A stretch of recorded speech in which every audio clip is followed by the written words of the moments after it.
This is Match Game 74, production number 0271, and it's take one, and we need a little more, Dave. Get ready to match the star. Orson Bean, Brett Summers, Charles Nelson Riley, Dr. Joyce Brothers, Richard Dawson, and Betty White, as we play the star-studded Big Money Match Game 74. And now, here's the star of Match Game 74, Gene Rivers.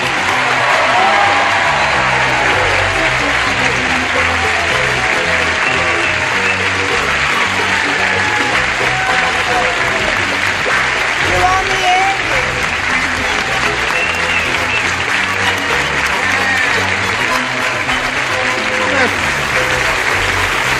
Thank you. Hi. Seems like I was back there forever, waiting to come out here. What the heck was going on out here? Hello there. Yeah, well, welcome anyway. Johnny Olson, how are you? Beautiful. Yeah, you are beautiful. And you're beautiful. You know that I told you you're well enough to sit up on the couch. You don't have to lie down anymore. Oh, sorry, doctor. I thought lying down, you got more done that way, don't you? Possibly in your life. Shall we welcome the new kid on the block, Joyce Brothers? Welcome, Yay! Joyce Brothers.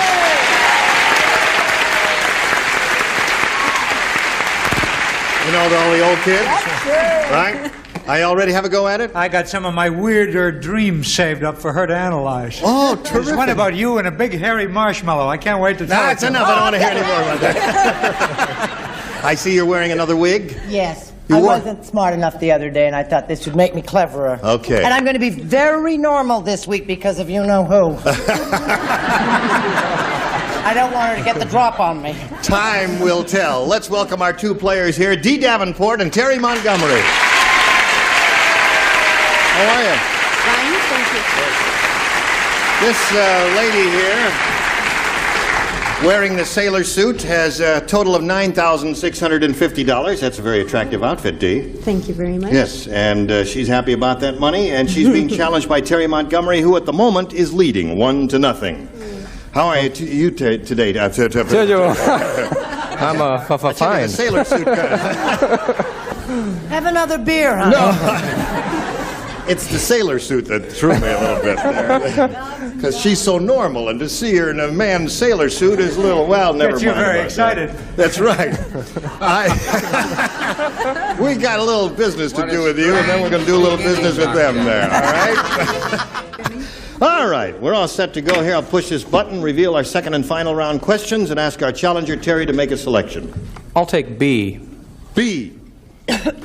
Last time around, the Orson position was matched, so you do How not would play. that? What do you mean I can't write because the other guy was? That's right. Don't raise your voice. The doctor is here. Remember. You must be very careful Yes. today. No, you do not participate. It's not fair, Joyce. Yes, it is fair. It's not fair. It's fair. My doctor says it isn't fair. Snow White. Oh, I'm good at Snow White No, questions. that's all right. You can write and show it to me, and you and I will play a little game. Snow White was really a rotten person, if you want to know the truth. I knew that. She blackmailed the 7 dwarfs with a Polaroid picture of them blanking in the woods.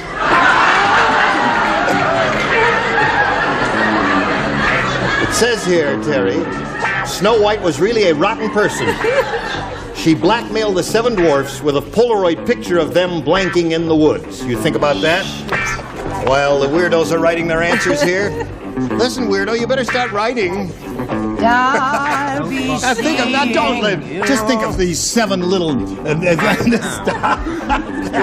doctor, what does the doctor say? You're making a pass at me and in front of the doctor. You mean the doctor's turn That's now, right, huh? it's the doctor's turn now. Let her make... That's not wrong if I'm attracted to him as a doctor. Doesn't make me a bad person. Charles, we're doing a whole vaudeville act here just to give you a chance to write. There we go. Charles was sweeping upstairs before the show. That's nice. We like a neat stage. Okay, Terry Montgomery. Snow White was really a rotten person. She blackmailed the 7 dwarfs with a Polaroid picture of them blanking in the woods. Tinkling in the woods. Throw off the air for that. Oh, we're rolling. What's your second answer, Terry? I guess. All right. Okay, that's his answer. Tinkling in the woods. Just tell Yul Gibbons to be careful that day. Brett, what do you say? Oh, that's right. Orson doesn't write. Okay. That's right. Well, of course they weren't tinkling, my darling. They were streaking. Very splendid answer. That's the first time you've ever said that. No, to that's me. really no terrific answer. Yes, it I really. said kissing in the woods. Oh, really? He said that. Okay. Well, I'm nearsighted. I couldn't see them straight. What do you say, new kid on the block? Oh, on my square, I said working. Working it. Working. Not only is Upside that, but down. you're holding it upside down, too.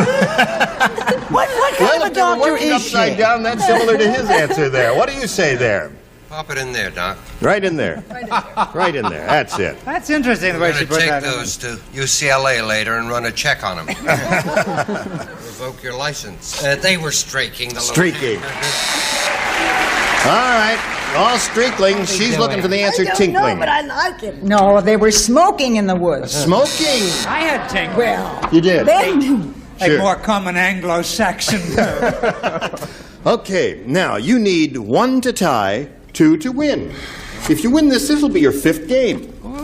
Here we go. I'll drink to that. Mildred Yes. got on Let's Make a Deal by shaking her blank in Monty Hall's face.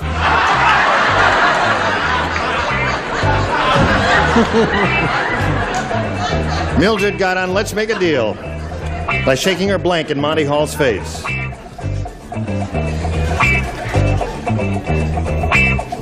All right. I'm finished. Good girl. Now let's see what we've got here.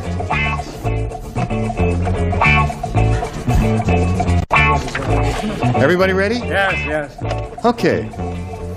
Now we'll call on Dee Davenport. Mildred got on Let's Make a Deal by shaking her blank in Monty Hall's face. Her tushy. All right. Okay. You don't like that answer? Really? Monty would have loved it, I think. What do you say? No, Monty was standing up in front of her. It was her boobies. Oh, her boobies. What was that? Oh! Now I see what kind of an audience we've got here. She said bottom. What do you say? You want to see me do my Bee Lily imitation? Yeah. Later. All right. Well, I happen to know Monty Hall's wife. Yep. And having met her, I said other end. Her other end. Their other end. Well, that's a match. Don't you know when somebody... This is your... Okay. It's show and tell time, but let's not be ridiculous. Make an ass of you. Charles? I said bosom. Boozum. Joyce, one more bottom wins the game for her. I got the wrong end, just hand. Shake her hand. Yeah. Okay. Well, now you know why I never got on Let's Make a Deal. Where can I pick up a set of these dirty answers? What do you say, Richard?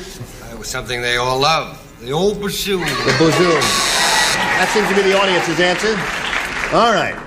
I'm the only one who knows that Monty is a hand man. I see.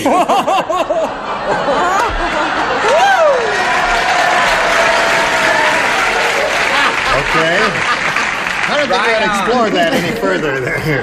What have you got there? I think this is a match, if I play my cards right, by shaking her maracas in his face. No. Oh, well, how do you know what I call my maracas? So what we've got here is a tie.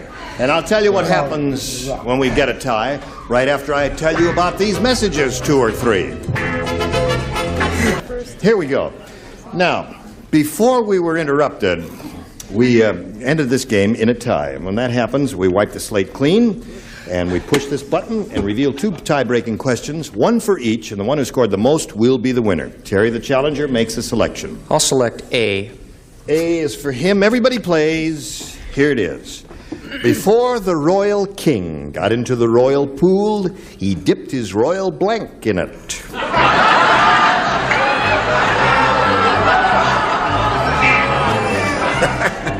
Before the royal king got into the royal pool, he dipped his blank in it. His royal blank. Orson was the first. Look, Charles is finished. Charles, what happened? You finished so quickly. The doctor is here, and I'm trying to be very good. I see. What are you smoking? Okay, everybody's finished, Terry, so we ask you for a response. Before the royal king got into the royal pool, he dipped his royal blank in it. Toe in it. He dipped his royal toe in it. The audience likes the answer toe. And Now. somebody had turned the pool heater up so high that he got a royal flush. His royal toe. There it is. There's one. Okay, Brett. Well, now that Dr. Brothers is with us, I hope you've noticed a big change in me, right? Yes. You're talking in well-modulated tones. Yes, and you're there's very been no calm. cussing, and I've been That's right. wonderful. That's Haven't right. I, Doctor? Yes. Isn't it a shame about her skin? Look at all those pimples. He dipped his royal bum. His royal bum. You see what kind of an influence you've had on her? Laugh in England. It's in England. It's a terrific laugh. Charles? Oh, is she a sick lady?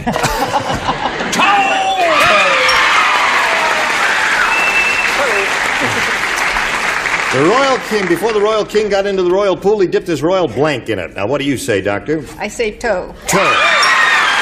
There's three. Now, let's have a lesson in anatomy, Richard. Well, show us yours, and I'll show you my toe. Toe. All right. And you, madam. Don't call me madam unless you mean it. It's royal toe, too. Toe. 5 out of 6. That's everyone. Everyone You but gotta- Huckleberry Dillinger. That's right. Okay, so you got I like 5 to be a there. Now, dissenter. D, you know what you have to do. You got to match 5 or 6 to win the game. Tom Yes. said to Dumb Dora, "Why are you shaking that live chicken?" And Dumb Dora said, "I'm trying to make it lay blank eggs." I told Do you you I don't understand? like two-part questions. You don't like 2-part questions. Did you hear all of that? Tom said to Dumb Dora, "Why are you shaking that live chicken?" And Dumb Dora said, "I'm trying to make it lay blank eggs." Think about it. Tom is looking at this girl, Dumb Dora. You want to be Dumb Dora? Yes. And he's All right. saying what? And he's saying to her, "Why are you shaking that live chicken?" Right. And she says, "I'm trying to make it lay blank eggs." Oh, I get it. Oh, Oh, boy. Sometimes, you know, I just... Sometimes get it's so difficult. So difficult, I can't tell you. What's the matter with me? All right. Look how quickly I got that. finish. Took an hour. Okay. Now, Dee. Tom said to Dumb Dora, "Why are you shaking that live chicken?" And Dumb Dora said, "I'm trying to make it lay blank eggs." What do you put in that blank? Golden. Golden eggs. You got a groan, a large groan from the audience, and in a moment or so you'll find out why. I hate yourself. I mean, I did it as, you know, Orson. She's a very rich lady. She can afford to say golden. But I said scrambled. Scramble! Yeah. Well, see, he's shaking this chicken. All right, Brett. Got to match everybody. Have you ever noticed that I'm always right at the wrong moment? I have a gift for it. I finally got it and said scramble. Terry Montgomery wins a little bit. Scramble. 6 scrambles up there. Come on down, Terry. Congratulations. Thank you. Okay. Well, I'm sorry to see you go, Dave, but I guess you're pretty happy about your experience here, aren't you? Match game has made me very, very happy. Good. Thank you. Thank you. I love every minute. Excuse me. Say the word again. Scramble! Scramble! Fantastic! She didn't even remember fantastic. Okay. Anyway, she left with $9,650. That money will be coming to her shortly. And we'll see how much money will be coming to you right after we talk to our friends out there. All right, here we are with old Terry Montgomery, who's won his first game. He's got $100, and he's going to have a go at over $5,000 now if he's ready. Ready? I'm ready. All right. We've polled a recent studio audience, and we got their best response to this. Blank limits.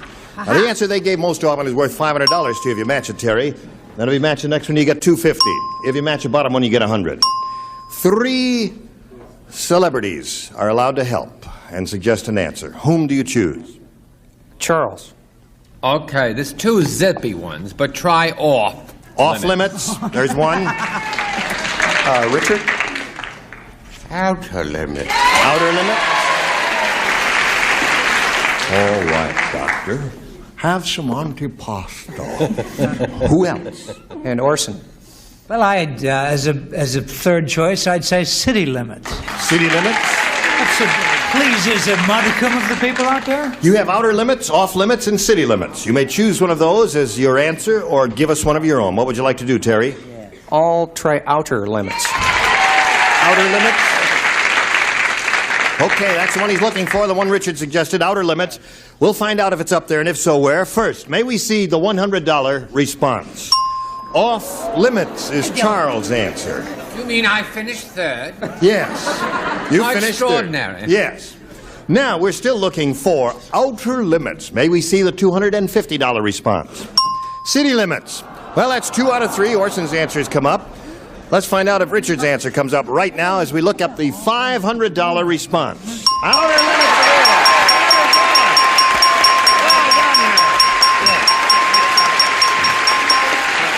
Okay. So you got the $500. That means you now play for 10 times that amount or $5,000. To collect, however, you've got to match one celebrity head-to-head, and it's time to choose one. I'll try Richard. Okay. I don't kiss on the first date. All right. Let's face this way. I like them to know where they stand. Yes, right. I want to lead them on. Here we go. Jimmy Blank. Jimmy Blank.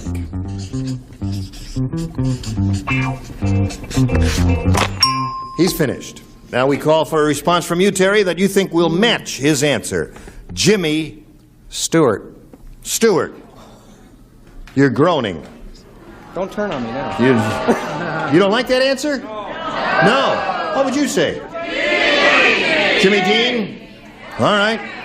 He's All right. too young. For $5,000, may we see your answer? He says Jimmy Stewart.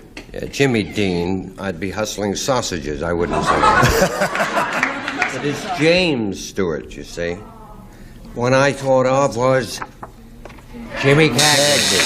Jimmy Cagney. I'm sorry, Rocco. Jimmy's. All right. Terry, you've picked up an additional $500. You're up to $600, and you're going to meet another player. If you're ready, let's welcome Jan Shaw. Hello, Jan.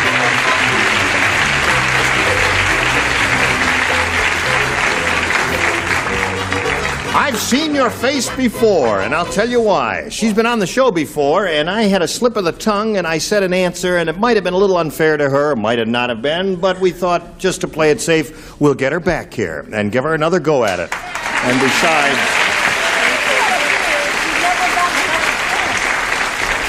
How are you, Jan? I feel fantastic and very fortunate. All right. Nice to have you back, Jan. Good luck to you. And you, as a challenger, make a selection, as you know. Okay, A, I think. All right, here we go. Everybody plays. New game, folks. Brett, pay attention when the star is speaking. Oh, I'm sorry, Johnny. I didn't say anything. Alan Ludden said, my wife, Betty White, doesn't know her own strength. The last time she gave me a great big hug, she broke my blank.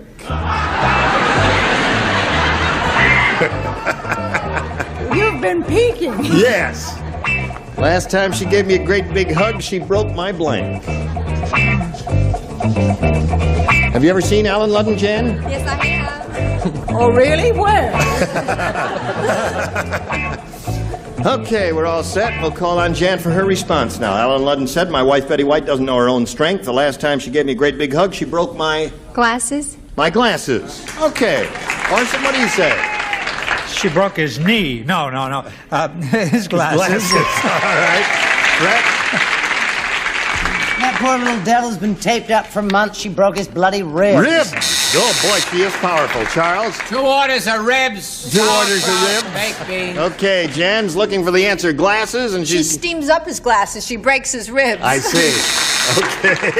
She hasn't steamed up his glasses in 11 years.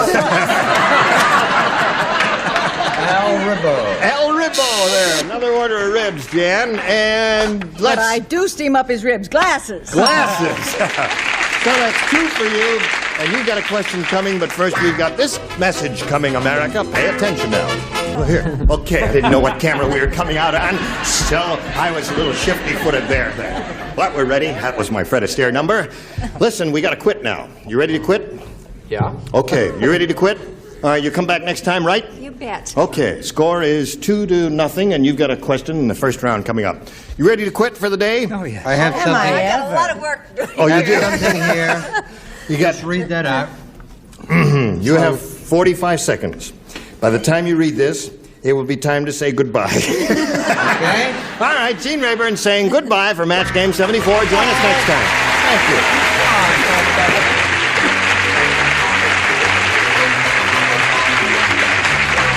This is Johnny Olson speaking for Match Game 74, a Mark Goodson, Bill Topman production.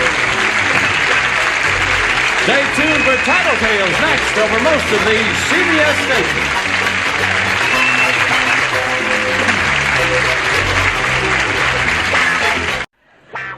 Get ready to match the stars.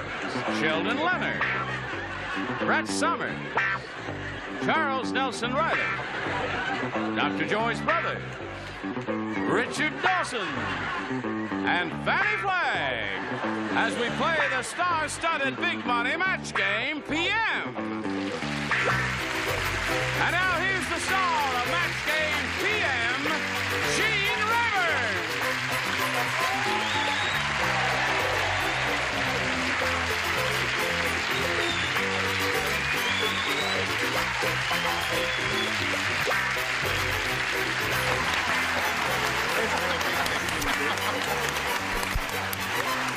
All of teenage fantasy. Thank you, Johnny Olson and dear friend. We welcome you one and all. Thank you for joining us here. And I must point out that we couldn't do it without all of you lovely people. And I guess we ought to say hello to the one new kid on the block, right? A brisk round of applause for Sheldon Leonard. You've done it before, haven't you? Nice to have you back again. How have you been? I've been moderate. You moderate? Yes, I've been fair. I may recover. But you're working hard now on Big Eddie. That's the general idea, and I'm not accustomed to working hard. That's Friday nights at 8 o'clock on CBS, right? It is at the present for the next 2 weeks, Saturday night at 8:30 on CBS in the Jefferson's time slot. Then in September it moves to what I trust will be its permanent time spot, 8 o'clock on Friday. Little does he know, this show won't be seen for months. It's the usual good network thinking. That's right. Okay, shall we get on with it now? Why And say not? hello to our 2 players, Bob Weston and Nancy Thomason. All right, Bob. Nancy. Now, let's begin with you, Nancy. We welcome both of you and ask you to tell us a little bit about yourself, if you would, please, Nancy. Okay. I live in Yorba Linda. I'm married to a deputy sheriff for LA County. I have a purebred German Shepherd named Broad. And I'm Broad? Broad, like a dumb broad. Oh. And, Is it a male or female dog? Female. It's a female. Yes, hopefully to have puppies pretty soon. Oh, all right. And I'm a beauty consultant. And, Oh, miss. Yeah. Sorry. And I'm also a collections clerk. A collections clerk. Uh-huh. Anything you say is okay with me since you're married to a deputy sheriff. Okay, we wish you the best of luck, Nancy. And now, Bob, would you please tell us about yourself? Yes, I was originally from Cleveland. My wife and I moved out here about 18 years ago to Glendora, where we live. And we've got a dog and a pussy cat. And I work as a manufacturer's representative. Okay. All right. Good luck to you too, Bob.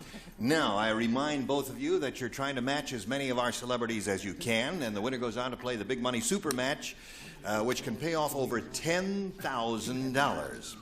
All right, Nancy, shall we begin? I ask you to make the selection here. Do you want A or B? A. A it is, and off we go. Hey, did you hear about the 102-year-old man doll? Let me tell you about it. You wind it up and it blinks.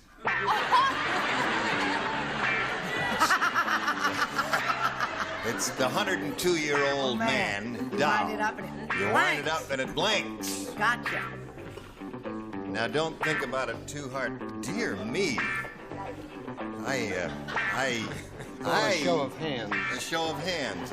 All those in favor say aye. 102 years old. It's a 102-year-old man, doll. You wind it up and it blinks. You can't read it without your glasses anyway. Who are you kidding? That's true. All right. All right. Sheldon is finished. We're waiting for Brett and Charles. Oh, They're worth waiting for. They are indeed. wait a week. All righty. Here now. I can't think of an answer. You are ready now. I am ready. Just, Yes, just I'm put them right in the ready. I have slot my there. little things in That's the the way slot it now. goes. Oh, no, she's not finished here. Are you finished, Fanny? Come on, sweetheart. Sorry. Okay, now she's finished. All right, Nancy. Did you hear about the 102-year-old man, doll? You wind it up and it blinks. It dies. It dies, she says. She says the 102-year-old man doll expires after you wind it up. Sheldon, what do you say to I that? think that my answer partly corresponds because before he dies, he has to fall down, doesn't he? He falls down. Well, that's not a match. And we move over to Brett. What do you say? I say, watch that buzzer. This It's is very his loud, first isn't it? time. That's right. Be Be nice a little to him. kind. Wait a minute now. Uh-oh. Now, as I said, mentioned earlier about the buzzer. Okay. Gets out of his chair. Is there more? That's all. Oh, that's it. Okay, you've had it. Charles? As all the nighttime viewers know, I really do get it always correct. It's too negative an answer, but I did it anyway because I knew a beauty consultant would choose die. He died. That's time for you, Nancy. Okay, Joyce, you're up. The 102-year-old man doll, you wind it up and it blinks. She says I dies. thought he had a lot more juice in him, and I said he winks. He winks. He forgets what he's winking for, but he winks. Okay. Richard, what do you say about this 102-year-old man doll? I say you wind the old codger up, Yeah? and he fails to make love.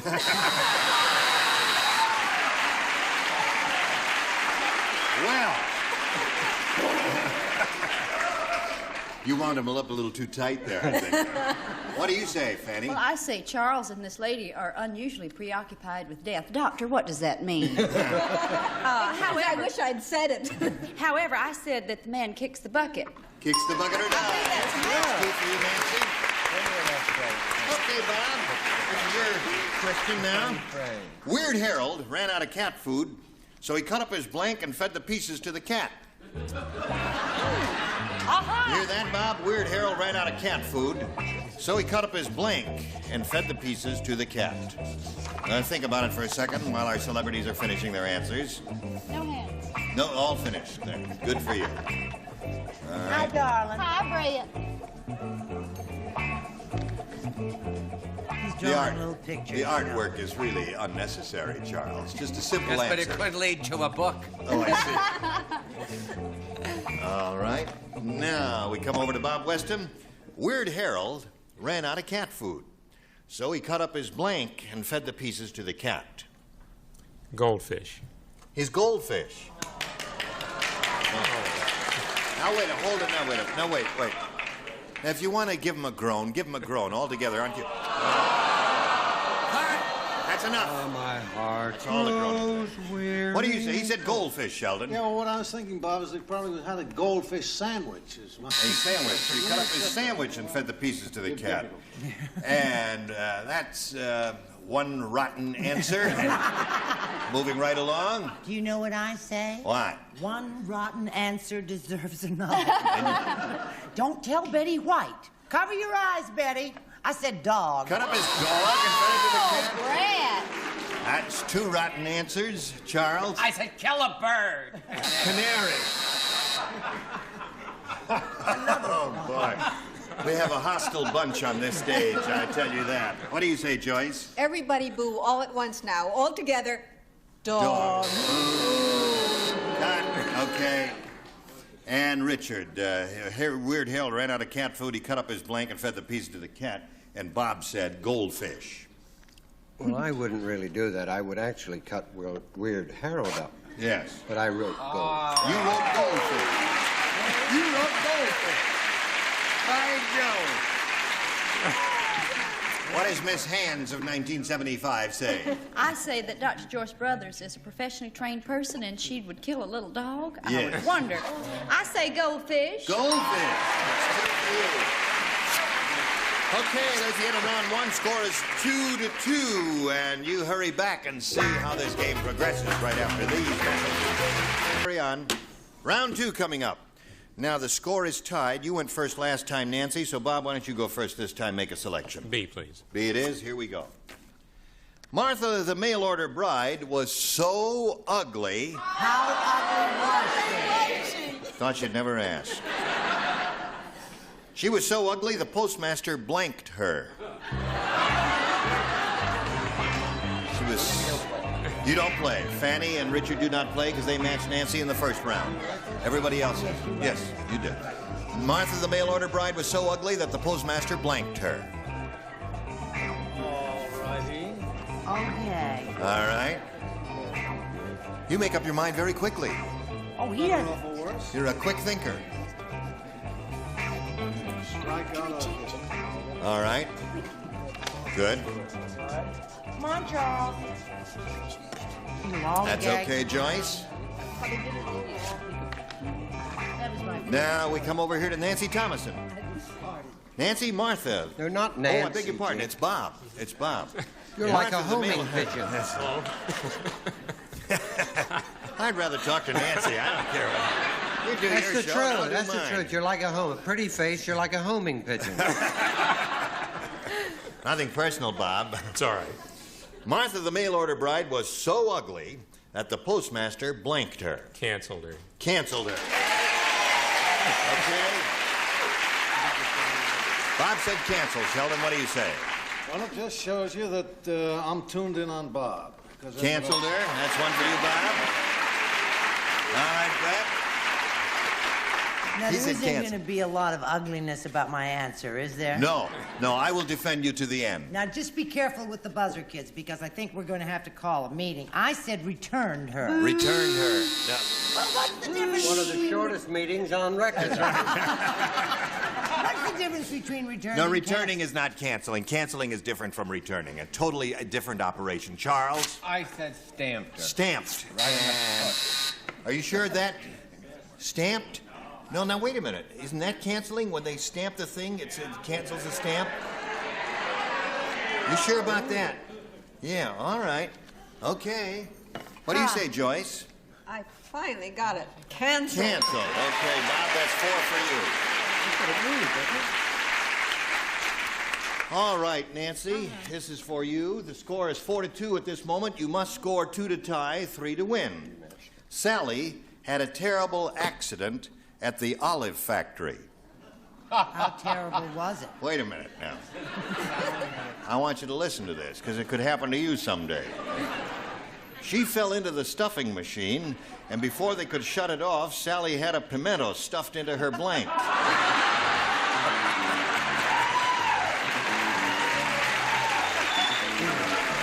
Aren't you sorry you're not playing? Who else is not playing? I'm playing. Now, wait a minute. 2 are not playing. Charlie. You're playing. Yes, you're playing. Charlie, you're not playing. Oh. Didn't you match the Did first Charlie round? get something? Yes. Charles, you got it right. Yes, your light is on, Charles, so you don't play. You like the answer? Now, Charles these like- two are ready. Charles likes my answer. All right, here we go with Nancy Thomason. Sally had a terrible accident at the olive factory, Nancy. She fell into the stuffing machine, and before they could shut it off, Sally had a pimento stuffed into her blank. Belly button. Into her belly button. Oh. Could you stand up and show us? Okay. She has it stuffed right in the belly button there. Well, I'll drink to that. I'll drink. What do you say, Sheldon? Well, I had a couple of choices as to what had been done with that. Yes, we pimento, understand that. but, Give us your second I choice. chose the less controversial Yes. of the several. The and- navel. All right, Nancy. See how quickly he picked up? Yes. He's good. Now, Brett, you're up. Isn't he smart? He's smart as a whip. Brilliant. I didn't ask you. Well, I'm getting smarter too because I said navel. Navel. Now we got a tie score. Charles, you do not play. And here you are. The whole thing is on your shoulders at this moment. But don't get anxiety-ridden, Doctor. No, I don't want you to get anxiety-laden or anything like that. It's a tie score. Now, if you don't match her, the tie will continue, and then it'll be on his shoulders. You're looking at you. Chicken psychologist. A chicken psychologist. What do you say? I said mouse. Mouse. Okay. Well, Doctor, if you don't mind me saying so, that really laid an egg. A little play on the word chicken psychology. She's looking for navel or belly button. So what? So show us your card. That's so what? Well, I saw a stretch sign. I thought I'd just stretch and prolong this agony. Well, gang, I have good news and bad news for you. The good news is one of you is going to become a winner, and the bad news... One will become a loser. Naval. Well,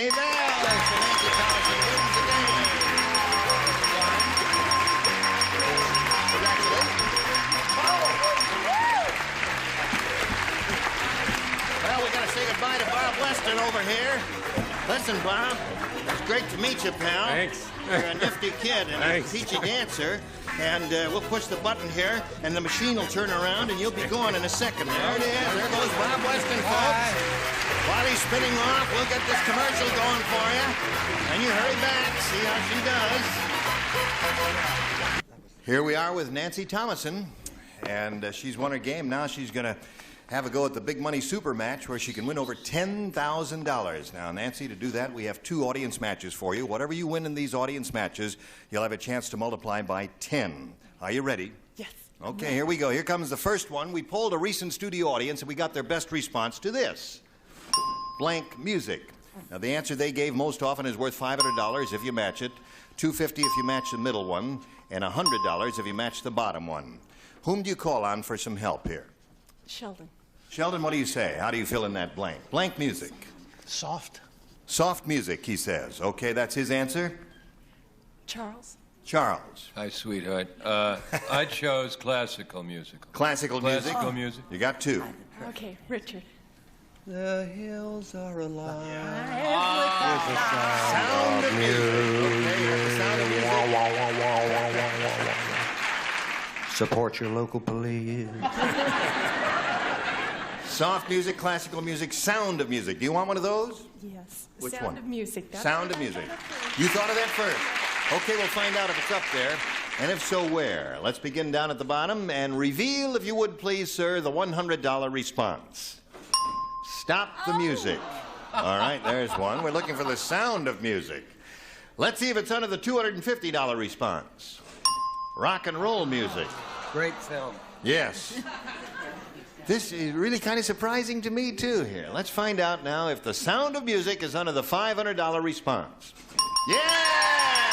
Congratulations! Is your husband here?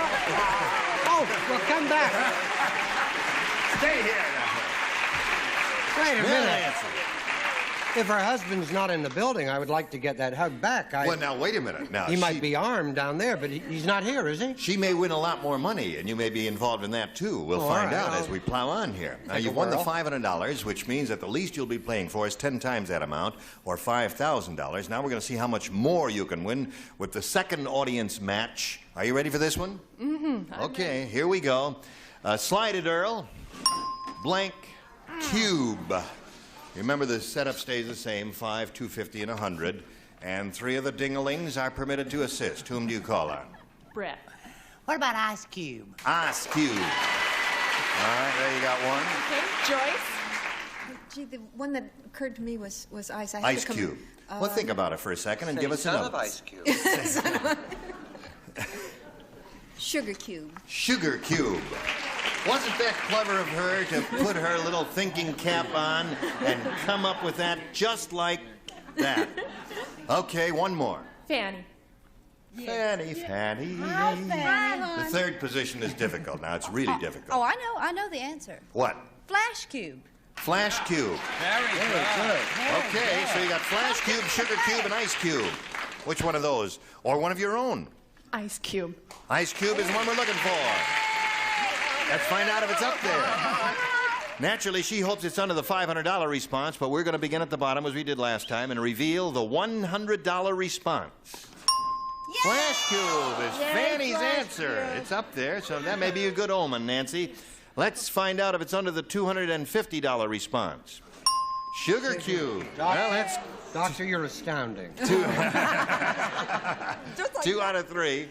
Last chance for Ice Cube. Here's the $500 response.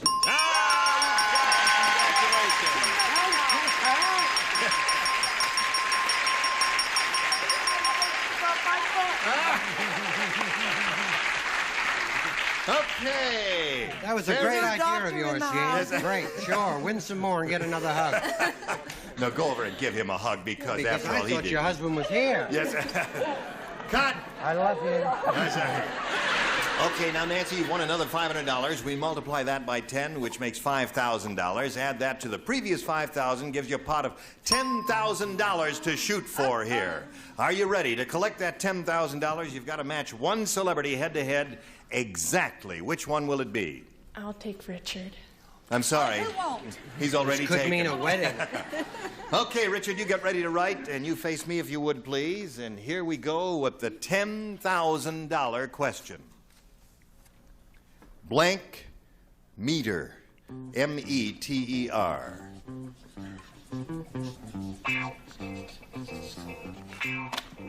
Okay, he's finished, Nancy. Now we call on you to give us an answer which you think will match his. What do you say to that? Blank meter. Parking meter. Parking meter.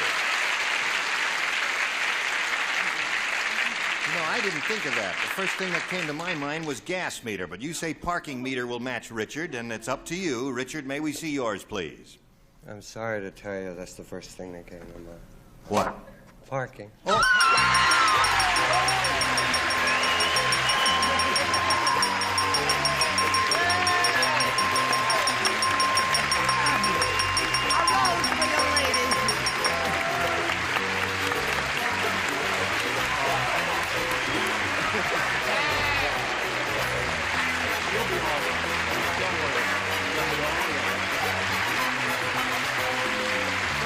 Nancy Thomason has $11,000. Congratulations.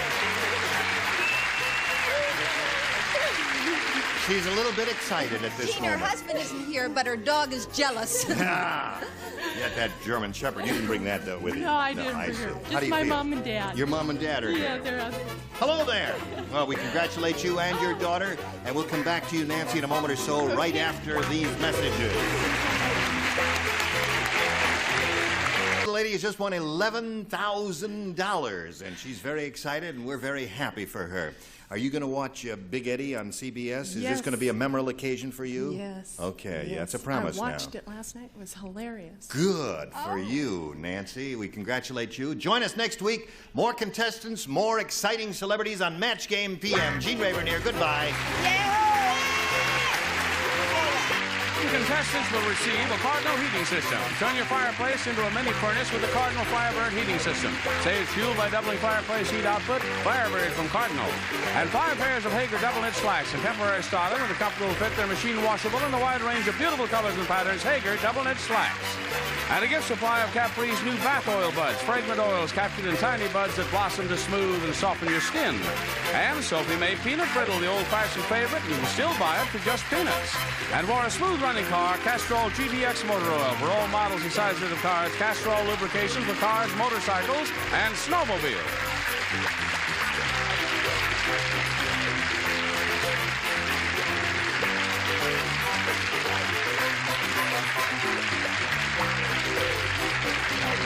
This is Johnny Olson speaking for Match Game PM. A Mark Goodson, Bill Todman production.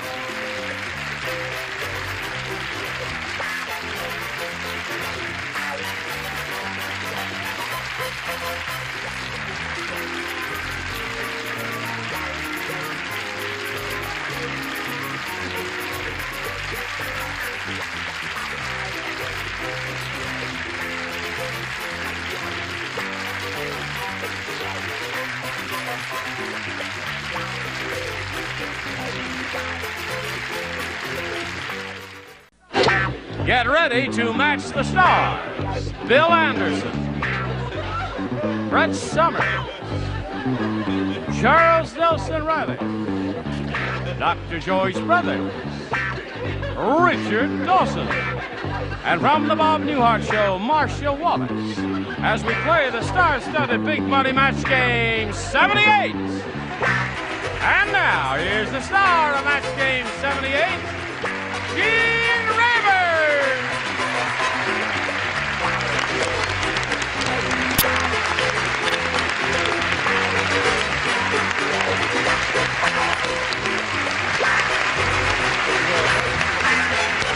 Thank you, Johnny Olson. How are you? Thank you, friend. Good bunch. Yeah. Got a lively gang out there. Are you lively today? Oh, very. Terrific, Very. Joyce. Nice to see you, Bill. Hi, Eugene. How are regulars over here? Just wonderful. Good. Well, you look dandy. Shall we have a go at it? Right. All right. Let's all welcome Dick Shue and Gay Collins. Dick is the current champ. He has won $5,800. And he's being challenged by Gay Collins, who had her first-round question and did not match any of our celebrities, but she's going to keep on trying. Right, Gay? Righto. Okay, we'll see how this game progresses after we see about this for you. Let us carry on here, finish this round. First-round question for Dick Shue reads as follows. Let me tell you why no one will buy vegetables from Weird Willie's garden. It's because all the ears of corn have blank. That's why no one will buy corn or vegetables from Weird Willie's gardens, because all the ears of corn have blank. This is a good one and a simple one, a straightforward one, so just write something down. It is? Yes. Should I use... Okay. What? I want to change it. You're talking to yourself. Yes. Now let me that's give you an right. analysis of what talking to yourself means, Joyce. It means you're a weirdo. What makes you say that? No, it's the only problem with talking to yourself is when you answer back. Then you're really in trouble. Okay. All right. Dick Shue. Let me tell you why no one will buy vegetables from Weird Willie's garden. It's because all the ears of corn have... Wax. Wax is okay. That's one thing you find. In the real ear that you would not find. What do you say to that? I've been called Weird Willie a few times. You have? Yeah, and I'm going to be called Weird Willie again because I said bugs. All the ears of corn have bugs. Little wormy corn there, Brett. He's not Weird Willie. He's going to be a daddy in June, ain't ya? Yes. Wax. There's one for him. Yes. Wax. That's two for him. Gay Collins is laughing with tears in her eyes. Okay, Joyce, have a go at it. It's because all the ears of corn have... Bill and I are going to be certified together. I said worms. Worms. You got two worms and two waxes there. And that woman has a degree. Yes. At least. It's from the Pink Pussycat, however. Well, Richard? I'll drink to that, Doc. Wax. Wax. Dick Shue. What would you like to contribute to Dick Shue's ears of corn? Well, actually, this was a confusing garden, as it were. These ears had cauliflowers. Cauliflower ears. Well, I like that. Oh, I think that's a marvelous answer. Well, Ears of corn have cauliflower ears, play on the vegetables and all that. Where is your sense of imagination and theatrics here? Obviously here we go. not here.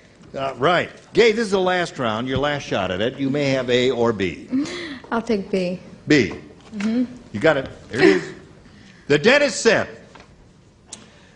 my last patient is really messed up. She only has 2 teeth, but she has 32 blanks. No, wait a minute. Let's have that again, huh? The dentist said, I just want you close to me. But... oh, yes, of course. My last patient is really messed up. She only has 2 teeth, but she has 32 blanks. This way, huh? Nothing comes to mind. Really? No. I have 2 answers in my head. I wish I could whisper one to you, but I can't. 2 teeth and 32 blanks.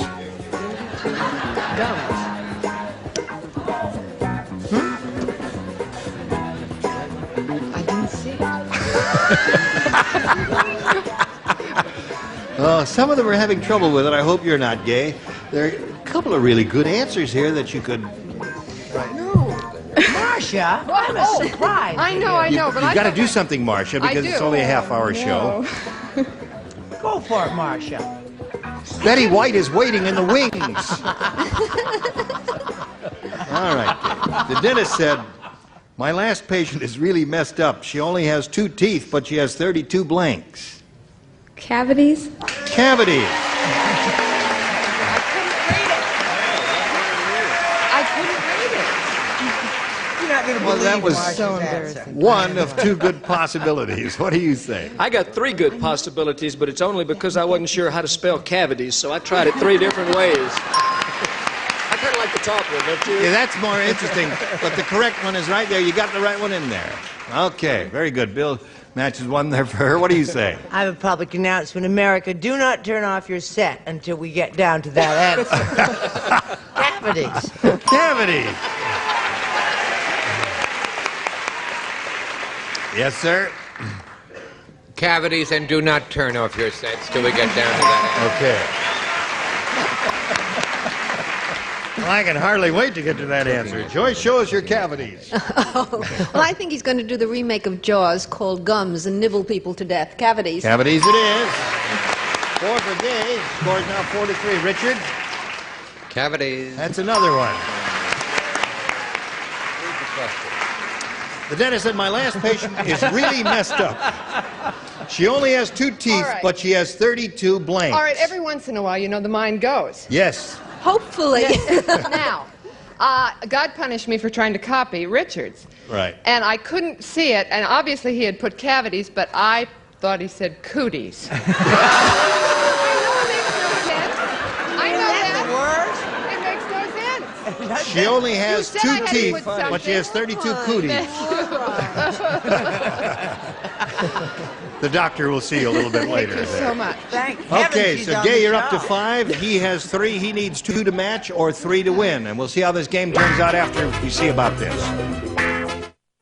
Now, we'll see how this game ends. Dick, remember what you have to do. 2 to tie, 3 to win. Dumb Donald is so dumb. When he got invited to the ball, he brought along a blank. That's how dumb he is. Oh, I matched the last time. I'm getting so clever. I'm a woman who's given up smoking, doesn't smoke, drink, swear, or anything else, has laryngitis. You don't play. You don't drink anymore? You don't play. No. What? Yes. Qu'est-ce que c'est? What? Any less, right. Okay, ready? Here we go. Dick, Dumb Donald is so dumb, when he got invited to the ball, he brought along a blank. A bat. A bat. A reasonable response over there. What do you say to that? Being an old baseball player, I brought along a bat also. Yeah.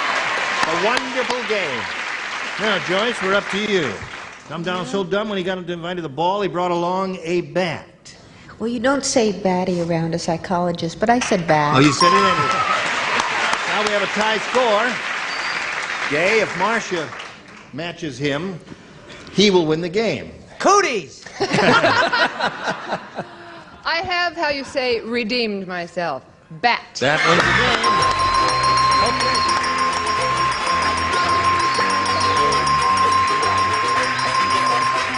Gay, you came that close. You know. Good luck to you. Some gifts will be coming to your way, together with our best wishes for being here on Match Game 78. Gay Collins, ladies and gentlemen. There she goes. All right.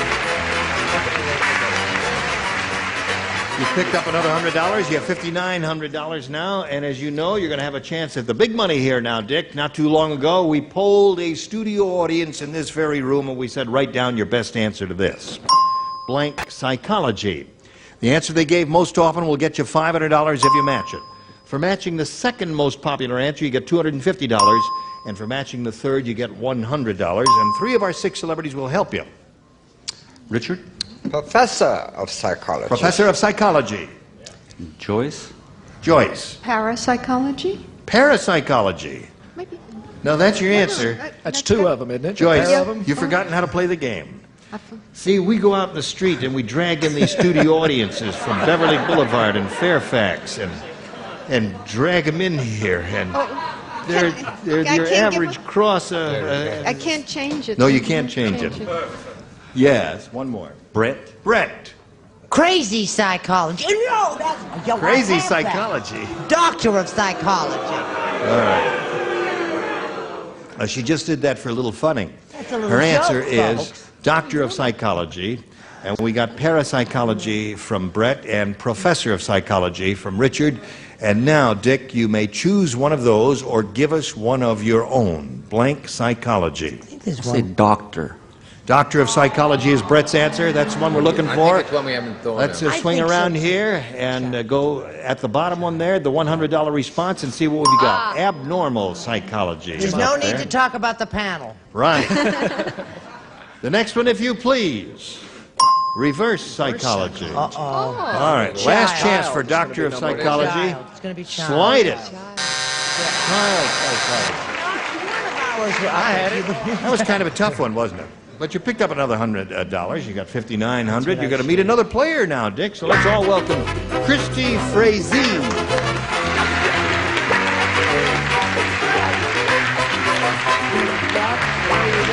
Hello there. Hello. How are You know you? this fellow? Yes, we do. Christy, we welcome you. How do you say your last name? Frazee. Frazee. Frazee. Frazee. Frazee. Mhm. Has a nice sound to it. Yes. Where are you from? From Oceanside. I'm Yeah. a native Californian, and I've been married for almost 7 years. I have 2 beautiful children. Michelle is 6, and Julie's almost 4, and a fantastic husband. What does he do? He's a student at San Diego State. He's a senior this year. Uh-huh. Okay, welcome to Christy, and best of luck to you. We'll begin by asking you to make a selection of A or B. B, please. B it is. For Christy. Did you hear about the beauty contest in Nerdocrumbesia? No. You know about Nerdoc? It's this rotten little country, mythical country of ours. Anyway, instead of a crown, they put a blank on the winner's head. Nerdocrumbesia. Instead of a crown in the beauty contest, they put a blank on the winner's head. Hi, Ann. Did you know there was an actress named Frazee? Yes, There are is. you any relation to June Frazee? No, I don't believe so. You know It who was she is. before my time, but Brett told me all about it. I hate him. All right. Now, I'll read it while Charles is finishing up, Christy. This beauty contest in Nerdocrumbesia, instead of a crown, they put a blank on the winner's head. You ready? Yeah. A bag. A bag. Okay. She said they put a bag over the winner's head. We used to do that down Yes, home where I right, came from. right. Yeah, we had a beauty contest one time in our town. Everybody lost. I said a sack. Is that How about okay? a sack and a bag? A bag? Yeah, there's one. Okay. Little girl is looking for a bag. Well, I used the French. Baggy. Baggy. Okay, that's 2 for her. I went another way. Oh, boy. Oh, Sequin toilet seat. A sequin toilet seat. Yeah, Pretty. yeah, look interesting. Suddenly, cooties isn't so bad, is it? All right, Joyce, instead of a crown, they put a bag on the winner's head in the beauty contest. Cooties are looking better and better. I had a cake. A cake. What's The cake wrong right with up that on top of her woman? head. Let him eat cake. Yes, of course. Richard, show us your bag. Bag. There it is. Frazee, what do you say? Well, I said wastebasket. Waste basket. Yeah, a little larger. Same idea as a bag, but a little more rigid than a bag. So there you are, 3 for you. Not bad for a first rounder. And yours will be long in a moment. Right now, this for you. Today's consolation prize is our first jewelry from Sarah Coventry, who has jewelry for every occasion. You can see the jewelry with fashion know-how at a Sarah Coventry home fashion show. And comfortable Hager slacks, machine washable in a wide range of beautiful colors and patterns. Hager slacks, because looking good makes you feel good. And a hot lather machine and a supply of new flavor formula Search. If you took a Search now, your breath would still be fresh in half an hour. Search keeps on working even after 30 minutes. And a warming tray and a supply of Wagner fruit drinks made from natural fruit, bottled in glass, now new improved grape and new apple drink. Wagner fruit drinks for breakfast or snacks. Once again, Match Game star, Gene Reagan. Thank you, Johnny O. Here we go. The other round one question for Dick Shue. Now hear this. The movie producer said to Charles Nelson Riley, he said, I've got good news and bad news. The good news is you got the role of Peter Pan. The bad news is, for the flying scenes, we have to attach a wire to your blank. Don't ask me to repeat it. I wouldn't dream of it. Gotcha. Okay.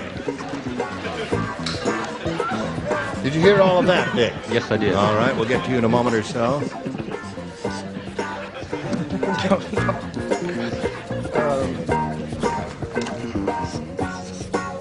Ready, Bill? Sure you The can. movie producer said to Charles Nelson Riley, I've got good news and bad news. The good news is you did get the role of Peter Pan. The bad news is, for the flying scenes, we have to attach a wire to your blank. Your neck. To your neck. Well, now, don't know. Maybe somebody had a lapse of memory over here, too. It said neck. No, neck would hurt, wouldn't it, Bill? Yeah. I wanted to say pan, but I didn't. I said rump. Rump. Longer wire. I see. What did you say? No, Charles is very vain. Yes. And, you know, he has... I said to his rug. His rug. Bald-headed, huh? Yeah, that's his... Hi, darling. That's his, I've seen that act in the circus. Yeah. Where the lady hangs by her I hair. have my own hair. Yes. Bought and paid for. Keeps it in the cigar box. No, when I was on the Ghost of Mrs. Muir, the second year it wasn't doing so good, so they flew me. Yes. They really did, because The Flying Nun was having a big success, so they figured, let's fly this one. Right. So they got the guy from England who flew all the famous people. I was on the roof of the house, and I had to fly into my car. And I said, this is not going to hold me. He said, it will. It's a 14-wire. And I started off the shingles, and I ended up in the lawn on my head, and he said, we should have used a 16. Rear end. Rear end. And that's true. Check your reruns. Okay. We'll call Hope Lang and find out. Joyce, what do you say to this? Got good news, bad news for the flying scenes? We have to attach a wire to your... Bottom. Bottom. 3 bottoms Same so as far, mine, isn't it? but no necks. Richard?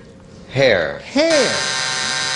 A lot of Now, good see, answers he here. didn't say rug. I didn't. He said hair. Yeah. Oh, pardon me. Right? You're right, because You I don't know it's my own. Yeah. Yes, ma'am. Well, it doesn't speak well for me that I got it right, but I did get it right. Now. Yes, you did. Okay. So there at the end of round 1, score is 3-1 favor Christy. And again, Christy, you have a choice of A or B. B, please, again. B it is. You had it before. Now let's see what it says. John said, I'll never go back to that rotten dentist.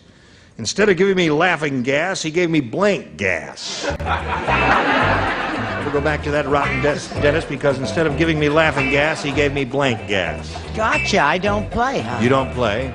Richard don't play. I don't play. Bill don't play. I have another public announcement. Yes. I want all of America to tune in tomorrow because I have a surprise for them. All right. Tomorrow. Monday. That's that Monday? It'll be Monday. All right, That's Monday. a surprise. We're not here tomorrow. Okay. Christy, John said I'll never go back to that rotten dentist because instead of giving me laughing gas, he gave me blank gas. Tear gas. Tear gas. Oh, that's an interesting answer. I didn't think of that. It's not bad at all. Charles, she said tear gas. He Pretty went good. to Margaret O'Brien's dentist, crying gas. Crying gas. Now, wait, that's tear gas. Isn't that a surprise? Yes. Tear gas. Excellent answer. Joyce, what do you say to this? I said crying gas, too. Crying gas. Tear gas. Marcia? Moving right along, a little too technical here. Butane. Butane.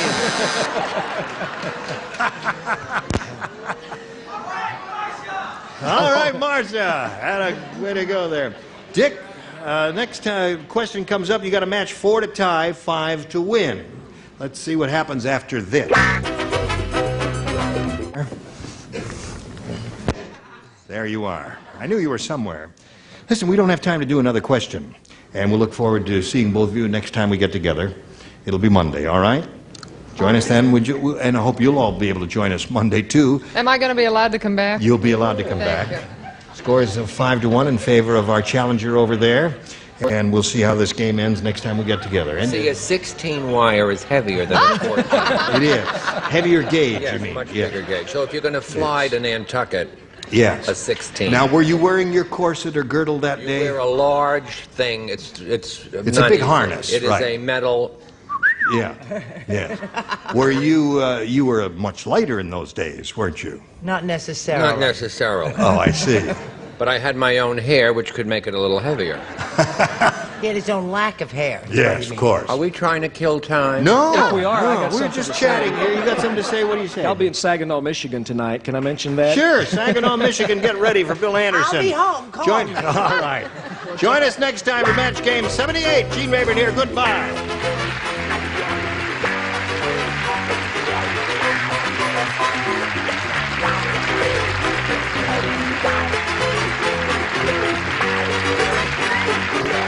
This is Johnny Olson speaking for Match Game 78, a Mark Brooks and Bill Todman production.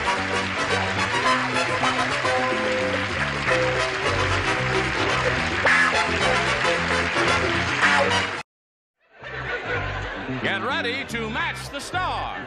Bill Daly, Brett Summers, Charles Nelson Riley, Dr. Joyce Brothers, Richard Dawson, and Patty Deutsch as we play the star-studded Big Money Match Game 75. And now here's the star of Match Game 75, Gene Rayburn.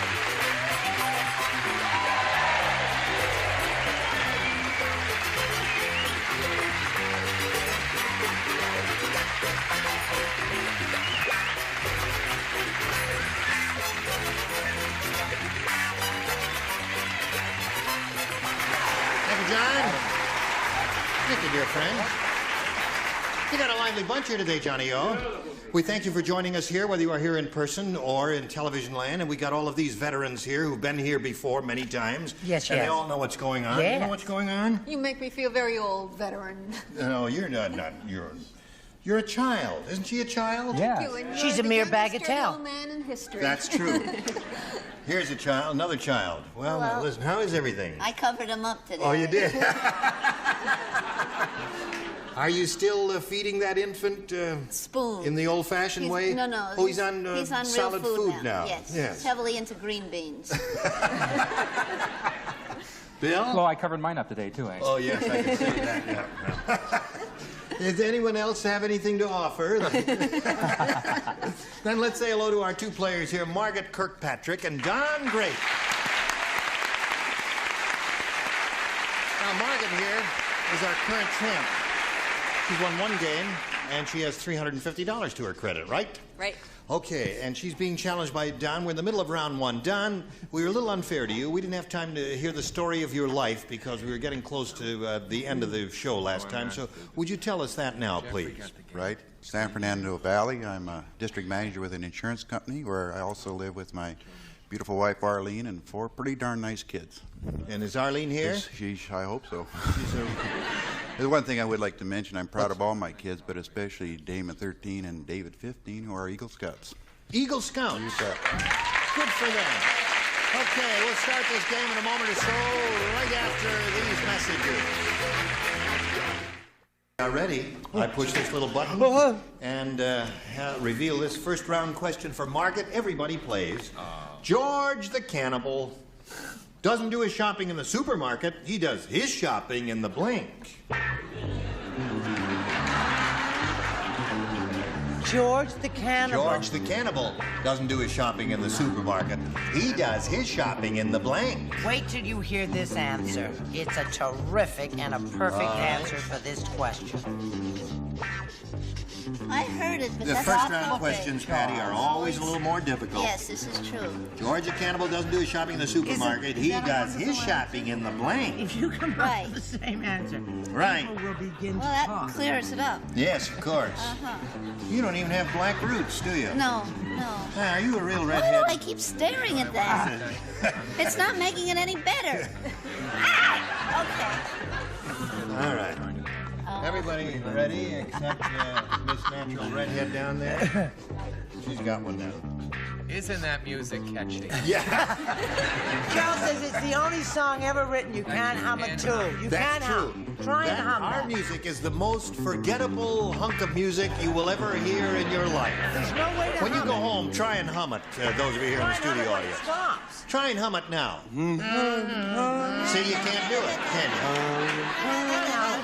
All right, you try it. Wait a minute, hold it. Let this, try and hum our song.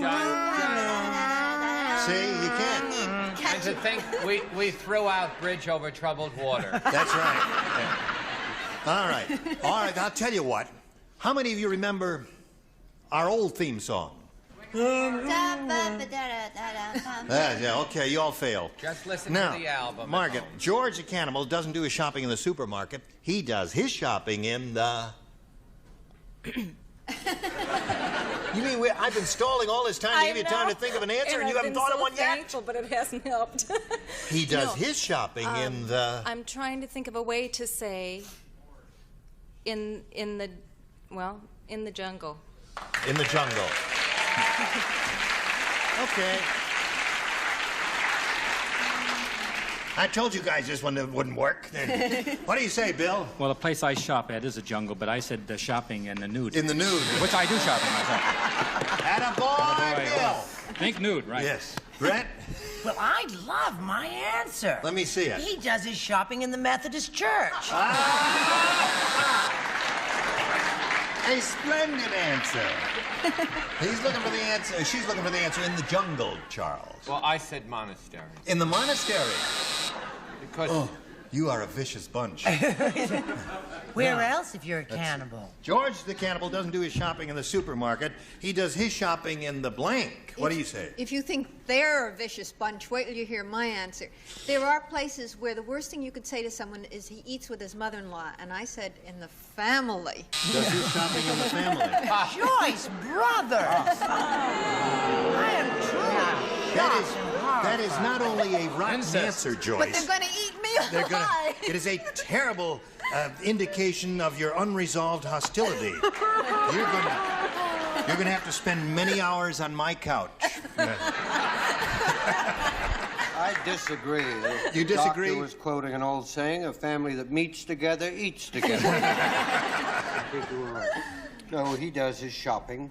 He's a cannibal, isn't he? He's a cannibal, doesn't do his shopping in the supermarket. He does his shopping in the... Missionary hall or church. Or church, yeah. All the plump cuts are there. Now, Patty. Yo, He does his shopping in the jungle, according to Margaret. this cannibal does his shopping at the neighborhood head shop. Now,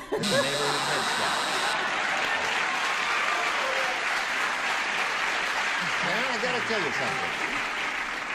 When we were proofreading the questions, I said, nobody is going to come up with the answer you think is going to come up. What answer do you think they were all thinking about when they put this together? What? Ed, what do you think? No, he does his shopping. That's why I read it that way. He does his shopping in the yellow pages. There. Let's hear it for the producers. Let's hear it for the producers and the writers. Okay. Thank you. I feel a heck of a lot better now. Now we go to round two. Don, are you ready to make a selection here? Let's stay with A. A. Go ahead, Joe. Tonto say, Tonto go to baseball game. Police arrest Tonto for scalping blank. Now, I want to hear the first part of it. That's because you were talking to him when I started reading the first part of it. Pay attention. I wasn't. Doesn't play. Tonto say. I guess I did hear that part. I don't play. Oh, wait a minute, Ira. Who does not play? I don't. Chuck. Oh, Chuck. Oh, your light is Chuck on. Rowley Okay. doesn't play. You lay out. Tonto say, Tonto go to baseball game. Police arrest Tonto for scalping blank. Oh. I did hear the whole Got question. it. I still don't like it. It's a good question. There's one terrific answer. Even I agree with him on this one. Yellow paper. Oh! No, not Tonto. Police arrest Tonto for scalping Yellow Pages. No, that wouldn't work there. Okay, here we go, Dan. Great. Tonto say, Tonto go to baseball game. Police arrest Tonto for scalping Tickets. Atta boy, he got the answer there. Now, Bill, I must point out to you in all fairness that Don Great got it. He understood it and is one step ahead of us. How about you, Hey, Bill? Dummy here. I was going to say scalping ball, you know, because you take those little things and you. But I put scalping tickets. Oh, you did, attaboy. That's one for you, Don. Brett? This is the first day of a new week. Right. This is the first show and everything, and I've loved both of my answers. I said tickets. Oh, that's two for Don. Come on, Don, you've captured the upper tier. Let's see how you do down here. Joyce, you're up. Police arrest Tonto for scalping tickets. You have not helped me on your couch. I said umpire. I'm still hostile. Yeah, that's right. Want to cut his hair off, eh? Okay, Joyce. Now, Richard, we're up to you. I'd like to cancel my appointment, Doc. Just before the show, I saw Don give Margaret a small kiss on the cheek and wished her luck. That was very nice of you. Yes. And you that's a see, very being a gracious good thing. guy, I gave you tickets. Oh, there you go. You got 4 tickets now. Now, Tonto said, Tonto go to baseball game. Police arrest Tonto for scalping tickets, according to Don. What according to you? Tickets. Oh, yes, look at that. Very logical. So that's 5 for you. And you're going to have to work hard when we get back here, Margaret. But right now, we're going to pause for these messages of interest. All right, here we go. Margaret, got to match 5 celebrities to stay in the game, 6 to win. You got a chance, Margaret. Listen carefully now. Otto said, my contact lenses will never fall out again. Last night, I blanked them to my eyes. Oh, that hurts. You wear contact lenses? Yes. As a matter of fact, and I've never blanked them to my eyes. You have different colors? You always wear the same color? No, this one's blue and that one's clear. Yeah, that's right. Yeah. It is. Isn't that Isn't that- interesting? Yeah. All right. Okay. All right. Is that right so far? So far, that's terrific. Very good. Excellent. How does that my I have my contact lenses on, will so I never can't see 'em. fall out again. Last night I blanked them to my eyes. He's going to get all Come up. on Don't arrest me, I'm falling apart. All right. Poor little devil. I'm just doing a little repair job Very here. good. That's excellent. I had to say something. Okay, here we go. Rats. Now, Margaret.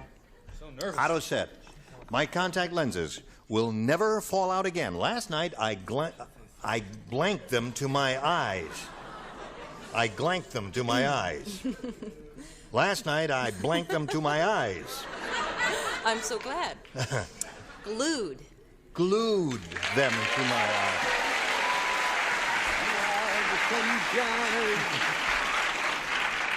All right, Bill, she said, last night I glued them to my eyes. Notice how fast I was? I really get these things real fast if I worked real fast. I just put down the only word I could spell, and that was glued. Glued. I thought about other words, right. Did you think Glued. of other things? Glued, What yeah. did you think of? I'd rather not say. They were also Okay. very naughty. All right. Brett, what did you say? Very naughty? I can't think of a single solitary The thing glue you to your did. eyes, that's naughty? No, you said the things you thought of were naughty, but I don't know what's come over me. What? I don't know. Been That's giving the 3 right in a answer. row. I have pasted, glued, and or taped. Glued or taped. Well, that's 2 for you, Margaret. Charles. There's a lot of Marion Lorne in me today. Is she finished? She's finished. Yeah. I said in French, glue day. Glue day. Glue day. Last night I glued them to my eyes, according to Margaret. What do you say there, Joyce? I'm getting much better on your couch. Oh, there. Glued them there. Going now, it's 5-4 in favor of Don. You got 2 to go. Let's see what happens. Richard? I'm amazed that French, Charles would make that common error. The French word is glud. Is glud? Yeah, umlaut over the E. Yeah, that's in German, not French. There. What do you say there, Red? Tie score, cemented. Does that match? Yes, it does. That means Margaret wins the game.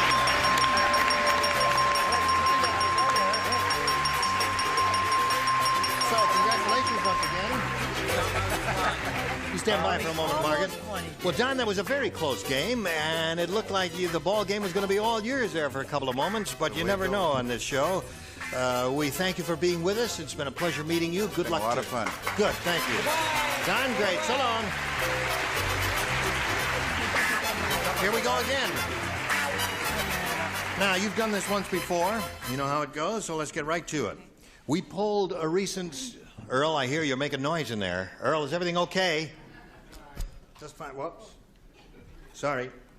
It's my fault. Don't trip the contestants, dear. You'll be What'd you sued. say? Just fine. Oh, all right.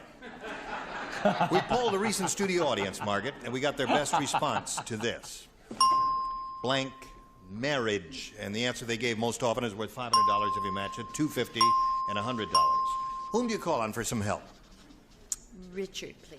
Richard, what do you say? Blank marriage. Love and marriage. Love and marriage. Oh, that's right. Okay, there's one. Charles. Brett's first marriage. Shotgun marriage. Shotgun marriage. He promised he'd never tell. Brett, you are called on in the third and most difficult position because you're such a great intellect. Something marriage. There's love and marriage. We've had that one. Broken marriage. How about that? Broken marriage. Why, whatever made you say that? I don't know. That's another song title. Is that another song title? Yeah, How does that? Broken Marriage. Okay, that's enough of that. So you got broken marriage, shotgun marriage, love and marriage. You want one of those, or have you thought of a better one? No. No what? You don't want one? Or no, you haven't thought of a better one? No, she wishes she were dead. He's awful close. Oh, I'm sorry. I didn't mean to put it that close to you. How about that? We'll share it. Shotgun. Shotgun.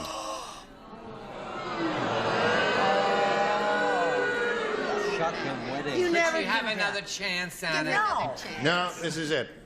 Don't they make you feel good? Okay, shotgun marriage is the one she wants. She's hoping, of course, it's out of the $500 response, but judging from the way the audience is booing, it may be down lower and may not be there at all. Let's reveal the $100 response. Open marriage. You did think of that, and you didn't say it. Well, let's see if shotgun marriage is under the $250 response. Happy marriage. Isn't it interesting that nobody on the panel thought of happy No one on the marriage? panel thought of happy marriage. Not a single solitary... A happy marriage is an open marriage? Last chance for shotgun marriage. Here is the $500 response. Love and marriage. Wouldn't listen to Richard, would you? No, I know better. You know better than now to you know better. Now she knows. Didn't you trust me? Yeah, she says now she knows better. Next time she'll listen to you. There may not be a next. There be a next time? Well, then maybe there will. One never knows. Okay, you're going to meet another player and play another game after we do a little business. So you hurry right back. Oh.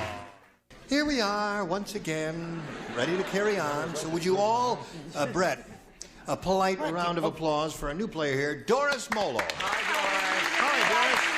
You know Margaret? Am I saying your name correctly? Lovely face. That's a pretty name, Doris. Now, let's find out where you're from and all that. Well, I'm from Carson, California. I'm married. I have a 7-week-old son named David. I'm originally from Princeton, Louisiana, where my parents still reside. I'd like to say hello, but I know I can't, so I won't even try. What are their names, your parents? Mr. and Mrs. Edward Reed. Mr. and Mrs. Edward Reed. Right. Too bad we can't say a word of comfort or cheer to them. I know. Just to let them know that you're here and you're having a good time and all that. But you can't do that now. I know I can and Okay, so what we will ask you to do is choose A or B here. B. B it is. Here we go. Brand new game. Sir Launcelot said. Oh. He says, I'll never loan my suit of armor to King Arthur again. He blanked in it. He blanked in it, darling? That's what Sir Launcelot said of King Arthur. Never again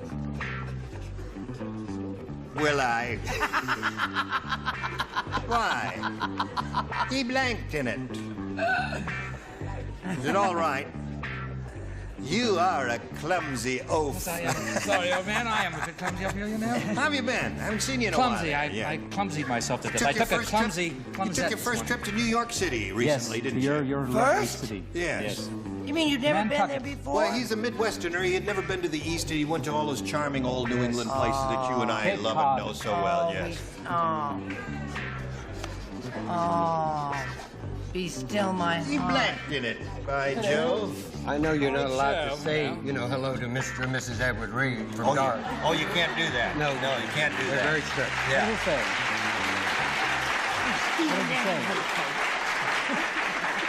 What does it say? This is Mr. and Mrs. Edward Reed. Doris says hello. Okay, Doris, are you ready? Sir Launcelot said, I'll never loan my suit of armor to King Arthur again. He blanked in it. He slept in it. All right, Bill, she says slept in it. I What think do she's you going to be saying hello to her parents very quickly. Very soon. We're going to see them very soon there, Bill. Oh, I'm sorry. I'm so sorry. I think I was going to say soiled as linens, but I said tinkled. It's He sort of... tinkled in it. You see? I'm sorry, old man. He tinkled Rats. in it. What say you? I say if I had some relatives called Mr. and Mrs. Reed, I'd say hello, but I'm not allowed to, so of course I won't. I just said, oh, wait a minute, I have it upside down. Rang a bell and or tinkle. Okay. That's two for you, Charles. There's one thing worse What? than salt water on a wooden boat. Salt water. That's the condition known as tinkle rust. Tinkle rust. That's right. All right. Joyce, straighten us out here. I'm far more adult than these people who say tinkle. Really? What do you say? Wet. He wet. Okay. Richard? I think that's a what an answer. I said tinkle. Tinkle. Go on. That seems to be the answer. Doris and Patty. She said slept? Yes, slept. I say goodbye, Mr. and Mrs. Edward Reed. Yeah. No, I said tinkled and or whizzed. Tinkle and or whiz. Tinkle and or Okay, that's your first round question. Yours is yet to come, but right now this is coming your way. Take a whiz. You were all Jim Dandy. Oh, thank you. Will you watch Tattletales right after we leave here? You're on Tattletales. Will you please? Oh, yes, I've got to watch that. So Who's he I hope on you'll with, join us, Charles? next time for Match Game 75. Gene Rayburn here. Goodbye.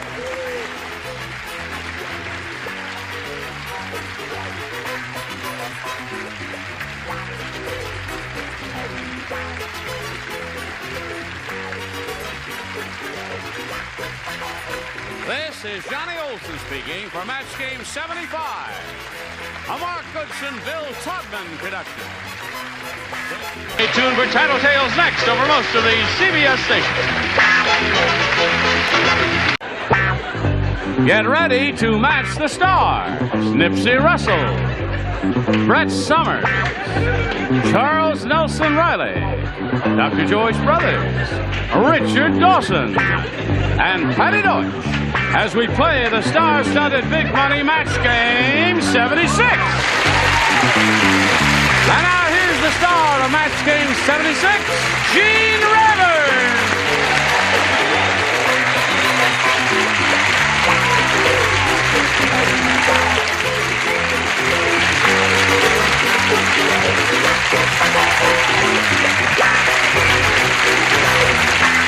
What do you say, John? How are you? Good. Thank you for joining us here on Match Game 76. We're going to have a darn good time here Yes, today. sir. Welcome back. Hello. Welcome back. Welcome back, welcome back. Yes. Yes. Nice to see all of your bodies. Now that How they're are you? back, can we go? Yes. No, I'm just kidding. How are you, Captain? Fine. Good. At ease. I want all Captain the... Charles? Yes. Yes. Or Chuck. Or Chuck. Yes. You all right? told everyone where you've been? It's Oh, had a very yes. exciting Oh. time. Where Took have an you ovation. been? Have you been? Oh, you've been to visit the Queen. I went to Brussels, yes. No, I visited Prince Paul, actually. What you had dinner with? Had dinner at Belvedere Palace in What did Brussels. they serve? It was a gassy Big experience. Mac. Chitlins under glass. No, they served fish, as a matter of fact. What kind? Filet of sole. Oh, it was so elegant. It was this, for a kid from South Chicago, it was a bit much, I'll tell you that.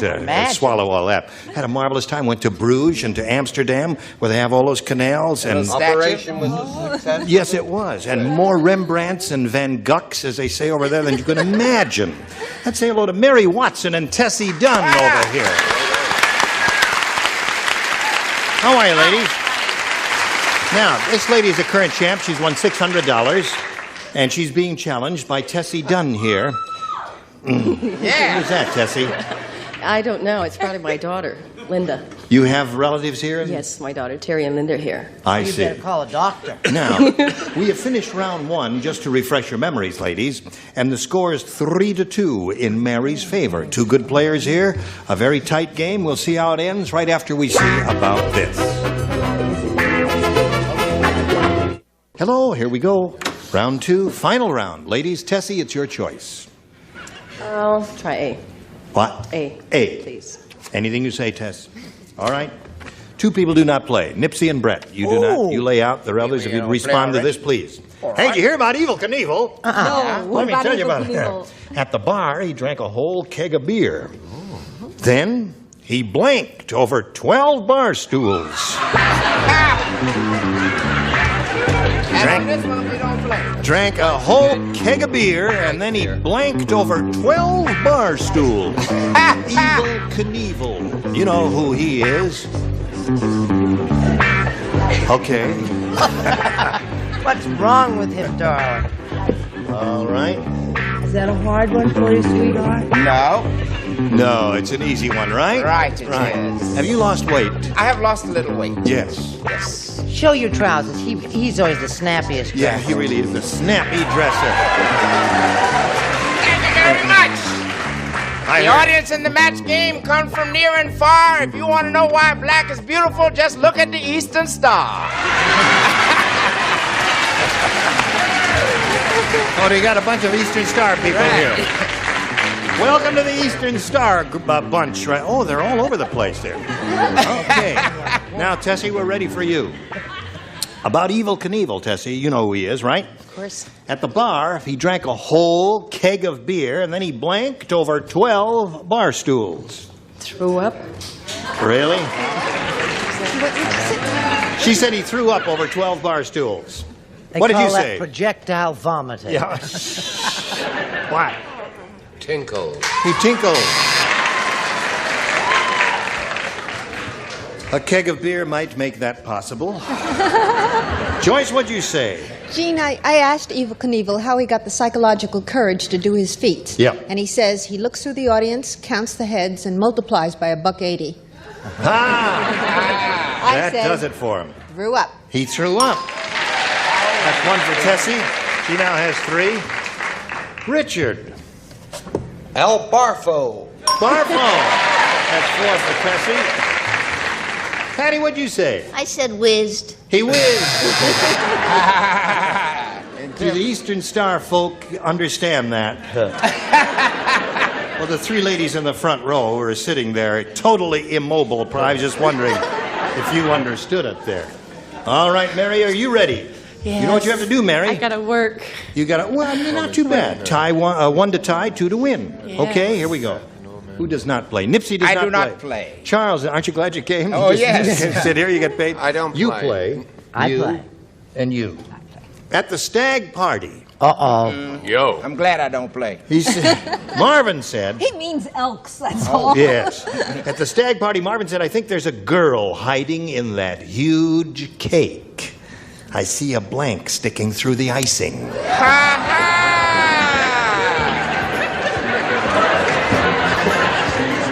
Hi, darling. Hello there. How have you been? Oh, I've been wonderful. Yes.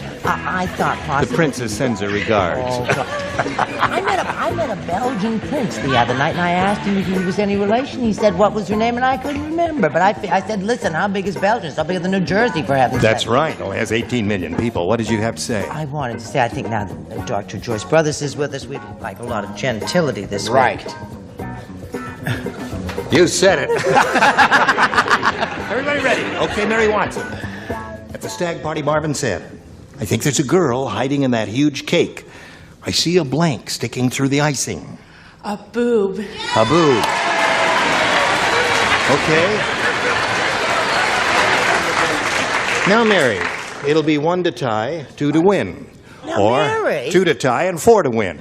Didn't I just get through talking about Dr. Brothers being with us and we had to be genteel and Yes. gentile and all that swell stuff? I saw two. I'm so disappointed in you. Boom! Boom, it is. So now at this moment we have a tie score. And Mary, if Joyce says the same thing, you win the game. What do you say I there? am so embarrassed by this panel. I mean, after all, you have to be genteel and decent and everything. And I said, boo! I'm ashamed of you.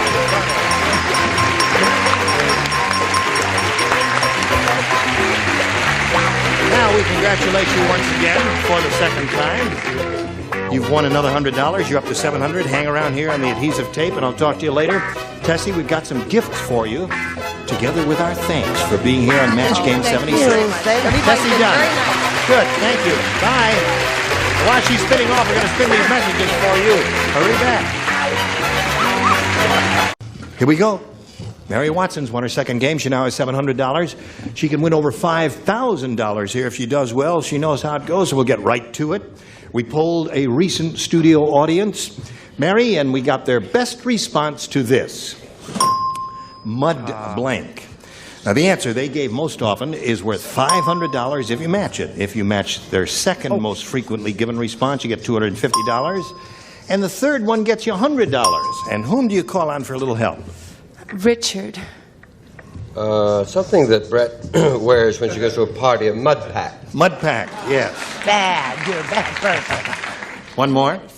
Joyce. Mud pies. Mud pies. Good one.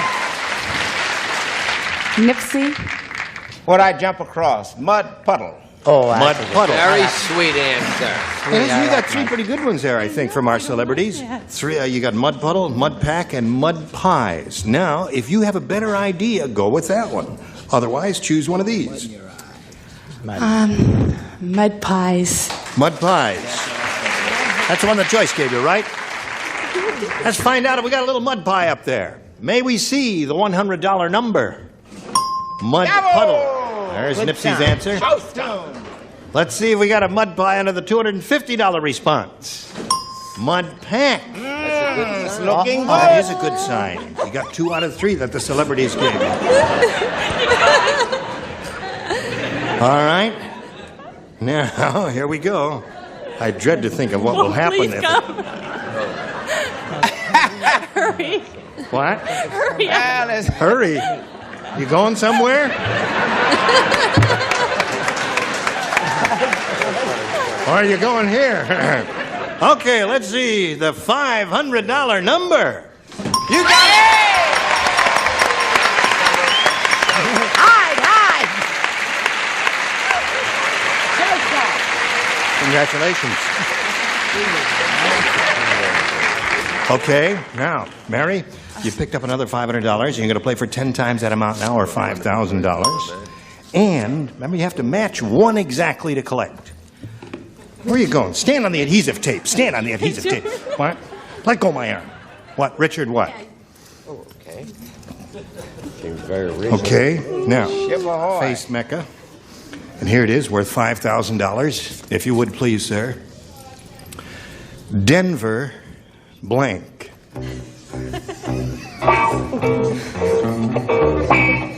Don't laugh. It's not funny. I know, it's your money. Richard, are you ready? Yeah. Okay. Now, get your ESP going.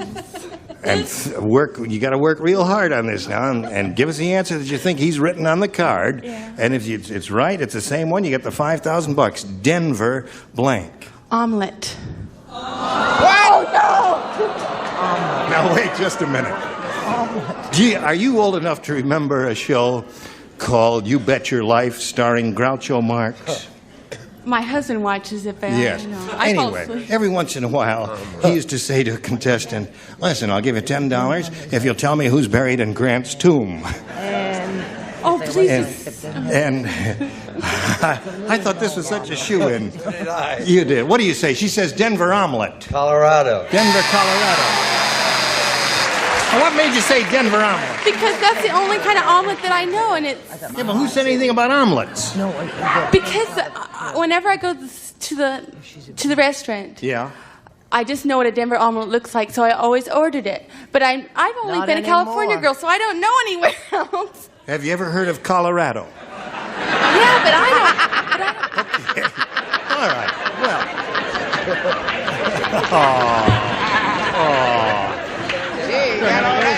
Little cry there. Well, listen, Mary, you're going to have another whack at it now because we've got to welcome another player. And here comes Jeff Gaiba. Say hello to Jeff Gaiba. Okay. Now, Jeff, we welcome you and ask you to tell us the story of your life. I'm an ex-Navy man-gone student at Antelope Valley Junior College, and... Did you say dental student? No. What did you say? Present, just plain old student. Oh, a student, Yeah, yes. I'm just plain old student right A now. college student. Right. Yes, with a beard. Yeah, that Right. hangs around with me. And I got a wife. Yeah. Beautiful wife, as a matter of fact. She's pregnant 7 months right now, so we're pretty happy about that. That proves she's beautiful. And that's, if I may repeat, she's beautiful. And I have a wonderful little 2-year-old daughter, and she's just terrific, too. Good. Well, you sound like a very happy guy, and we welcome you and wish you the best of luck, Thank Jeff. you. Thank you. And we'll ask you to make a selection here because you're the challenger. I'll choose A. You want A. All right. We've got a new game now. And here we go. The nurse said to the doctor, "I really don't think you should have used a tourniquet on that last patient. All he had was a blank." The nurse is speaking to the doctor. "I really don't think you should have used a tourniquet on that last patient. All he had was a blank." All he had was a blank. Should not have Now, used it. You know is what a there tourniquet is. Of course I do. There is not one definitive answer. There are a number of definitive answers to this one. Oh, Yes. there are. There's not I can the think of answer. 3 right off the bat. You do? Yes. Give me 2. I'm not allowed to do I that. know you are, sweetheart. I was just kidding. Yeah. Good. Just put it right in the slot there. Put it in the slot. She's got a good one. Go ahead, copy it again.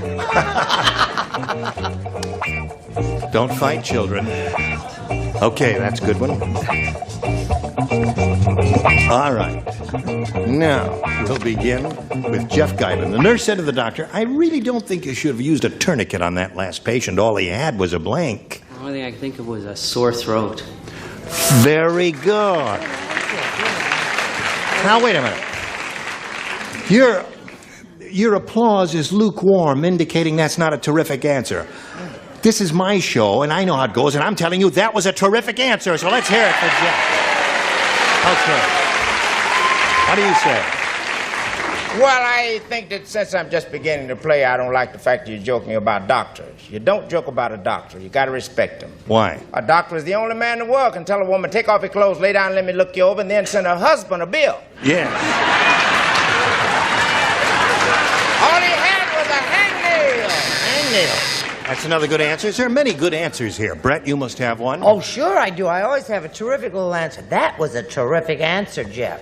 I say a little tum-tum ache. Tummy though. ache is another good one. I chose headache, Gene. Headache is a very good one.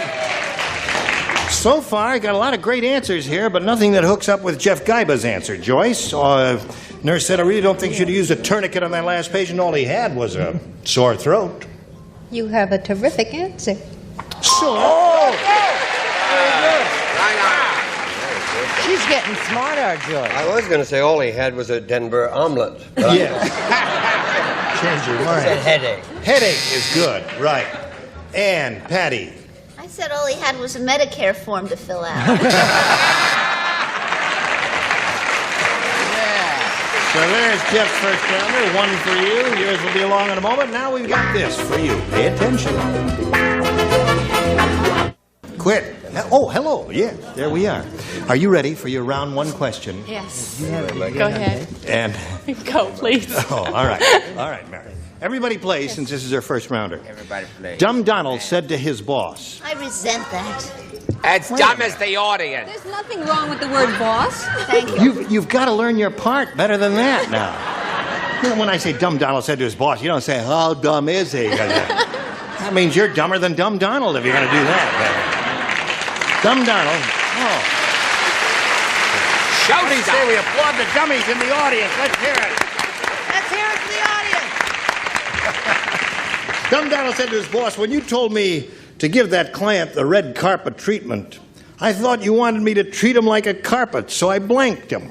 I thought you wanted to treat him like a butt, sweetheart. When you told me to give that client the red carpet treatment, I thought you wanted me to treat him like a carpet, so I blanked him.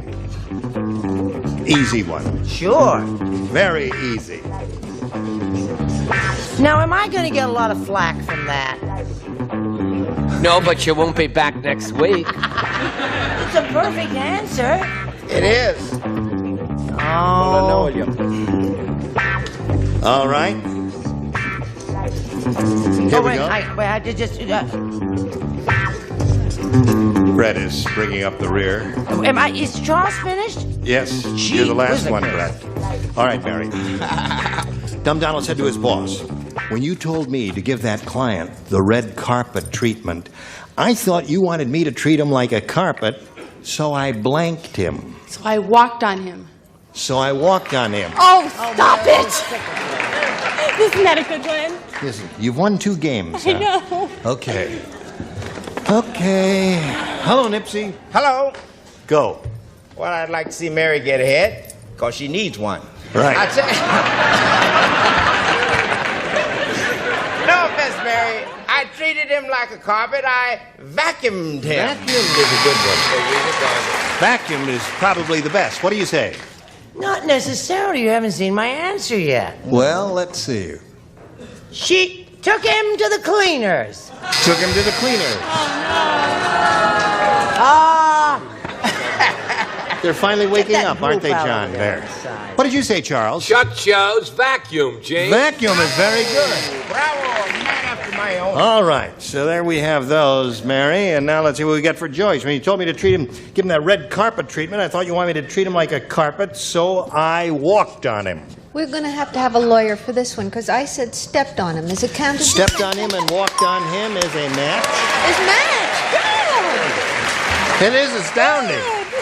You've been away so long and you're doing so well here. You should be playing over there. Yes. Well, I've been away so long and you're doing so well. I think that's very nice. You're very well balanced and very emotionally mature. Haven't and I'm flipped so over proud yet? of you. I thank you, my dear. This business can get to you, as you well know. There. What did you say? Along with Nipsey and Chuck and said vacuum. Okay, vacuum there. Vacuum, I guess, is the definitive answer there. What do you say? Beat him. You beat him is another good one. Oh, that's a correct. So there we are at the end of round 1. Score is tied 1-1. Round 2 coming up right after this. I think later. What's going on? Alligator. What later? Who? What? Now? What? No. Okay. What the farmer said, potato. We got it's one of those awkward times. Not enough time to ask a question and too much time to just say goodbye.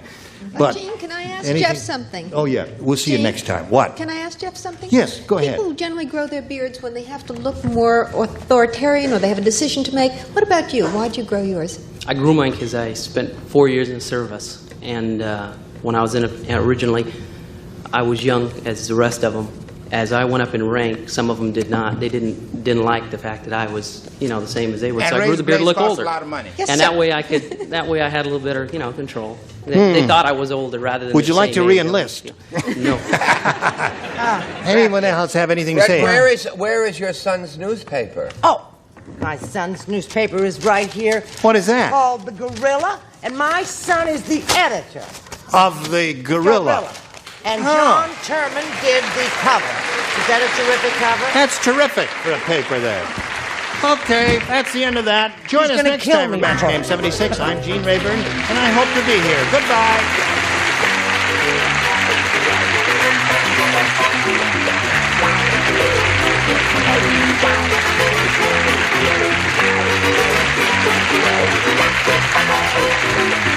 This is Johnny Olson speaking for Match Game 76, a Mark Goodson, Bill Todman production.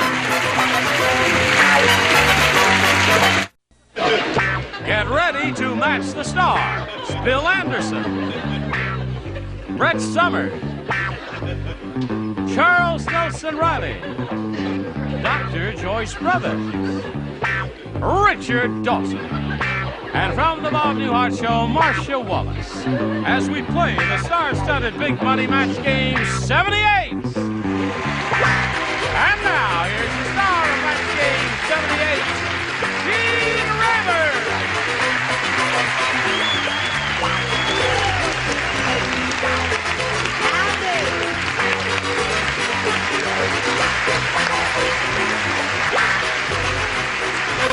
Thank you, friends.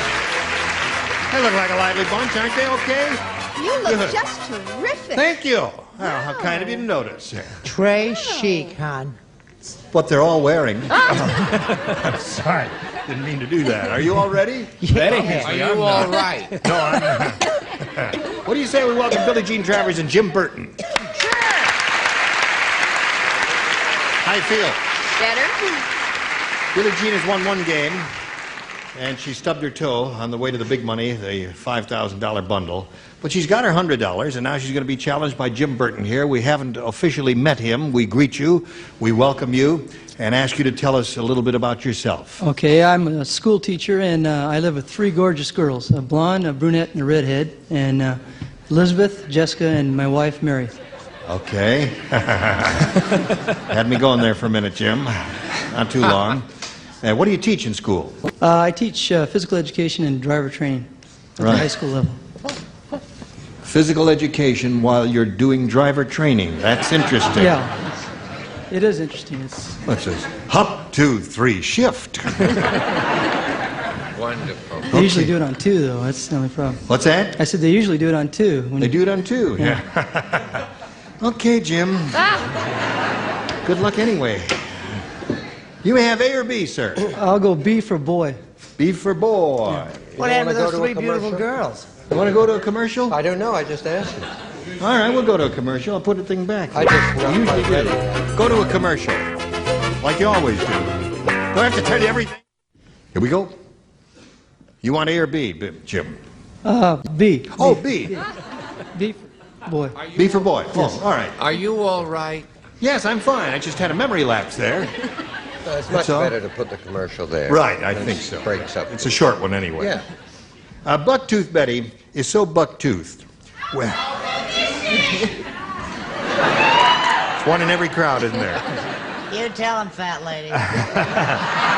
Bucktooth Betty is so buck-toothed without bending her neck, she can scratch her blank with her teeth. That's how Bucktooth Betty is. Good gravy, Marie. You look stricken. It's an unusual image. Yes, get the picture clearly now. Yes. Bucktooth Betty Bucktooth Betty. can so buck-toothed she can scratch her blank Without bending her neck. without bending her neck. Yep. Or without bending her neck. She can scratch her. Right. All right. Okay. What are the rest of you doing? Well, I've been thinking about it. I've been trying to visualize it, darling. I have this visual mind, and it's all wonderful. Yes. Santa is watching. Okay. Here we go. Jim Burton, have you been thinking about it? Yes. There it is. Bucktooth Betty is so buck-toothed, without bending her neck, she can scratch her blank with her teeth. Nose. Wait a minute, hold on. Now, he may not understand what bucktooth means. You know what buck teeth are? It is a malocclusion in which the upper mandible protrudes beyond the lower mandible. Now for my next number. Can't change it. No, too late to change it. Oh, Gene, that was heavy, you know. You know where I'm coming from? What does Mortimer Snerd have to say? Speaking of bucktooth. She not only had big teeth, she was enlarged elsewhere. Oh, really? Yeah, and boy, she really did a number. Is she bucktooth? Got the idea now. Got the picture, Jim. Brett. I pictured her as a kind of chubby little person and cute and adorable and everything. And I said she could scratch the dimple in her cleavage. That's interesting. Very good and imaginative, Charles. And adorable it smells. I said a husband. Without bending her neck, she can scratch her husband with her teeth. Well, we're getting some interesting responses here, Jim. Nothing to match yours, of course. I don't expect it, but we have to go through the routine anyway. What do you say, Joyce? I wish you didn't have to. Can I just resign? No, from you the got to see it. program? You got to. No, if you want the money, you got to show your card. Oh God. Scratch your belly. What did she say? Belly, she said. That is a bucktooth lady. Very lovely. Yeah. All right. El Lego. El Lego. Oh, dear. That's a big tooth lady. I have a tasteful answer. Good. You can always count on me for a tasteful Naturally. answer. Not necessarily. Wrong. We have a tasteful, wrong answer. My attorneys. Chin. Chin. He said nose. All right. Hit it everywhere, but no nose there. Now, Billie Jean, this is yours. Listen carefully. Angela said, I just won a beauty contest held by the Beef Raisers of America. But I hate my new title, Beef Raisers of America. But she said, but I hate my new title. Everyone calls me Miss Blank. Cute.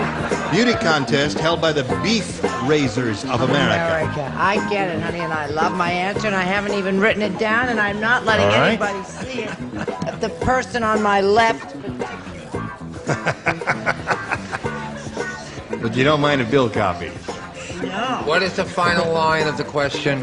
I hate my new title. Everyone calls me Miss Blank. The operative words are... He doesn't have me to copy from, Shut up. darling, how it doesn't happen. The operative words are Beef Raisers of America. He's nodded off. Goodbye, Charles. Oh. Billie Jean Travers. 1 second there while she's changing her mind while Charles is writing an answer.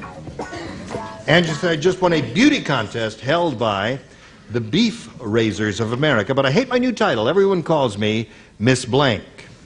Miss Heifer? Miss Heifer. Hey, that's pretty good. That is the cow, right? That's a rather pixie-ish good little answer there she gave us. Miss Heifer. I can't spell heifer. So, I put bull. I see. Everyone calls me Miss Bull. Bull Blank. Yes. I rarely say that I have the definitive answer, but I think rarely this do. one is. That's true. That's why I rarely say it. They call her Mistake. Mistake. We'll play on words, don't you Right. know? That is the definitive answer. I must admit that. Mistake? Mistake, yes. Got the idea? I hope it's a match. Cow? Miss Cow. Cow and heifer. Let's see now. A heifer.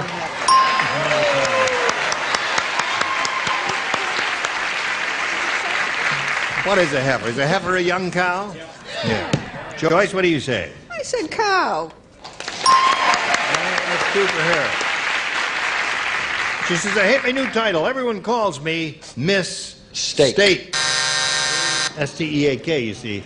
A little play on mistake there. Do you know that I had the definitive answer and threw it out? You didn't. Do you suppose I've hit my peak and missed it? Yes. God, I hope not. Cow. Cow. There it is. So at the end of round one, 3-0, favor the champ. Jim, you'll go to work and you'll do a little bit better with the next one. Right now, this for you.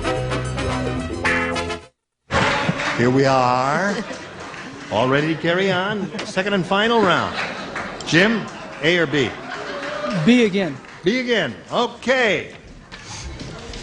Wait a minute. Careful, sweetheart. That thing gets I got a little coupling on my microphone that gets hung up once in a while. At the baseball stadium, when Horrible Hank walked onto the field...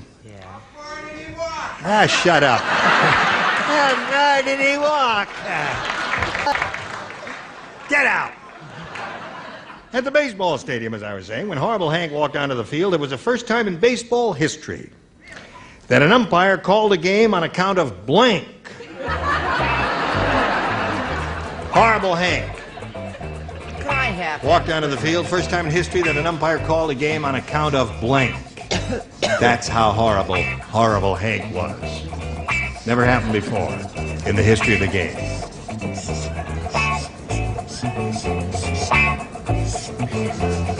I don't know.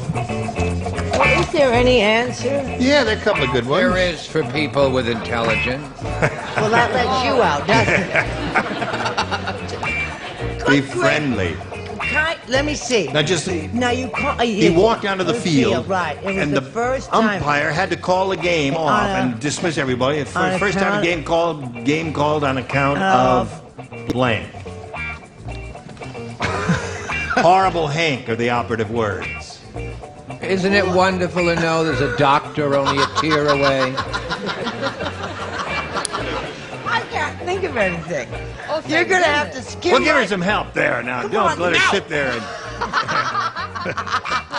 Put on your Bill, give her coat some help the other there. day. I'm not any help. I couldn't think of anything either. Poor girl needs help. That's a terrible question. It is. At the baseball stadium, when Horrible Hank walked onto the field, it was the first time in the history of baseball that an umpire had called a game on account of... Nobody showed. I guess it is a terrible question. Poor thing, it's a terrible question. No, you don't quite understand it either now. You didn't understand it either, I did think you? we're going to make it frightens unanimous. What? He's teaching kids how to drive. Yes. Holy mackerel. Clarifying thought. Wow. Show it. I think it's going to be unanimous. I think we all missed it. No, they call games on account of rain? Right. Okay, this guy was so bad, he inflicted so much sorrow on the fans, they call it on account of pain. You didn't understand it either. True. Now, we know you didn't understand it, but what'd you write? I think that's the worst bloody question we've ever had in the many years we have been doing this show.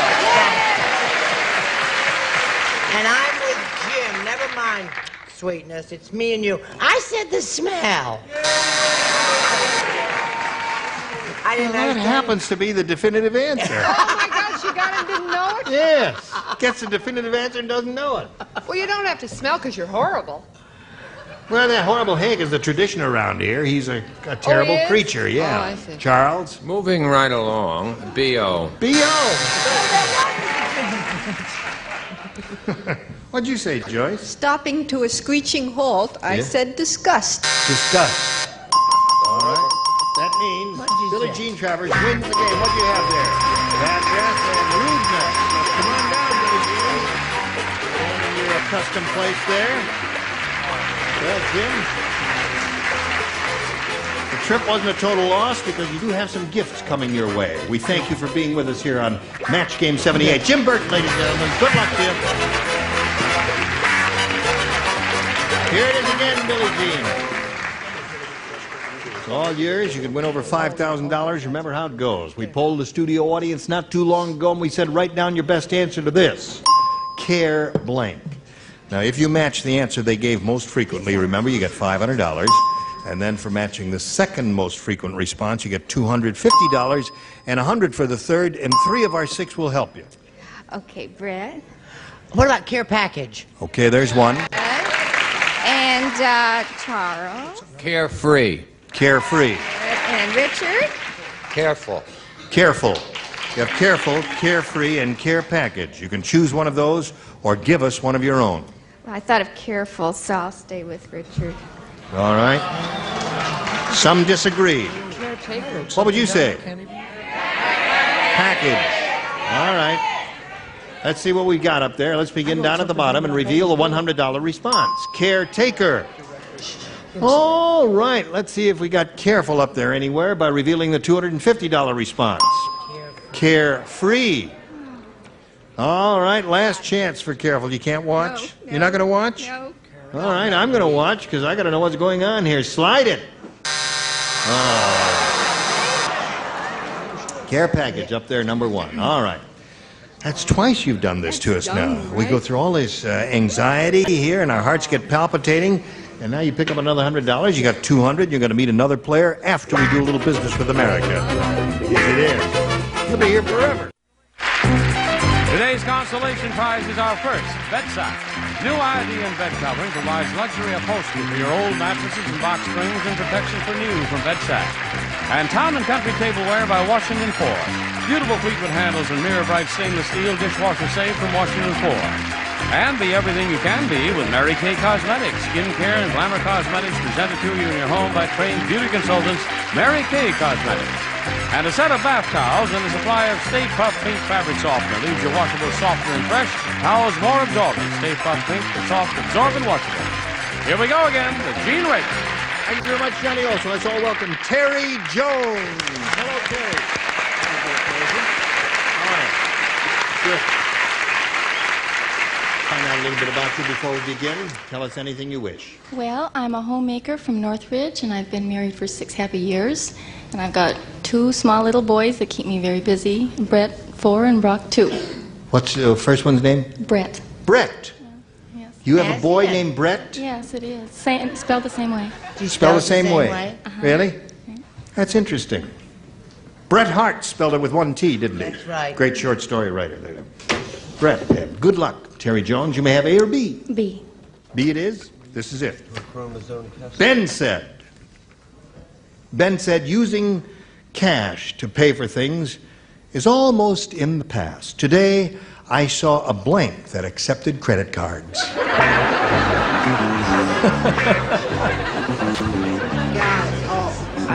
You got it. You got it. Naturally, she had a ring. All right.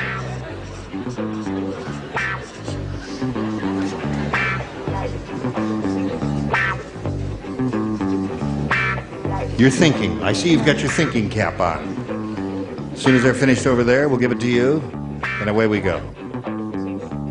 Ready, Charles? He's changing his mind. Oh, all right. Let me just read it to you while he's writing. Ben said, using cash to pay for things is almost in the past.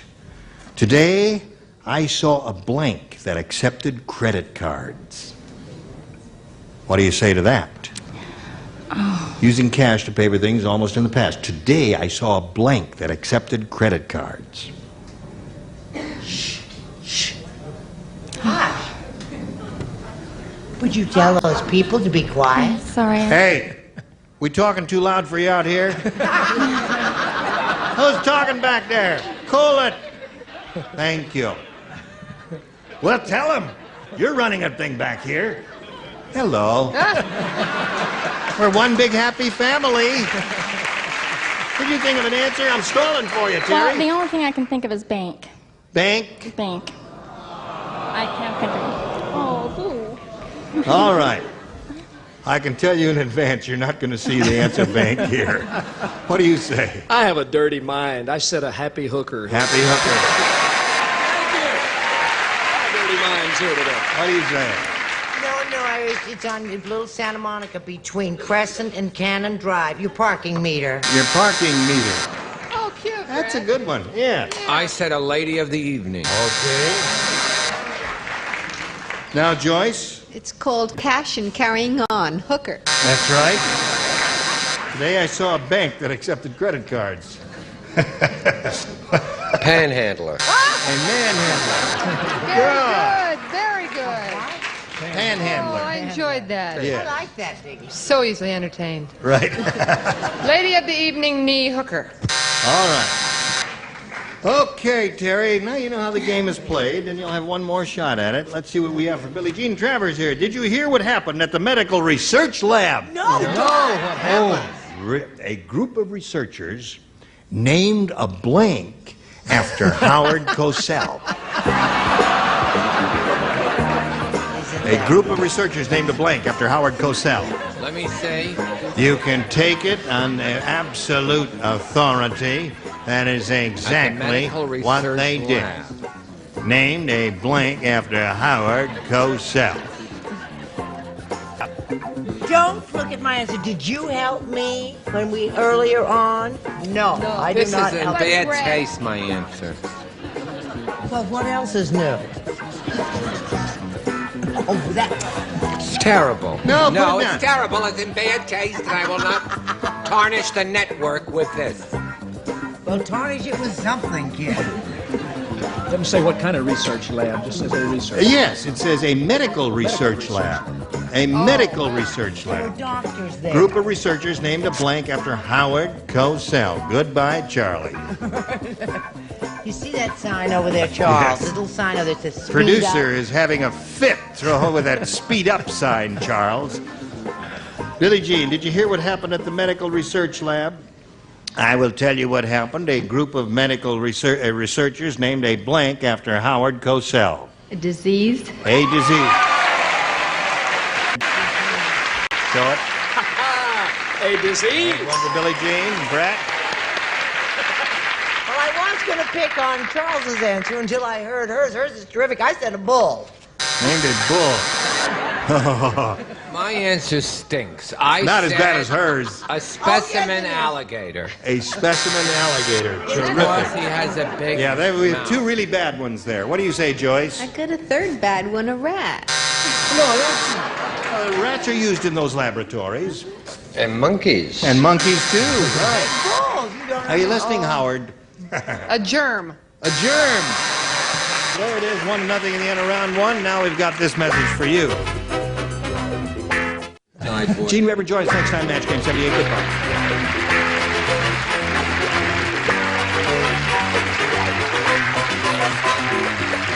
This is Johnny Olson speaking for Match Game 78, a Mark Fritz and Bill Topman production.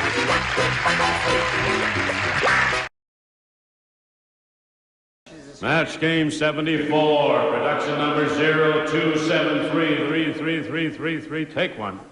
Take two, they're small. Wait a minute. Get ready to match the star.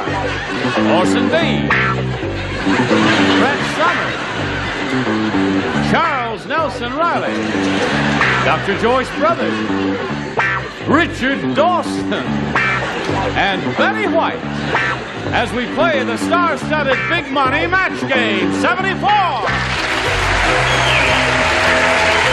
And now here's the star of Match Game 74, Gene Weber.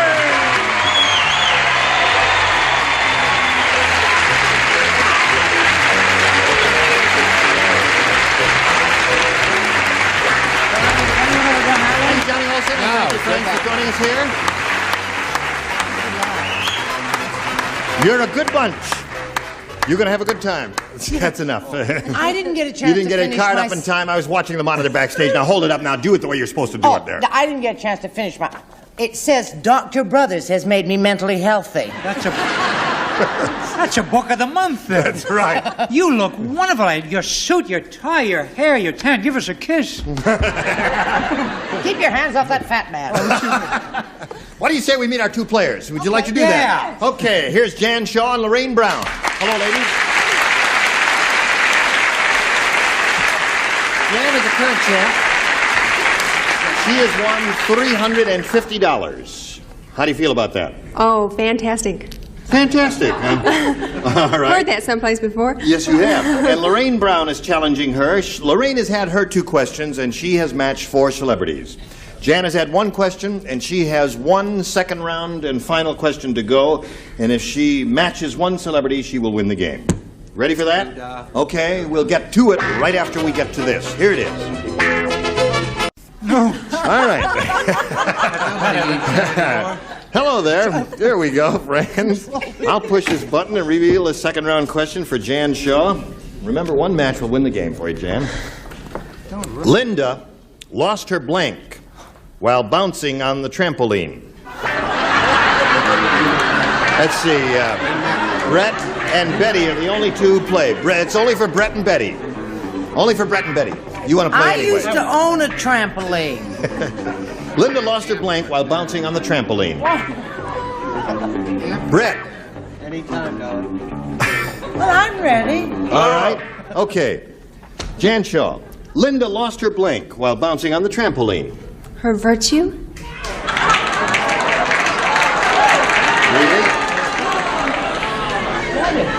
That's... I want to be there when that happens. I want to see that. Yeah.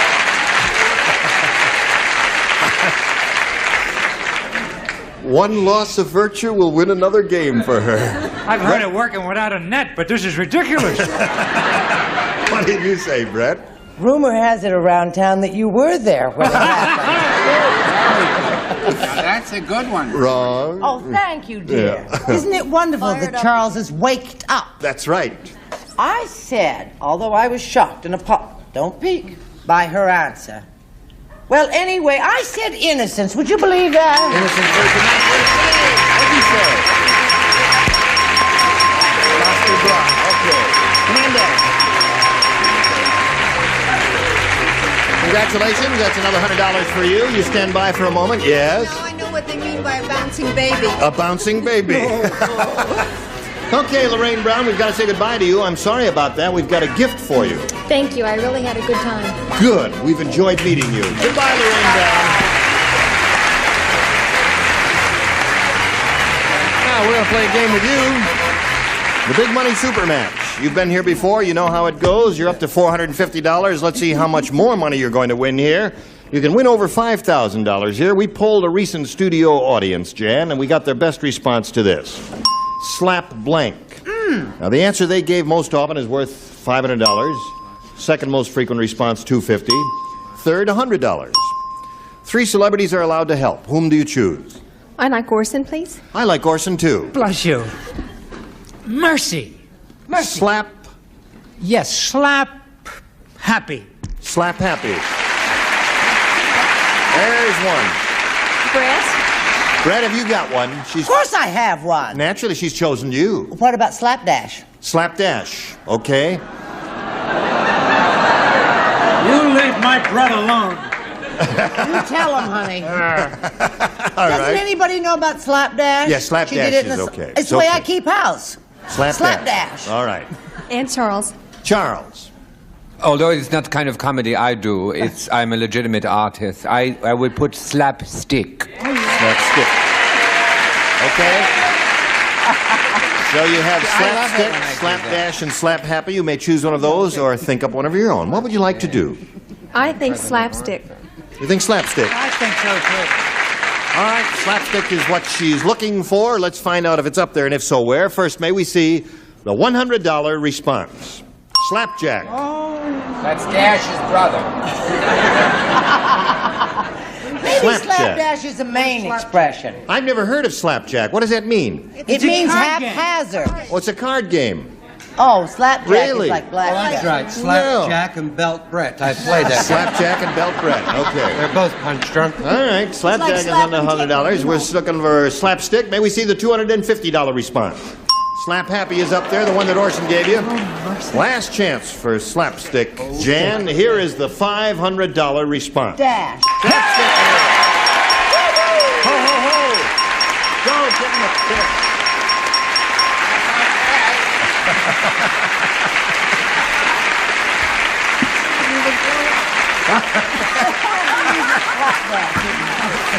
So you got the $500.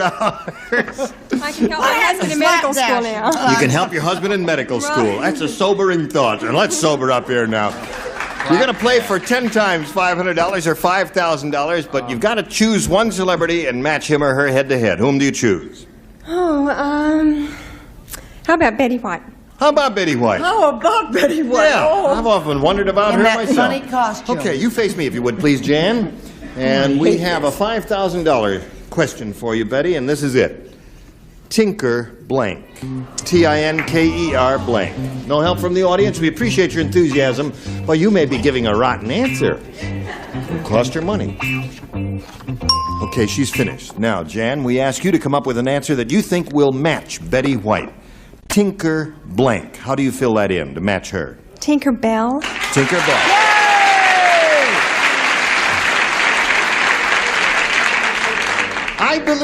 I believe. If you believe in fairies, Tinkerbell will live. Oh, Mary, do we believe in fairies? Betty, for $5,000, may we see your answer? That's what I get for having an erector set when I was a child. Tinkerbell. Tinkerbell!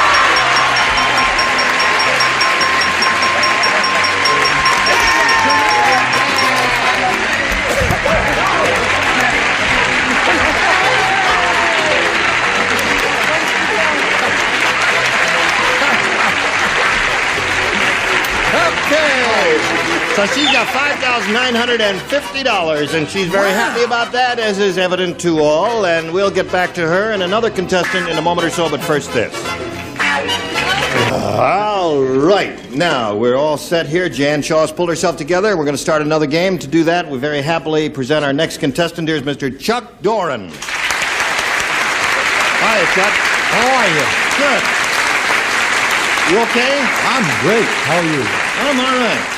How would you like to, in 8 sentences, tell us the Chuck Doran story? Gee, you're only going to give me 8 sentences? Well, all right. Take as many as you like. Time's up. Time's up, right. Okay. There you go. That was a short career in daytime telly, wasn't it? I come from Orlando.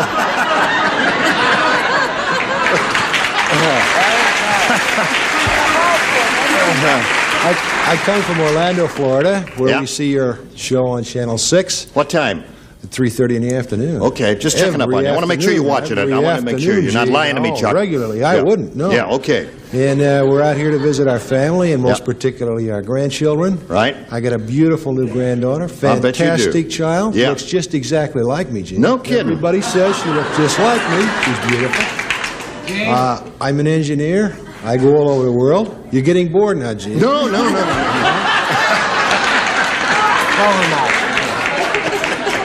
Oh, dear me. Well, is there anything else you'd like to add? No, Gene, not tonight. Okay, all right, Chuck, good luck to you. I'll push a button and ask you, if you can, to make a decision now. It's a simple thing. I'm going to try A. A or B? I'm going to try A. Oh, A. Look at how quick he made up his mind to that. Wait a minute, I'll get it there. There it is. All Now, right. if you could get the card out, we'd be all set. Brett said, I have an announcement. I have an announcement to make during the next commercial. I'm going to blank the man on the buzzer.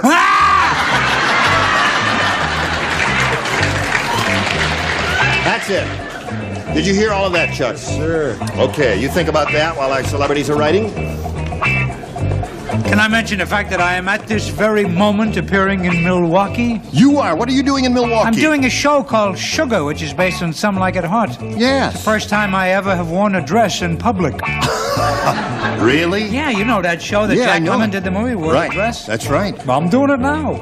Elaine Joyce was Sugar on Broadway, Yes, wasn't indeed. she? Why won't Joyce Brothers put in her card? She hasn't put in her card. And she's the doctor? That's 3 demerits. Dummy. Yeah. Doctor, would you come and get the doctor? Went to college, doesn't even know how to put her card in a slot there. Okay, now, Chuck Doran, we call on you. Brett said, I have an important announcement to make during the next commercial. I'm going to blank the man on the buzzer. I think, Gene, that she secretly loves him. I think she's going to kiss the man on the buzzer. Chuck, are you sure you've been watching this program? I've been watching it. All right. Ask the doctor. All right. He says he's been watching it. Brett said he's going to kiss the man on the buzzer. What do you say? He's going to kiss him and kiss him and kiss him until he's dead. Kill the man on the buzzer. Kill the man on the buzzer there, Chuck. What do you say? And I don't talk that way. No. I talk like this. Yes. I'm going to shoot the man on the buzzer. Shoot the man on the buzzer. All right. And I mean it.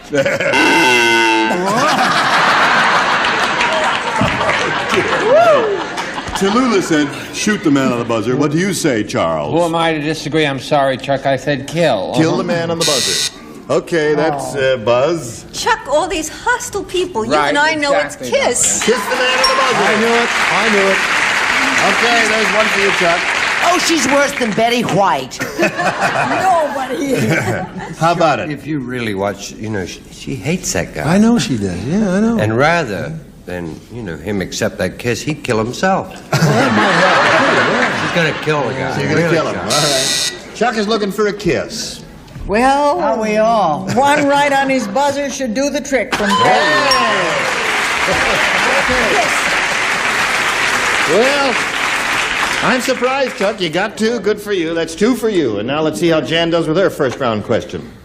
The man from Mars said... Yes? I guess I do look a little strange to you. I have 3 toes on my right foot, 8 toes on my left foot, and on my other foot I have a blank. It's the best we can do, folks. You're having trouble with that one, are you? Can we withdraw this question? I guess I do look a little strange to you. Heavy material. 3 toes on my right foot, 8 toes on my left foot, and on my other foot I have a blank. On my other foot, I have a... Yes. Come now. It's easy for you. You're just the host. All you have to do is stand there and read those silly questions. Is there? You finished? I'm not supposed to write it. Yes, you are. The only time you don't write is when the sign lights up and says, don't write. Sorry. Yes. You sure you got a PhD? No, I demand to see her degree. She demands. PhD, pretty hair and dumb. All right, everybody's all set, so we'll call on Jan. Well, the man from Mars said, I guess I do look a little strange to you. I have 3 toes on my right foot, 8 toes on my left foot, and on my other foot I have a blank. A finger? A finger?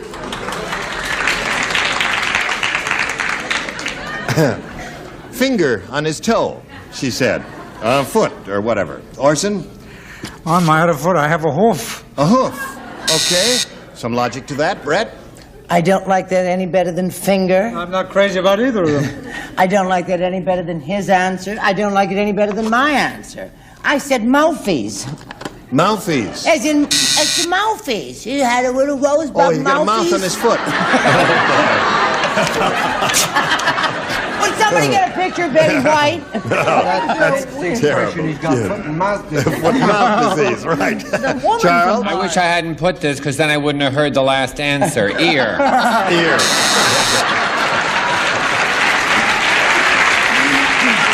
Yeah. A man from Mars said, I have 3 toes on my right foot, 8 toes on my left foot, and on my other foot I have a... She says finger. I'm ashamed to mention this group. Finger. Good. Finger. Not as dumb as she The acts. woods is full of weirdos today.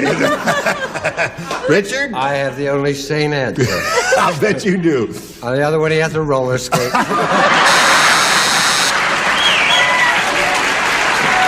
way to get along. That's right. Skating along on 1 foot there. You will never know how close I came to putting finger. However, I did not. On the other foot, he had a corn. A corn. Big corn. I mean, a big, painful thing. Oh, boy, did it hurt when he walked like that. All right, so at this moment of the end of round 1, scores 2-1 in favor of the challenger, Chuck Doran. We go to round 2 in a moment or so, but first, this for you. All right, we're ready for round 2 here. You and I are ready, right? Chuck and Jan, here we go. Chuck, make a selection if you would, please. I'm going to try A again, Gene, You're if going I to may. try A again. Are you quite ready over here? What are you doing? You're fiddling around with that lady. Is this man molesting you, madam? Yes, thank you. Now, will you please butt out? Who's butt robbing this Stop. train?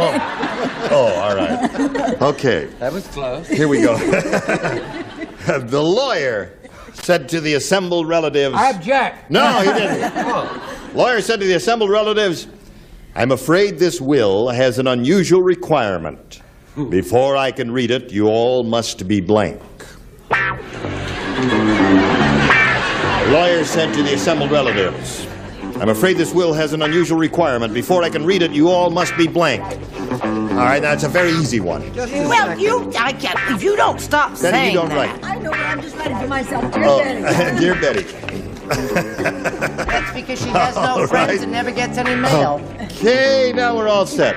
And we'll call on Chuck. The lawyer said to the assembled relatives, I'm afraid this will has an unusual requirement. Before I can read it, you all must be... Drunk. Drunk. Yeah. Well, that's interesting answer. He says drunk. Orson? He said, before I can read this, you must all be naked. Yeah! See, they're all cheering and hollering there. Never got to read the will. No? What did you say, my dear? I said... Are you chewing gum in public? No, my mother would whirl in her grave if she thought I was chewing gum at all. I said naked. Naked. N-E-K-K-I-D. Chuck, that seems to be the answer. I thought you were going to say naked. Yeah, Chuck. I did too, Charles. I said blindfolded for some reason. Blind him. Rather interesting. Yes, interesting like his. Okay, now we come to you, Richard. How old would Charles have been if he'd lived? No nudes is good nudes, Chuck. That's right. So you got 4 naked relatives and all cold sober. Relatives, all cold sober. Now, Jan, you need 1 to tie, 2 to win. This is it. 1 to tie, 2 to win. Greta said, "My husband has been a sailor too long. He won't even get into a bathtub without a blank." Greta said, "My husband has been a sailor too long. He won't even get into a bathtub without a blank." He won't even get into a bathtub without a blank. Now, how else can I read it for you to make... I know, but I can't... Into a bathtub without a blank. Everybody but Joyce here, because Joyce matched in the first round because, remember, she's just a she's a show-off. PhD. All right. All set? Here we go. Jan. Greta said, "My husband has been a sailor too long. He won't even get into a bathtub without a blank." A ship?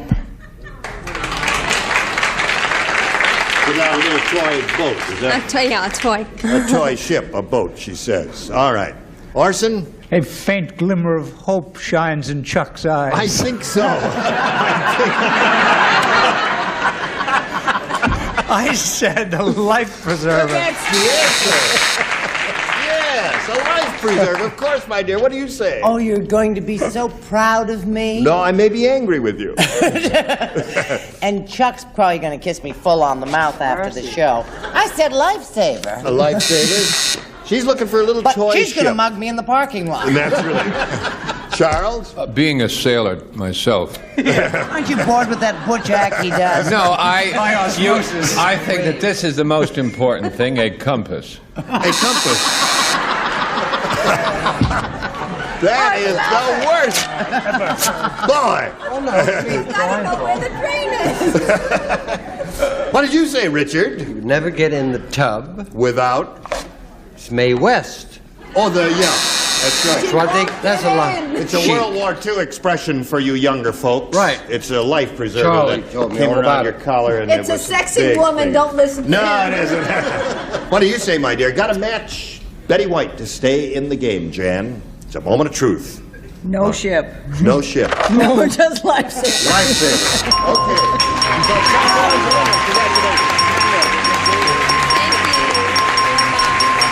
Congratulations. You got $100. All right. You stand by for a moment or so. We say goodbye to Jan. She's going to leave with $5,950 together with our best wishes. Goodbye, Jan. All right, Chuck, you stand by. We got to do a little business with America, and this is it. It seems to me that it's time to say goodbye. Well, say goodbye then. Okay, goodbye then. G. Raymond, Goodbye, Match Game 74. Goodbye. This is Johnny Olson speaking for Match Game 74, a Mark Goodson, Bill Todman production. Stay tuned for Tattletales next over most of these CBS stations. 5-8, and it is take 1. Get ready to match the star. Bill Daly, Brett Summers, Charles Nelson Riley, Dr. Joyce Brothers, Richard Dawson, and Patty Joyce as we play the star-studded Big Money Match Game 75. And now here's the star of Match Game 75, Gene Rayburn.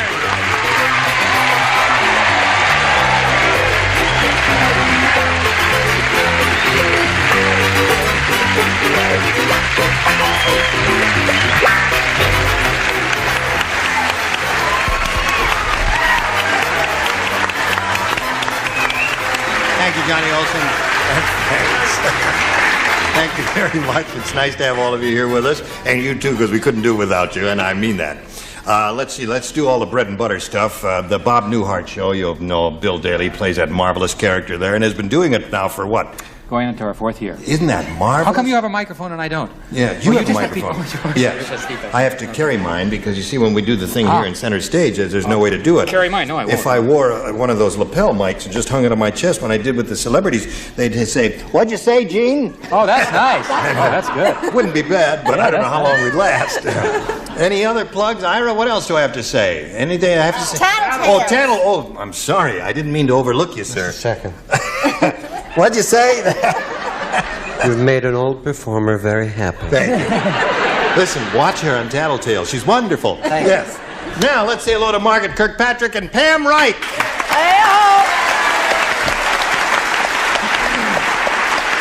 Now, Margaret has won 3 games, right? Margaret's got $800 to her credit.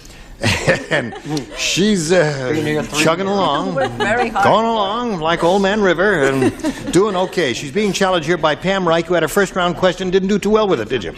And we're going to start with round 2 in a moment or so, but let's start with this first, okay? Here we go. Push a button and reveal our second round questions and ask Pam Reich to make her selection. B, please. B. B it is. Everybody plays because she didn't match anybody in the first round. Gee whiz. At the party, Arthur said. Arthur again? Arthur said this. Yes. He said, "I think it's time for me to leave. The host just threw my blank out the window." Time to leave. Oh, no. I got it. That's what Arthur said at the party. "I think it's time to leave. The host just threw my blank out the window." No, you're supposed to play too, sweetheart. Said everybody. Everybody plays, Charles. Sometimes you just have to kind of shake him a little bit. Yes. Okay. I got a standby here. You got a standby. That's not a bad one. I saw that card flash up there. That's not bad at all there. That's what I put, but I careful the way you flash that around there. Don't be a flasher. He's been a flasher for years, the little darling.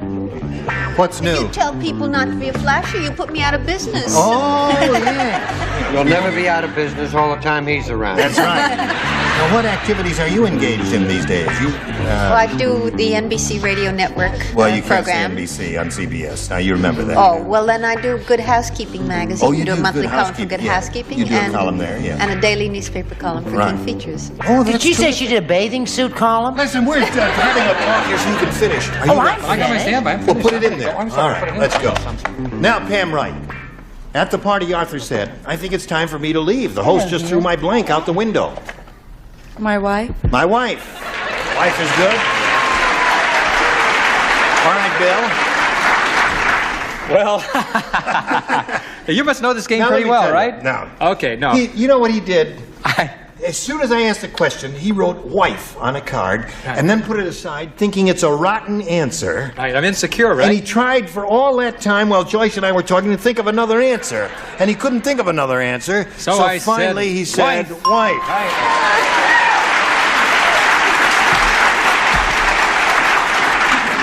You must get medical help as soon as you can, Bill. Help me, somebody. Brett, what do you say?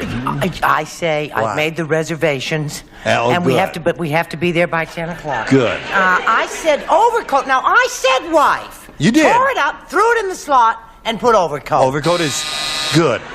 It's good. No, it's good. It's not. Wait a minute now. Overcoat is not bad. It does not deserve Wife boo. is hostile. When we get a really rotten answer, I'll tell you to boo, okay? Excuse me. Yes, ma'am. You want In it? Australia, the word for wife is overcoat. Wrong. No. She tried to save your blank. Thank you, Patty. Charles. Little mother. Overcoat. Yes. Coat. Coat. Oh, dear. Excuse me, Yes. but in Wales. No, Arthur said, "I think it's time for me to leave. The host just threw my wife out the window." Overcoat. You got me all for blunged here. And I don't even know what that means. Joyce, what do you say? I know what it means, and I'm for blunged. I You said are, coat. you said coat. You got to match the 2 remaining ones, Pam, to stay in the game. Let's see what happens here, Richard. Well, I happen to be from Australia, so Yeah. I wrote overcoat, which we call wife. She is right. See what that does. What do you say, Patty? Well, in Rhodesia, Yes. the word for wife is little woman. Right. Little woman, that's right. You did what you had to do. You matched the two remaining ones. At this moment, we've got a tie, but Margaret needs one to win. Here we go. Okay. Charlie said. Charles Nelson Riley? No, just this old Charlie here. It says, it ain't bad enough that there's 10 people adrift on this raft, but 5 of them ate blank for lunch. It isn't. Well, no, sweetheart. This is a very tricky and a crucial moment. You don't play. You play. I You play.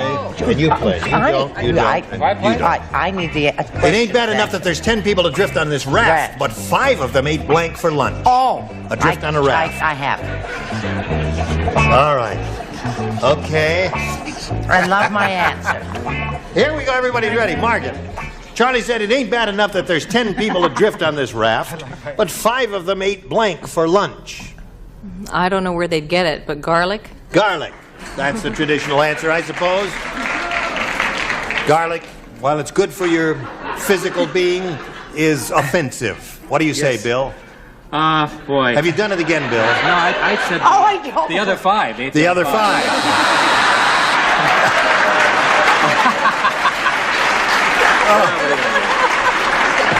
He's from the Joyce Brothers School of Cannibalism. Yes. Anything you can do for him to straighten him out? I was hoping he'd straighten me out. Oh, I see. What do you say, I'd like Brett? to straighten you out. Yeah. What on earth would make him say the other 5? I don't know. What in the world would ever prompt anyone to say that? I can't imagine. He must have stolen that answer. Oh, he did. I did not. You're drinking the same water. That's what it is. At this moment, we have a tie. Now, she's looking for the word garlic. If you give her a little garlic, Just a soupçon? just a soupçon of garlic, she wins the game. We'll read the question. It ain't bad enough that there's 10 people adrift on this raft, but 5 of them ate blank for lunch. The other 5 with garlic. Garlic! Garlic! Garlic! She said garlic, and that wins the game. Come on down.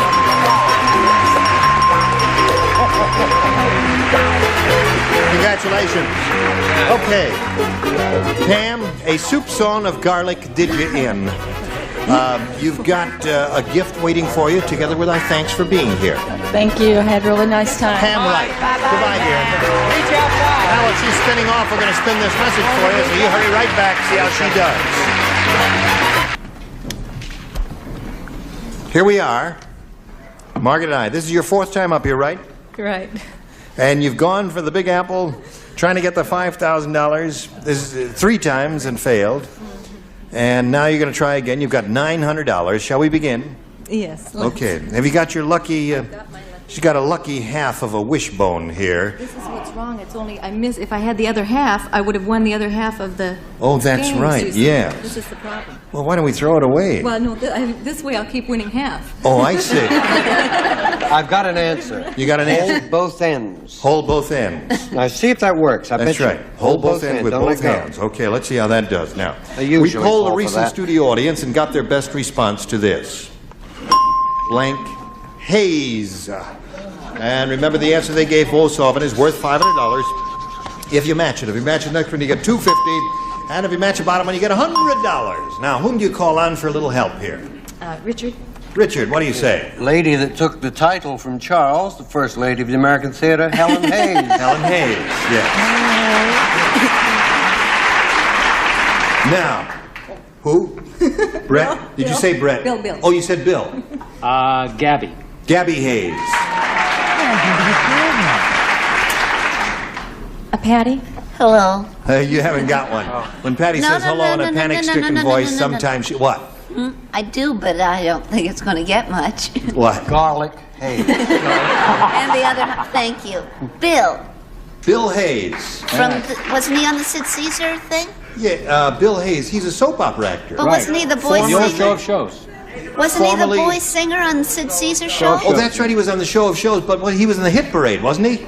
I don't know, but I worked with Sid He Caesar. was in the hit parade, and he was also in You the show worked of with shows. Sid and now he's Caesar? working You're on too the soap young to opera. work with Sid Caesar. Yes, he's still among us. So you got Bill Hayes, Helen Hayes, and Gabby Hayes. Want one of those? I'll stick Which one do you with- want? With Richard for Helen. You stick with Richard for Helen. Don't do that. Shouldn't have done that. Bill says you shouldn't have done that. What should she have done, Bill? I feel that it's Gabby. I really do. You think it's Gabby? I really get that. All right, we're looking And with for his Helen batting Hayes. average. Let's find out if Helen Hayes is under the $100 response. Isaac Hayes. Oh, I saw A rap that singer. Gucci's He one was day. in the show of shows. He was in the show of shows also. he's the first lady of the American Theater. No, he's not the first lady of the American Theater. The Australian theater. Helen Hayes, let's see if she's under the $250 response. Gabby. Too late to apologize. See, I told you. No, don't let go of that wishbone. Oh, no, you let go of it. I give you good advice and you break it. She spoiled the magic spell. No, she hasn't. She hasn't. We'll think good thoughts. All right, Earl, slide the $500 Bill number. Hayes. Oh, I gotta get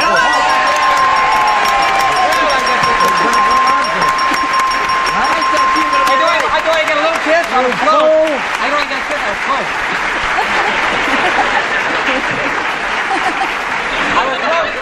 How'd you give him a kiss for? He was close. He was close, so that's why you kissed him. Okay. Now, you got $500. You're going to play for 10 times that amount or $5,000. To collect, you got to match one of them head-to-head exactly. Richard. Okay, Richard, you get ready to write. Here we go. $5,000 at stake here. Here we go. Blank Bud. B-U-D. Blank Bud. Yeah. He's finished. Very quickly, he made up his mind. Now we ask you to make a decision. What do you put in that blank? Blank Bud. Rosebud. Rosebud. You got it. That's it. You got it. Well, sounds like a reasonable answer to me. I can't think of anything but Rosebud. And we hope that Richard has thought of the same thing, too. Richard, for $5,000, does she match you with Rosebud? I'm sorry.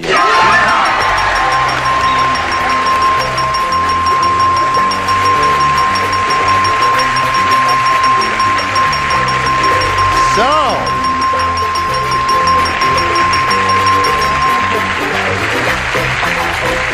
by Jove, she did it. By Jove, you know how much you got? $6,400, Margaret. How does that make you feel? Numb. Numb. Well, you cool it for a second or two while we bring on another challenger here, and we'll find out a little bit about her. Let's welcome Margie Johnson.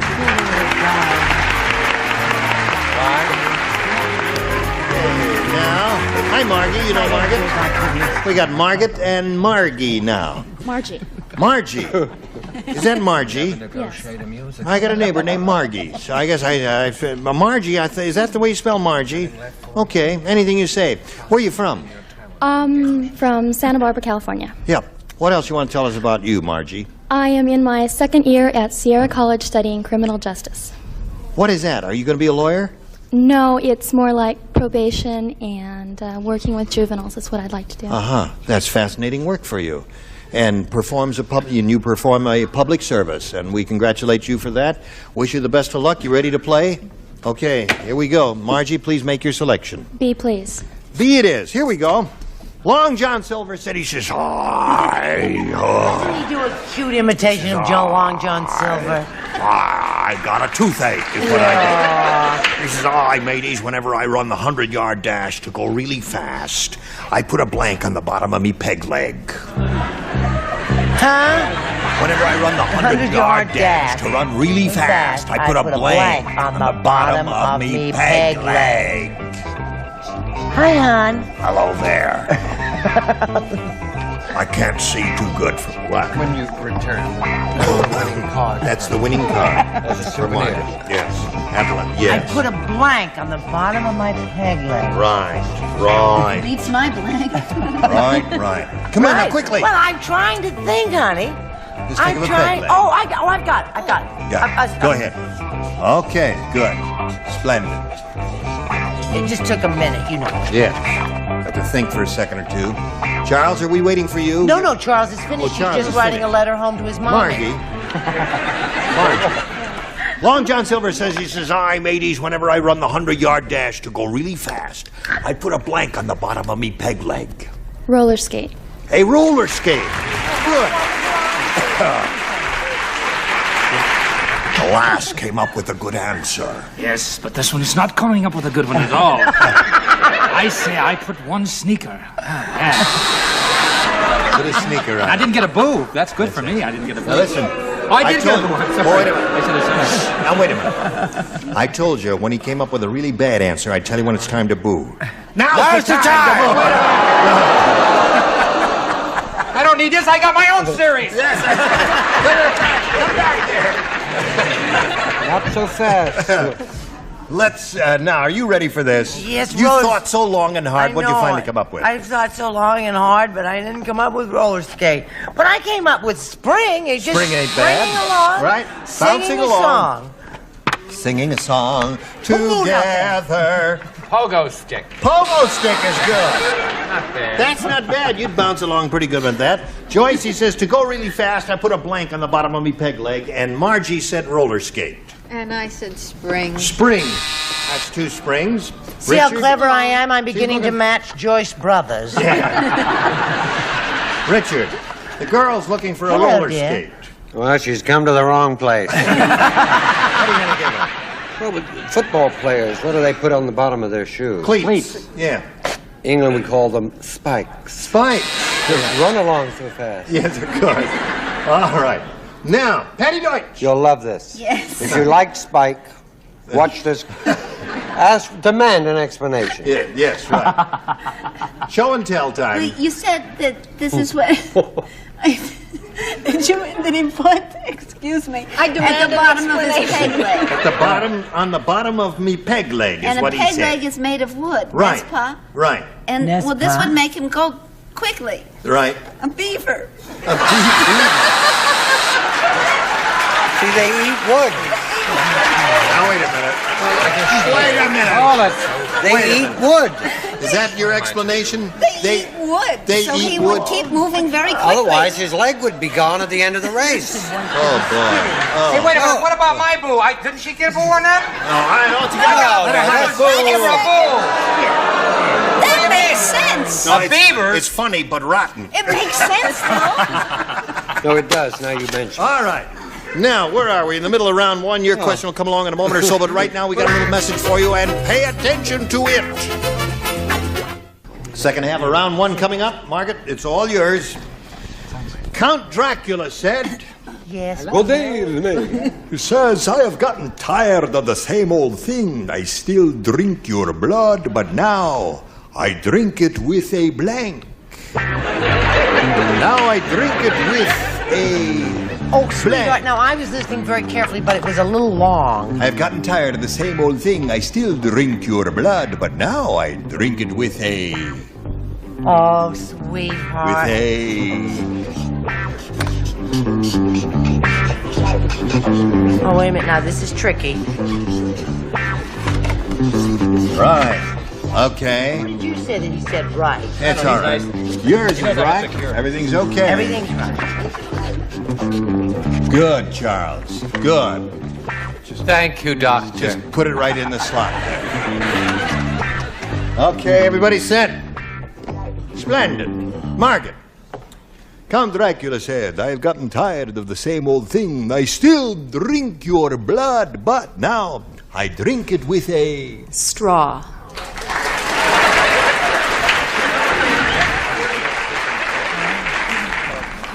I did not think of straw. I did not think of straw either. I knew you did It's a not lousy think of imitation straw. we're both doing. Well, this, no, I said that. Well, actually, you could take this tonic mix with the straw. Actually, I'm strong. Blood tonic and mix and blood is very good. I'll have a blood and tonic. What are you ordering, Wasn't even lady? funny. It was wrong and not funny. Boy, that's really something. You said right to him. You smiled at him. You Well, that's not bad. That's you a good... sold your dreams You to know, Hollywood. it's blood and tonic. That's not Blood and bad. tonic's a good drink. Just in case there are some people in the world who don't know what a spritzer is, I said a spritzer of soda. Blood and, if you will, soda. Or blood and, if you will, All right, a that's one spritz. blood and tonic and one blood and soda. Okay. But hold the ice. He was talking to Mary, drinking Mary's blood, and with a little vodka, which is Bloody Mary. All right. Oh, Bloody Mary. That's very good, right? Very good. I don't like listen, blood Better than the questions. first two. Don't be half-hearted. If you're going to do it, do it. No, that was good. That was That's enough. not You lost your good. chance. Let's not have Okay, a row. Joyce, you're up. How come your Dracula sounds just like your Long John Silver? Shut up. Who asked you? Also sounds like it's Marlon Brando. Chaser. That's Drink it with a straw and chaser? All right. Straw and chaser. I drink it with a chaser. That's good. What do you say? Still drink blood. Blood. But now I add a twist of lemon. A twist of lemon. No booze? No booze. Good night. What do you say? An old barroom expression, soda back or chaser. Dodo. All right. So, and at the end of round one, we ain't got nothing here. Nothing showing here. It's a tight game. So hurry back and see how it's going to end. Just a fast goodbye. Goodbye. Oh, goodbye.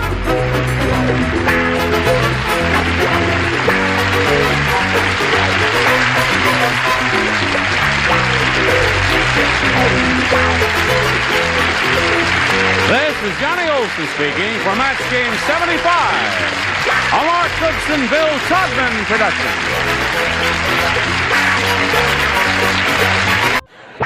Get ready to match the stars.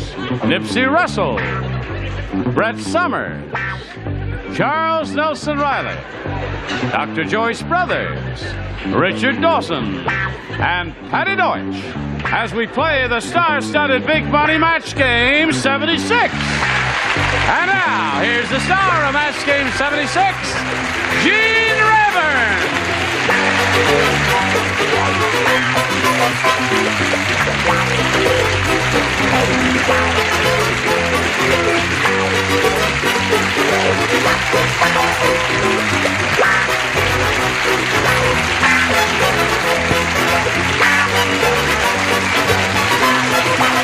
All right, John.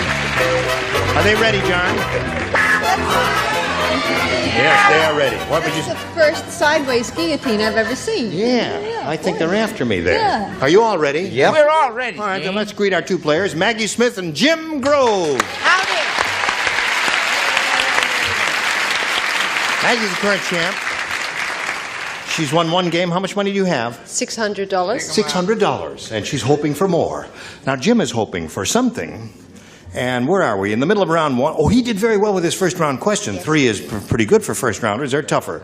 Yours will be along in a moment, Maggie, and you'll have a shot at it right after we have a shot at this. Pay attention.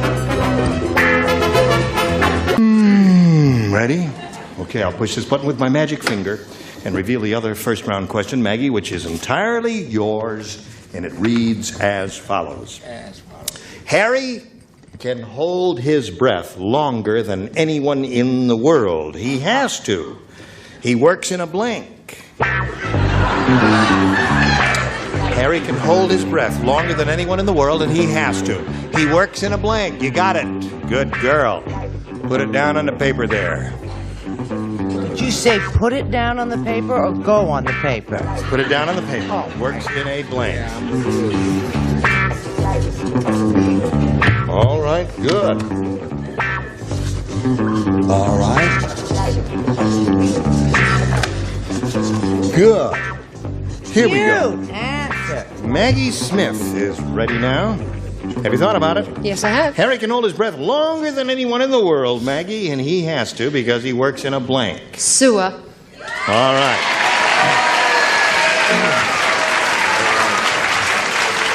Nipsey, she said sewer. What say you to that? How many bad answers is one allowed? Well, I've been here 3 years. I think I got one of my all-timers here. Really?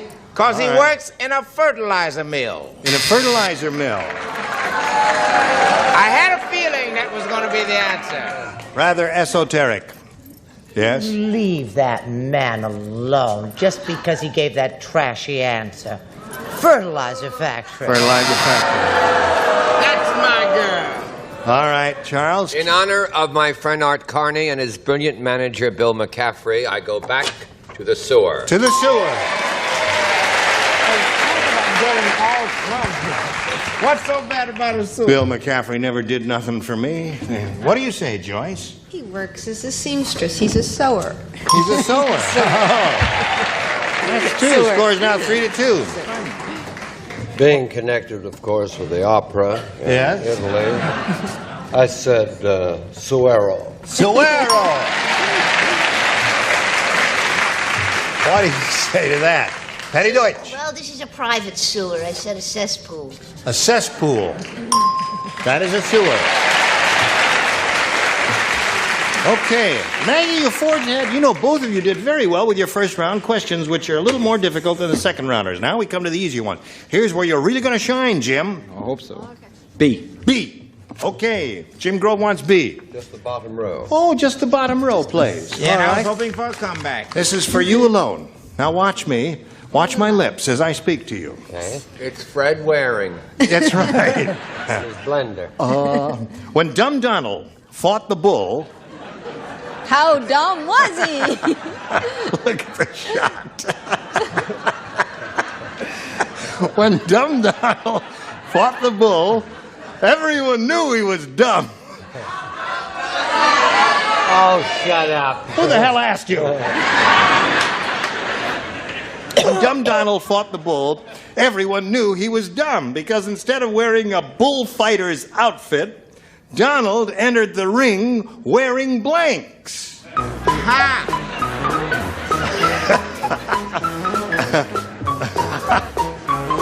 How are they doing that, I wonder? How'd they get a shot of your face through my body with it? That's very interesting. Okay, well, I'll step aside. Very good. It's a good one.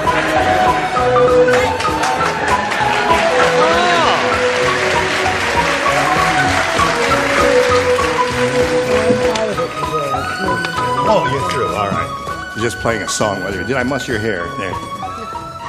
You ready, Jim? Yep. When Dumb Donald fought the bull, everyone knew he was dumb because instead of wearing a bullfighter's outfit, Donald entered the ring wearing blanks. Tuxedo. Oh. You do have a steady job. Oh, don't you? yes. Yes. Good. As a fireman. Yes. Yes. Okay. I think his flame just went out. Tuxedos is the answer. What do you say, Joyce?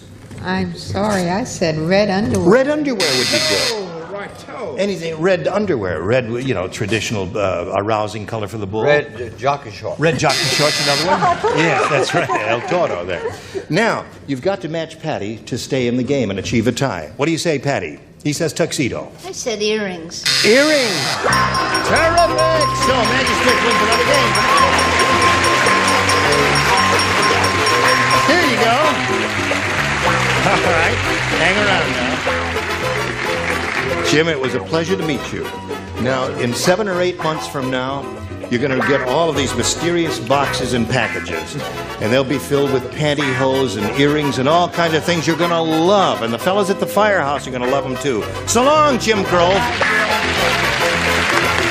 You walked out on me. Now, you stand by and get ready here for another shot at the big money. In the meantime, we've got this message for America. Maggie Smith is up here for the second time. She now has a total of $700. She could win an additional $5,000 or so here. If she does well, if her ESP is working, we'll find out if it's working right now. Maggie, we polled a recent studio audience and we got their best response to this. House blank. $500 if you match the answer they gave most often. $250 if you match their second most popular answer, and $100 for the third. Pick them out. Richard? Housewife. Housewife is 1. Joyce. Housekeeper. Housekeeper is 2. And Charles. House paint, Gene. House paint. So there they are. House paint, housekeeper, and housewife. Do you want one of those? Housewife. Yeah. Housewife. Housewife is the one she wants, the one that Richard gave her. We'll find out if it's up there, and if so, where. Would you reveal the $100 response? Housewarming. What time That's do you not want us bad. there? What time do you want us there? Be there at 7 o'clock sharp. There. Housewife is what we are after. May we see the $250 number? Houseboat. Ooh, strange. They were a big help to you, weren't they? So far, they're batting 0 there. Housewife. It's got to be up there. You think it's up there? Oh, sure. Okay, there. the audience gives you a big affirmative response. Slide it, Earl. Wife of Earl, congratulations. Well, I got nervous there for a minute. And Maggie, you picked up another $500. You're over $1,000 now. Now you can play for 10 times that amount or $5,000. And remember, you have to match one of them exactly to collect. Richard. What? Okay. And here we go. Now, it's worth $5,000, Richard. Okay. If you're ready, it goes like this. Leap blank. Leap blank. Okay. He's finished his, Maggie. We ask you to give us your response. One you think will match his. Leap blank. Leap year. Leap year. Well, I had two in my mind, Maggie, and that was one, and I hope it was in Richard's mind, too. Richard? Oh, if it had been one, I would have said, I said leapfrog. Leapfrog. You think of that? Yes, I did. You had the same two in your mind that I had in mine. I said leapfrog and leap year, and I didn't know which one to choose. All right. Well, they were both good answers, and we'll give you another shot at it, Maggie, by introducing a new player. Here comes Ginny Galasso.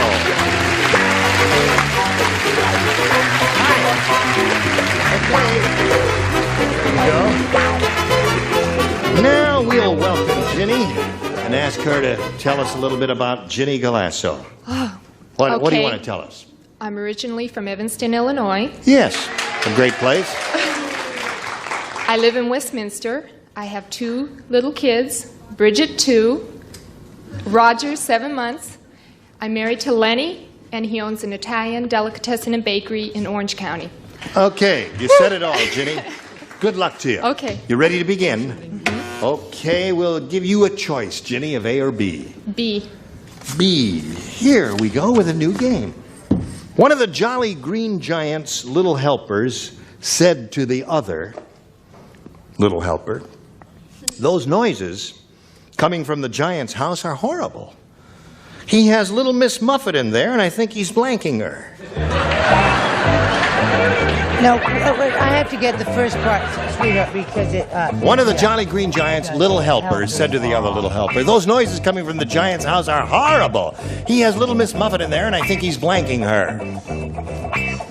Finito. Sta finito. Oh. You speak many tongues, Captain Riley?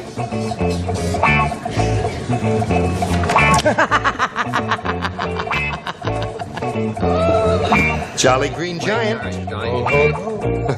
Ho, ho, ho. Ho, ho, ho. He has little Miss Muffet in there. I think he's blanking her. All right. We'll begin now. Hello, Ginny. Hello. One of the Jolly Green Giant's little helpers said to the other little helper, "Those noises coming from the giant's house are horrible." Would you... Excuse me. Just a second here. Hit it again, hon. There. What the heck happened here? Let go his cord. I think he caught a shark. Thank you, Richard. Yes. Yes. You sell light bulbs too, and then See something in a brogue. yes. One of the Jolly Green Giant's little helpers said to the other, "Those noises coming from the giant's house are horrible. He has little Miss Muffet in there, and I think he's blanking her." Cooking. Cooking her. Really? I'm sorry. I didn't know he was that kind of a person. What do you say? Well, he is a very strange person. You know how he stands among the corn and peas? Yeah. And goes ho, ho, ho. Yes. But that's frozen food, so I think he is freezing her. He has little Miss Muffet in there. I think he's putting her in the deep freeze. What'd you say? Well, honey, I figured before you freeze it, you got to do a lot of other stuff with it. I said he was planting her. Planting her. Gonna plant you now and dig you later. Think about that, and you'll love that answer. Yes, later. I guarantee you. When they go home tonight and they're lying on their beds, they'll say, "Oh, that wasn't bad." That's a knee slapper, yeah. that thing. Charles? I think I have, like the audience favorite, I believe is the phrase, Gene. I said canning. Canning. He has little Miss Muffet in there, and I think he's cooking her, Joyce. It is so terrible. He is sitting on her. Oh. What did you say? Sitting on her. That would hurt. Yeah, it does. Because he's so big and she's so small. Richard? I said canning. Canning is good. Now, Miss Patty. I said freeze drying her. Freeze drying. That's one way. Okay, so Ginny, that's the way it goes. But the next one will be even tougher. But right now we've got this question for you. Pay attention. Yes, we are ready to carry on now. And have we been carrying on? Are you ready to carry on? Okay, Maggie Smith, this is your first round question. The barber told Dumb Donald that his hair... Dumb Donald is back, huh? How dumb is it? All right, I'll hold everything up. The barber told Dumb David... Thank you. I resent Dumb David. Shut up. Lunch. The barber told... Dumb Richard and stuff. Dumb Richard. Won't bother me. There you go. If you don't shut up, I'm going to come down there and belt you right in the mouth. Every one of you. The barber told Dumb Richard that his hair was getting thin. So Dumb Richard went to a delicatessen and rubbed blank on his head. Very good. What is it now? Dumb Richard got it right off the bat. Well, wonderful for Richard. There it is. The barber told Dumb Donald. Oh, sorry, Patty. Barbara told us. How is Donald? Oh, I got it. A lot lighter than you Yes. In all fairness. In all fairness. Just takes a minute, sweetheart. That's it. You got it. You'll just Okay. Just take. He's a very slow thinker, sweetheart. Joyce is ready. How are things in my good old hometown of New York City? Good? Things are very good. They're looking up. They have to. Where else can we go? That's right. Ready. Okay, here we go. Maggie, the barber told Dumb whatever that his hair was getting thin. So Dumb... What's his name? Went to a delicatessen and rubbed blank on his head. Mayonnaise?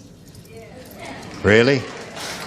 What did she say? That's all I can think of. That's all you could think of. Well, in a moment or so, you will hear a perfectly wonderful answer from Nipsey Russell. Indeed, indeed. I hope. Dumb Donald was told his hair was thin, so he went to the deli and rubbed fat. Right? Okay. Chicken fat. He got it. But to be more specific, he rubbed your friendly chicken fat. There you got it. Charles?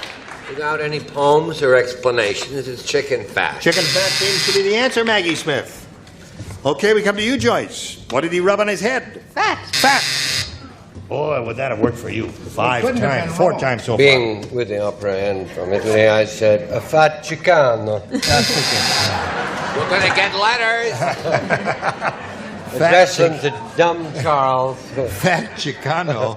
No, not Chicano. No, we're going to get letters. We'll get letters from them, too. Dawson said it. I didn't say it. He said it. What do you say? He's got a letter here from a chicken already. Chicken fat. Chicken fat. Okay. So there we are at the end of round 1, and now we go to round 2 and ask Ginny for her choice of A or B. B again. B again. Here it is. Everybody plays. Make a mix. Elmer Fudd said. Yeah. He said, "Oh, that Bugs Bunny is one mean wabbit.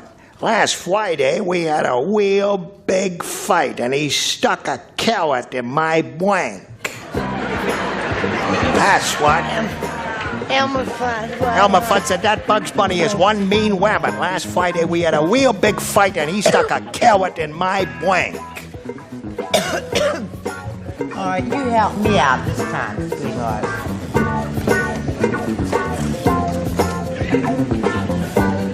What does Elmer Fudd look like? Elmer Fudd, he's one of the characters. Sure. Why, what do you think? I sit home and watch cartoons? I'm an intellectual. But he's been on for 25 years, and somewhere in your life you must have seen Elmer Fudd. You know my theory. It's much easier to be in television than to watch it. Elmer Fudd said, that Bugs Bunny is one mean wabbit. Last Friday we had a real big fight, and he stuck a carrot in my blank. Okay. All right, What's he look like? We'll do it without you, Brett. I got Do it. it without you. I got it. It's all finished. No, you've had your chance, and you blew it, and that's the end of that. Hello, Ginny. Hello. Elmer Fudd said, that Bugs Bunny is one mean wabbit. Last Friday we had a real big fight, and he stuck a carrot in my blank. Nose. Nose is good. What? No, what's wrong with that? Nose or ear, any of those things are good, right, Nipsey? He swung this way. He stuck a carrot in my ear. Ear is good. Nose is good. Brett? I thought the little devil was hungry and he stuck it in his mouth. You never did get it, did you? Charles, did you get it? Ear. Here it is. Sticking right through. Came in one end and out the other end. Joyce, he stuck a carrot in my... We're going to get letters. All the rabbits are going to write in. Here it is. We're looking for a nose, Richard. Oh, you've come to the right place. That's right. There's one for Ginny. Give us a nose, Patty. No, he stuck a cow in his eel. Eel. There's eel. So there you are. Now, you hang around for a moment or so while we do a little business with him. Hello there. We have plenty of time to say goodbye. Say goodbye, ladies. Bye. Goodbye, Bye. Ginny. Yes. Well, you will come back. Oh, yes. Terrific. You will come back, right? I'm not leaving. Will you come back? That's a marvelous color. Isn't that a great color? Yeah, if you like it. And feel the quality of the material. You're bending the Isn't that material. terrific stuff? Yes. It's terrific. What are you talking about up here? Look, Chick and I are going together, Gene. Oh, and I I know see. Hey, this listen. emotional tension has gone on now for 3 weeks. Hello. I just want to point out a venture that Charles was connected with. We called all are. The Belle of Amherst. You know, all of us are. Is now on album form. The Belle of Amherst, starring Julie Harris. You can now buy it in album form. In your record and store. it's in your favorite record store. It's absolutely a terrific thing. Join us next time for Match Game 76. Gene Maver, goodbye.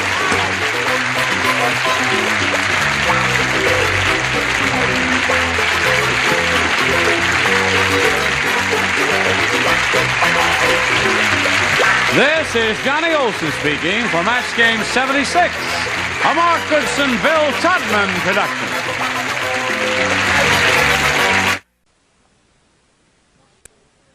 Match Game 74, production number 0274, take one. Get ready to match the stars. Orson Dean, Brett Somers, Charles Nelson Riley, Dr. Joyce Brothers, Richard Dawson, thank you, and Betty White, as we play the star-studded Big Money Match Game 74. And now, here's the star of Match Game 74, Gene Rivers.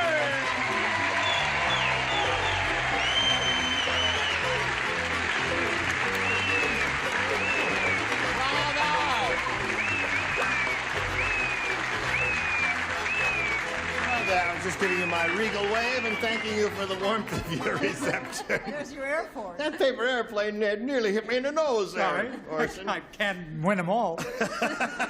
How are you today, Johnny Olson? Great. Good. And how are you today? Just fair. Oh, all right. How are you today, Chuck?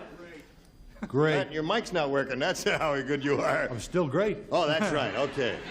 Chuck is our current champ. He's got $100 to his credit. And where do we start here today, Chuck? We start with a brand new game. We're going to introduce a new player, right? No, we start with the audience player. Oh, you're going to try for the over the $5,000. Yeah. Try. Would you pay attention, Chuck? I'm going to try. Gene often does that to test. Oh, that's in the subject. Okay. I tell you what.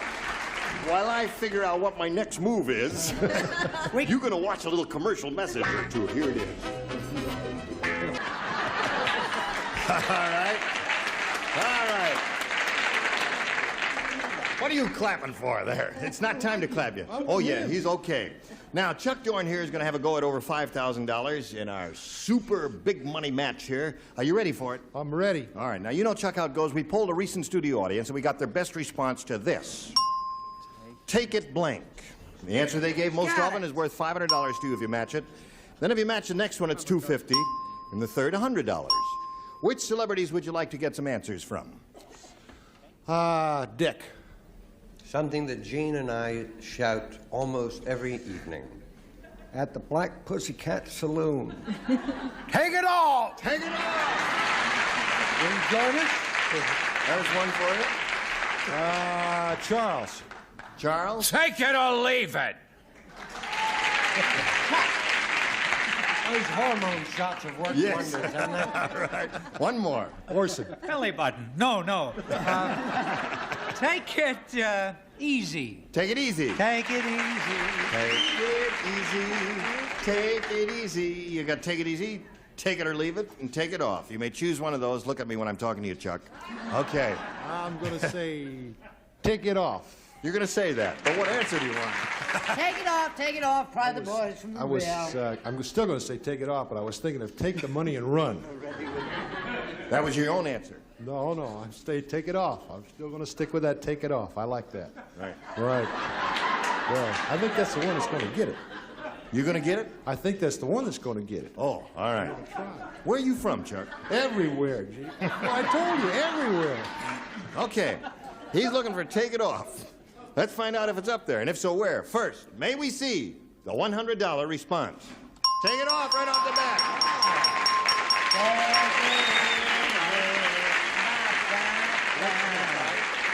What's next? I don't know what's next, Chuck. Tell me what's next. What's under their $250 response? Take it easy. Take it easy. So that's two. You think take it or leave it's going to be up there? Who said or leave it? All right, here we go with a $500 response. Take it or leave it. Take it or leave it. Well, listen.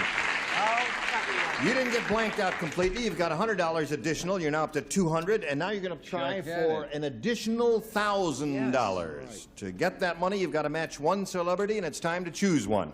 Richard Dawson. Okay. You get ready to write Richard. Here is a $1,000 question.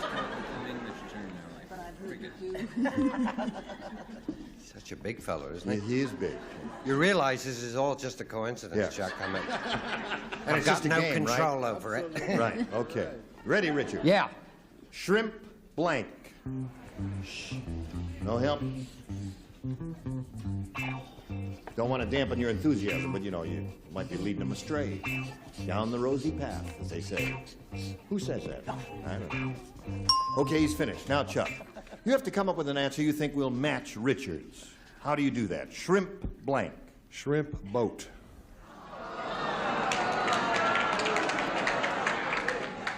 The audience is right with you, Chuck. I can see that. I'm a little afraid to go in the parking lot. That's right. They're going to get you in the parking lot. All right, Richard, for $1,000. He says shrimp boat will match your answer. May we see it, please? Yes. Cocktail. Shrimp cocktail.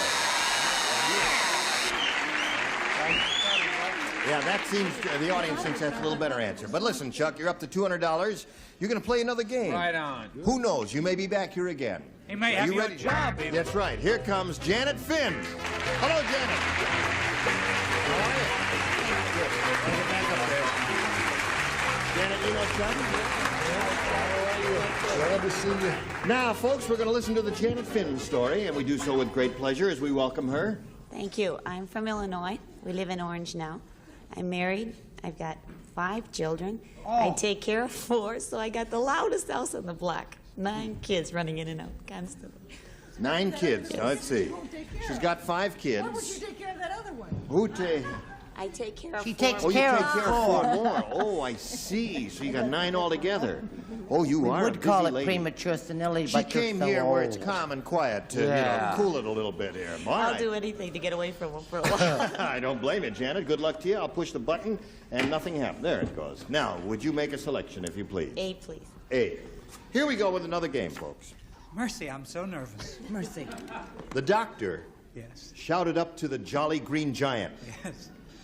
Hey, Green Giant! The reason you're having so much trouble hearing is because you've got a blank stuck in your ear.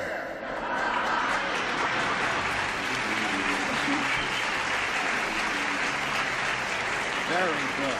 Was that slow enough for you? That was excellent. Did you I understood. catch every word? Every Shades pearl? of Orson Welles. I understood all of it. Good. She won't give you an answer. No, it won't give us an answer, but she understood the question there. I'm going to give you a belt in your caps. They say Hollywood was dead. So, Janet Finn, the doctor shouted up to the Jolly Green Giant. Hey, Green Giant. What is it?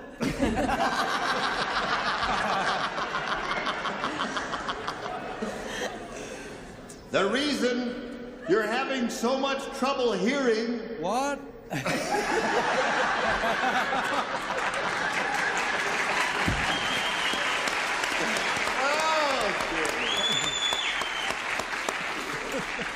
funny.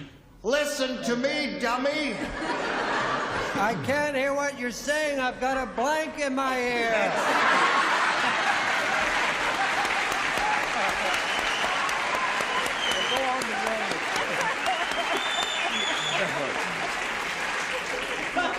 Next week, we're playing in Columbus and Warren, Ohio.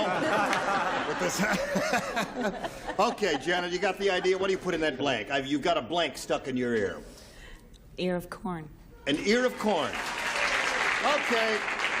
Now we'll find out what Dave said. What did you say? And I know from experience that's painful. A corn cob. Corn cob. Is that an ear of corn? Yeah, that's it. Okay, one match for you. Brett?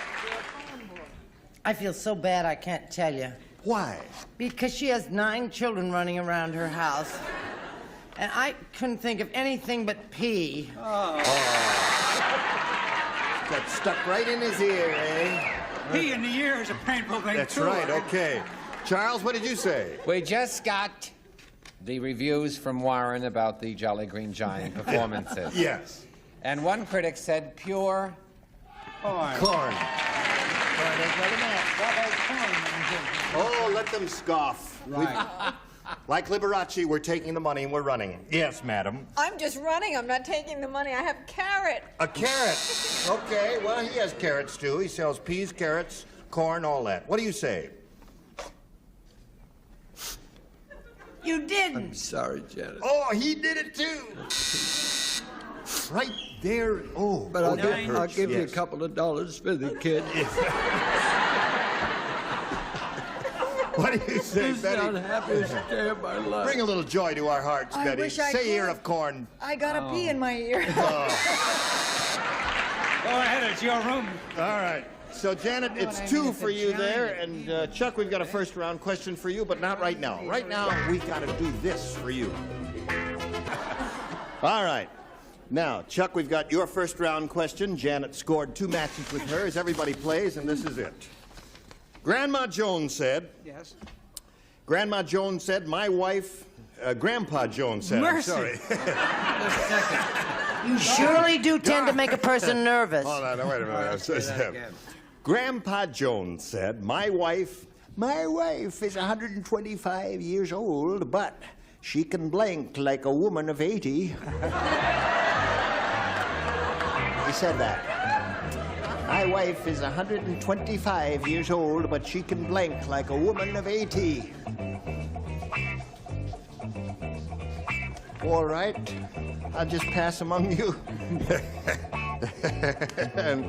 and all right. Okay. All set. Now, Chuck, we call on you. Grandpa Jones said, my wife is 125 years old, but she can blank like a woman of 80. Make love like a woman of 80. Make love. Okay. Say, how's your old grandpa? He finally passed away. No kidding. Yes. He was a marvelous guy. He was a dirty old man right to the end. That's terrific. Chasing the nurses down the halls of the retirement hall. He was a wonderful old guy. At Orson's wedding, Orson came down first, and he was standing there, and standing there, and standing there, and we were all sitting there waiting, and there was this long silence, and nothing happened. Finally, his grandpa said, I think she stood you up. When he was 93, he went to the doctor. He says, I think I'm losing my potency. And the doctor said, when did you notice this? He said, last night and again this morning. Anyway, make love. Make love. There's a match for you, Chuck. Okay. Grandpa Jones said my wife is 125 years old, but she can blank like a woman of 80. What did you say? That imitation gave me the hives. Oh, really? She can rock like a woman. Whatever that means. All right, Charles, make love is the answer Chuck's looking for. Okay, don't forget sex is wonderful after 60. Who told you that, honey? Especially the one in the fall. Let me get my joke out. Make love. Make love. There's another match. You ruined the She joke. can blank like a woman of 80. What do you say, Doctor? Oh, I know that couple. He was 92 and she was 82 when she married, and they spent their honeymoon getting out of the car. Kiss. Kiss. Oh, no match there. Sorry to say. Richard? You planning to sell that spot to public libraries? She could move like a woman of 80. Like a woman of 80. I don't want to say what she did. Betty?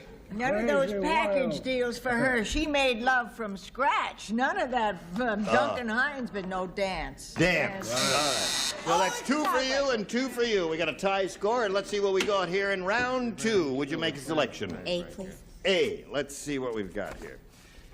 Orson and Charles do not participate. Everybody else does. Donna said, "When my husband dreams, he talks in his sleep. Last night, I think he dreamed he was a dentist because he kept telling me to blank."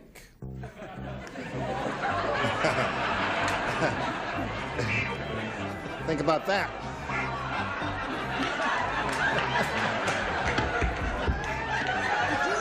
Would you give me the question again? Darling. Donna said, "When my husband dreams, he talks in his sleep. Last night, I think he dreamed he was a dentist because he kept telling me to blank." I get it. I was right in the first That's place. right. Right?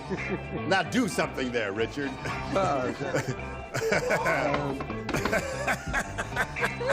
was in. Oh, I get it. Oh, wait a minute. Now, wait a minute. Now, you're changing your mind and the whole thing. Come on now. Now, you see, I got it reversed. All right. Do I'll something. explain. Let's move along here briskly, folks. All right, here we go. Do. Now, Janet Finn. Donna said, "When my husband dreams, he talks in his sleep. Last night, I think he dreamed he was a dentist because he kept telling me to..." Open wide.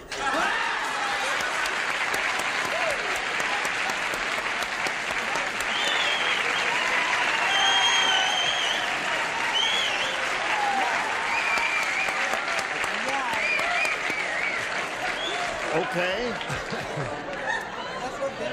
That's what they said. What did you say there? You know that I had it wrong, and fortunately I changed it. Really? I said drill, and then I realized that was all wrong, that it would have been reversed. But I said the same thing she did. Open my mouth. Open my mouth. Is that a match? Yep. Okay. My back. Open wide. All right. And down here we have a response from Joyce, I believe. Open my mouth. Open my mouth. There's 2 for you. Richard? I was with the dentist today, and that's exactly what they say. By the way, he said all my teeth were okay, but my gums had to come out. Oh. Open my mouth. All right. Always Now, the goodies. Here comes Miss Honeychild, sweet little innocent lady, who's going to give us a rotten answer. Open my mouth. Open my mouth. Okay. So, you got them all, Janet. At this moment, it's 6-2. When you get your question, you got to match 4 celebrities to stay in the game, Chuck, and we'll see how that turns out. But first, we got to see how this turns out. Okay, we are ready for the moment of truth here. You know what you have to do, Chuck. Right. Got to match 4 celebrities to stay in the game. Listen carefully. And the ones who play are, oh boy, they've done it to you again. You got to put your chair together and all Every time that. I go to toilet. Well, you keep leaving the room, you got to... I went to the dentist. I know you. Got to take those pills. Now, the 3 of you will play, and Brett. Well, don't get Charles and cross. Orson will lay out. Testy. Here we go. The Godfather said, Vito, remember my motto. A rolling meatball gathers no blank. Can't hear you. Why? Pee in my ear. I have a pea in my ear. Would you speak up again? The Godfather said, Vito, remember my motto. A rolling meatball gathers no blank. I wish I were dead. Well, of course, that's unanimous, Brett. I think you'll find. But you never get what you wish for. And That's they're right. doing. You mind your own business. Every time Orson Welles does the show, or whatever his name is. You keep calling him Orson Welles. It's Orson Bean. I don't care. Bean. You mind your beeswax. Worst Okay. answer. My answer, and I'm stuck Cut. with it. All right, Action. Chuck. The Godfather said, Vito, remember my motto. A rolling meatball gathers no Sauce. sauce. Right.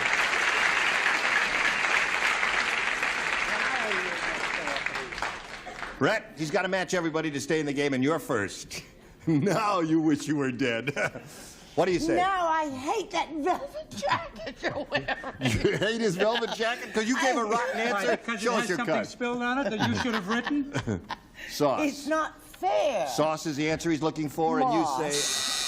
rolling meatball gathers no moss. Sauce. 3 sauces there. Oh, come on down, Janet. Congratulations. Well, you missed it by... It was great. One meathead up there. Well, Chuck, it was a pleasure meeting you. You're not going away empty-handed, are you? No. You've got $200. We congratulate you, and we thank you for being with us here on Match Game 74. Chuck Doran. Goodbye, Chuck. Right. Say goodbye to Chuck. Come over here. All right, you got a clack here, too? What? A rooting section. Oh, yeah. Good. Now, you know how this goes. We polled a recent studio audience, and we got their best response to this. The 3 blank. Now, the answer they gave most often is worth 500, then 250 and 100. 3 celebrities are allowed to help. Whom do you choose? Betty, please. Betty? Musketeers. Musketeers. There's one. Richard, please. Richard? 3 bears. 3 bears. Charles. Charles. The 3 little pigs. 3 little pigs. Okay. You got 3 little pigs, 3 bears, and the 3 musketeers. You may choose one of those, Janet, or give us one of your own.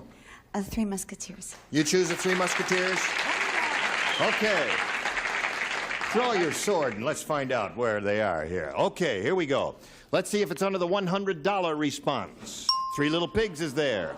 That's All right, Chuck's looking for the answer. 3 musketeers. Here we go with a $250 response. 3 Stooges. Last chance for Betty White's answer, 3 Musketeers. Here's the $500 response. Ding, the 3 Musketeers. Congratulations. Okay. Isn't it terrific? Isn't it? Terrific, she won. Terrific. Boy, well, we congratulate you. You've got $500. You're going to be playing We'll get for another 10 day times away that from amount. She won. You were so clever to think of 3 Musketeers. How would you like to go to West Covina? Let the doctor through. I'm trying to figure out what I've never been so happy. All right, now it's time to take a little break here, friends, and present this commercial message. All right, friends. We just have a moment. On this You're show, taking boy. notes. Yeah, you're going to write a book about this show? Who'd Terrific. believe it? All right. Well, join us next time for Match Game 74. Gene Rayburn here. Goodbye. Thank you.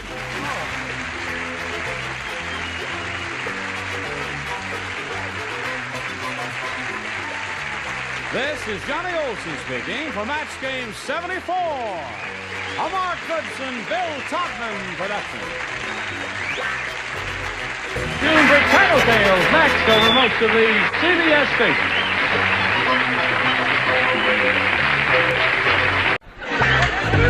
Get ready to match the stars. Bill Daly, Brett Summers, Charles Nelson Riley, Dr. Joyce Brothers, Richard Dawson, and Patty Deutsch as we play the star-studded Big Money Match Game 75. And now here's the star of Match Game 75, Gene Rayburn.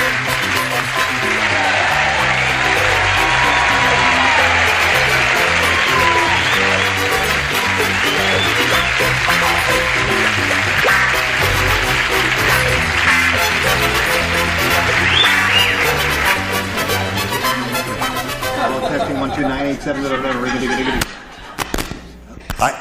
wait, there we are. Okay. They told me I have to treat the microphone very gently because it's getting temperamental. So, and I mustn't make it small. See, it telescopes. It has the ability to telescope. I mustn't push it down and bring it up. So I just carry it like this by the pinkies all during the show. By the way, that's a beautiful outfit you have. Thank you very much. I thought you'd never notice.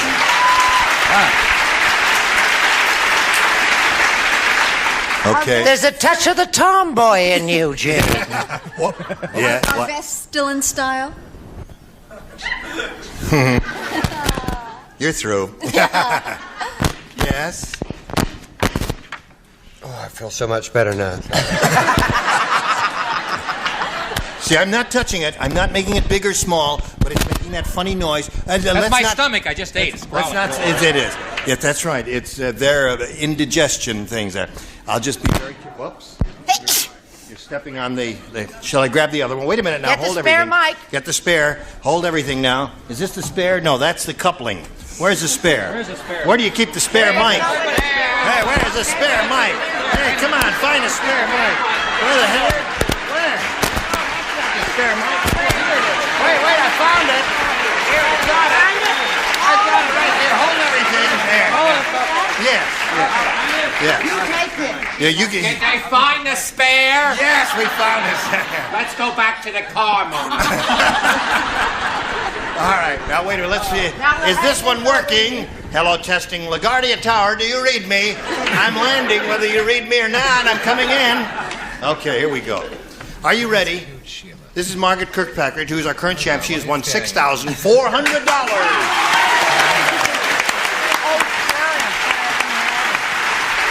Margie Johnson has been challenging her, and they both had their first round questions, and as any fool can plainly see, nobody has done nothing so far. It's zip to zip here. And after this commercial message of terrific importance, during which absence we will get another microphone, you will come back and see how the game will end. Go! All right, are you ready to go? We'll go. Big, push the button, and we begin. Now, it's the beginning of our second and final round. We have no score, and Margie, you are first here. B, please. B it is. It's her choice. And this I thought the show was over already. No. It's been a long time. I thought there was Just the hang ending. around, Bill. Fuad, the Egyptian sheikh. Who? Fuad. Fuad. F-O-U-A-D. It's a What common... it is in Egyptian? It's, Fuad the Egyptian is what I'm talking about, That's baby. better. Got so hungry. Yeah. How hungry did he get? How hungry did he get? He got so hungry that he tried to eat his blank. Are you sure? Right an answer. Well, sweetheart, now. Fuad the Egyptian got so hungry he tried to eat his... The Egyptian Hold it at the bottom. got so hungry. Right here. Not here. Okay, I'll hold it right here. The first one they used in sound radio. This is it. Mr. Marconi himself. Are you ready? Yes! I don't think so. Okay. Whoops. Sorry. Now, Margie, have you been thinking about this? I'll give you another chance. I'll read it one more time, give you a little more time to think. Fuad the Egyptian sheik, or sheikh as they really say, got so hungry that he tried to eat his blank. You know what a sheik is. She even knows what a shake is. You know what a shake is. Shake Gimme and shake. Yes. Shake and bake. You got an answer? Yeah. What are you afraid to say it? No, wait a minute, Margie, we're an easy bunch here. I'm just trying to Say what's on your mind. Speak freely, my dear. You're among friends. Don't we all like Margie? We love her. Yeah. Okay. Go ahead. The only thing I can think of is Mummy.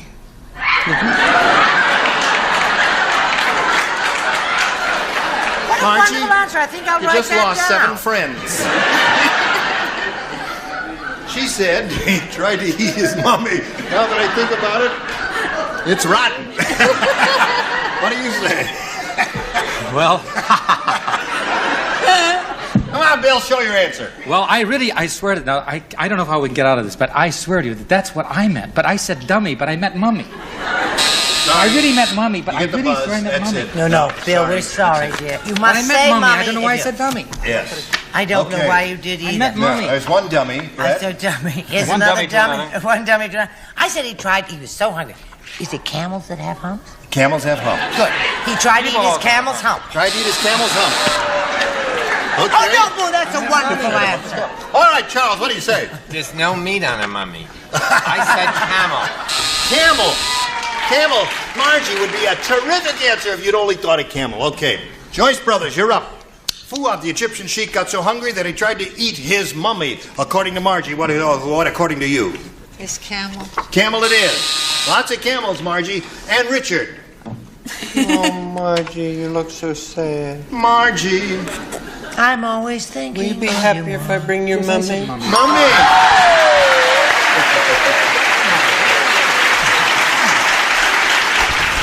Trying to eat his mummy, eh? Go ahead, Patty. Fat pulley, Mummy. Yes. Tried to eat his caftan. His caftan. Well, it's a little dry, I suppose, but if you put a little sauce on it, who knows? So, that's one for her, and now your task is easy. You need to match one to tie, two to win. Jerry, the football player, was so dumb. You're getting better. When the coach told him he was going to be a guard, Jerry came to the huddle with a blank. When the coach told him he was going to be a guard, came to the huddle with a blank. I think I have it. Say it one I think more you've got time. it. I think I have it. Jerry, the football player, was so dumb, when the coach told him he was going to be a guard, Jerry came to the huddle with a blank. Jump through that, honey. You know, in football teams, they have quarterbacks and fullbacks and tackles. Be careful now. We don't want to alienate anybody. And halfbacks and all that. And when the coach told him he was going to be a guard, Jerry came to the huddle with a blank. The best answer I've had this week. Everybody ready? We go over here to Margaret Kirkpatrick. Jerry, the football player, was so dumb. How dumb was he? Well, so when the coach told him he was going to be a guard, Jerry came to the huddle with a... What would you say? Sneaky little rascal, isn't she? This is an easy one. This is an easy You one. drew an easy one. I drew an easy one. All right. I think my answer is very stupid. What? Well, guard, my husband being a cop. Yeah. I think of security guard, and I think of gun. I thought it was very stupid. You think that's a stupid answer? I don't. I thought so, but it got kind of a good reaction. Yeah. Happens to be the perfect answer. Bill, tell her how good an answer it is and show us your gun.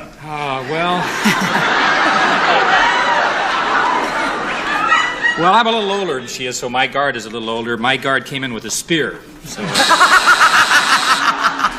My age is showing. No, wait a minute. Hey, beer! Cloud's turning on me. Hold it now. Would you explain that answer? Well, guards always hold a spear. What's wrong? Well, he means the Romans. He means the Romans. Guards. Was the priest as a guard? Were you around? The Romans as guard? Doctor. Take me home. Were you around in Roman times? I was around with the guys with the spears. Really? What's wrong with the guard with the spears? Nothing wrong with the guy with the spears. Yes, you're right, Doctor. Take him away. He'll be all right. With a little. Let Dr. Joyce Brothers take me away, please. No. What do you say? What else? She gets of two course. No, I don't get two. I get two cards. I said a bunch of keys and a gun. Bunch of keys and a gun. And that gives us a tie score. Charles, one more gun wins a game for... You told me this was the first A round. rifle. A rifle wins the game. What are the rest of you got? Gun, 45. Okay. Here we go again. Wait a minute now. I don't want you to step on that, and they'll holler at me because... Margie, you're going to leave us. Oh. That's all. Margie, it was a pleasure meeting you. We've got gifts for you, and our thanks for being on Match Game 75. Margie Johnson, goodbye. While she's spinning off, we're going to spin this commercial for you. You come back and see how she does here in the Big Money Super Match. Here we are with Margaret once again for the 5th time, right? Right. How do you feel about it now? You getting used to it? I feel at home, yes. Good. Now, at this moment, you have $6,500. You're going to try for over $5,000 one more time, and we'll begin right now by pointing out to you that we polled a recent studio audience here, right in this very studio, and we got their best response to this. Life of blank. Now, the answer they gave most often is worth $500 if you match it. If you match the middle one, you get $250, and the bottom one gets you $100. 3 of our celebrities are permitted to help. Whom do you call on? Richard, of course. Life of Riley. Life of Riley is one. Joyce. Life of ease. Life of ease. All right. You got 2 now. Oh, could I take it back? What? No, you can't take it back. Can she take it back? No, I guess she can't take it back once she said it. No refund. Brett. Life! What I always am, my darling. What? Life of the party. Life of the party. Thank you, Jalou.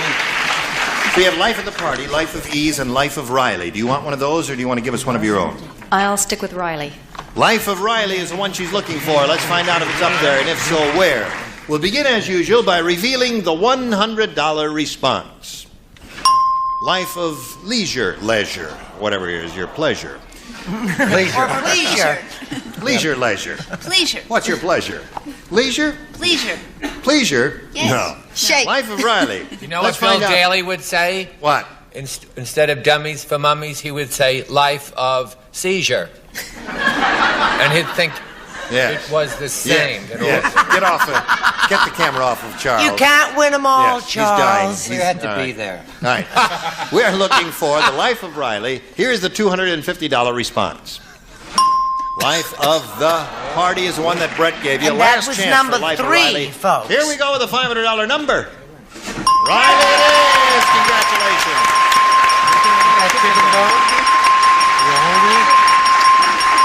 I think these two should get married, man. It's getting obscene down there. I noticed when you won the $5,000, you kissed him on the lips. Now you won the $500, you just gave him a brush on the cheek. Is that the way it is? Yeah. When But she has if this- money. She doesn't really need me If now. I match him on the 5,000, then he'll really get something super. And what about the guy in the audience you came with? Is he there? That's my husband, a policeman. Yeah, I know it. Her husband's a cop. You know that. He's the fuzz, Dickie Bite. Helicopter. He's in the helicopter. He's right there in the blue. He's right there. The blue uniform. Right in the middle? Oh, yeah, with the blue rugby shirt there. And yeah. the gun. Yeah, the mean guy with the 45. All right. He looks very friendly. I forgot, where does he police? Pasadena. He's in the helicopters. Oh, in the helicopters in Pasadena. You're safe, Richard. Okay. Okay. Now you got the 500. You play for 10 times that amount or 5,000. Remember, you got to match one to collect head to head exactly this time. Richard. Okay. Here we go. Remember, you said you'd kiss him on the lips if you win it all. Who gets custody of the chicken bone? She still got the chicken bone there. Okay. You face me if you would, please. And Richard, this is for 5,000. Ace blank. That's ACE blank. Ace blank.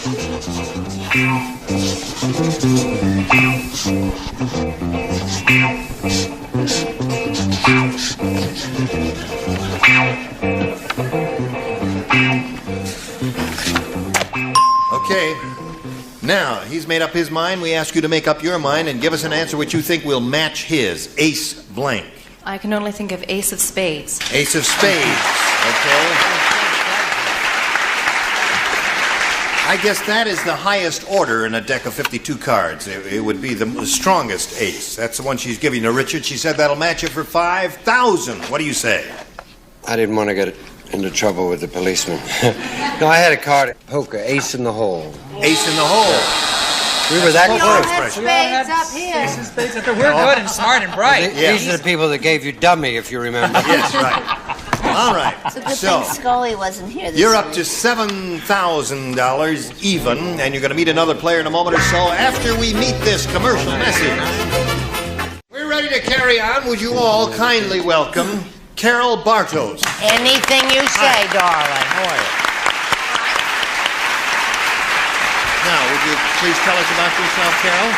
Okay, I'm from Orange, and I have 4 men in my life. Really? Husband and my 3 boys. I see. How old are your boys?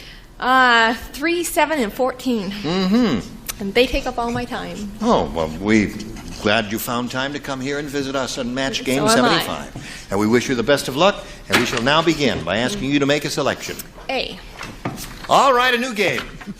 George said, my wife was raised by a pack of dogs. That's why she always blanks in bed. I hate that question. I hate the question, too, but it's the one that came out of the box. Good gravy. George said, my wife was raised by a pack of dogs. That's why she always blanks in bed. Okay. Trying to think of something sensible. Yes? Wasn't that speedy of you, Charles? The window's closed, sir, if you come to our other office in No, I'm sorry, Pasadena. they Now told look what me. she's doing. Now look at They see that. You can't do I that. know, I have my answer. I just wanted to see what he Yes. said. Well, Let me now, see if what you he have said. your answer, put it in the slot. Oh, I have have a better one. You got a better one. I got one. All right. Did you finish? Yeah, I already Yes. What are you? What is going on? What are you doing? Very little. Get out, you! I tell you, we sure get some weirdos on this show. Smart look. You know, I have. Put it on. Put it on. No, I wouldn't. I have rather attractive legs now. Gentleman's let's face it. Quarterly. Put it just on. died. No, I wouldn't. Not bad. Gentleman's Quarterly Who's the just guy who's died whistling? a lot. Sorry, sir. I'm spoken for. What about the other leg? You promised you'd never show anybody else your legs except me. Oh, she's only kidding, folks. Helen, she's only kidding. Carol, are you ready? I think so. All right. George said my wife was raised by a pack of dogs, and that's why she always blanks in bed. Bites? Bites? Uh-huh. Well, dogs bite. What'd you say, Bill? Well, we used up tinkle, remember on Tuesdays? Yeah. I mean, one week you can say the word tinkle or what, Right. so I said growls. Growls? Yeah. Well, that's getting ready to bite, isn't it? growl, yeah. It Well, does, really. Now, Brett. I hated the question. I feel I should know you state did. You that probably right gave a up rotten front. answer. Well, I said barks. Barks ain't bad. That's good. Charles? What all chicks should do in bed, they should. They should.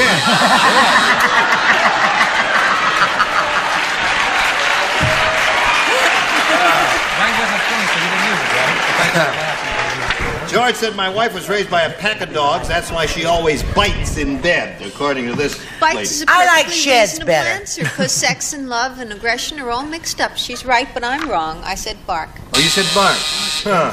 I was just going to bite you on the neck, but instead I'll bark. I said, rah, rah, rah. All right, Richard. I wonder if you'd give this a nip. I said bark. I love you. Patty Deutsch, are you ready? Yo, Bites. nisht. Nisht. No, I said rolls over and scratches and plays dead. Rolls over and scratches and plays dead. Not tonight, dear. I have a headache. Yeah.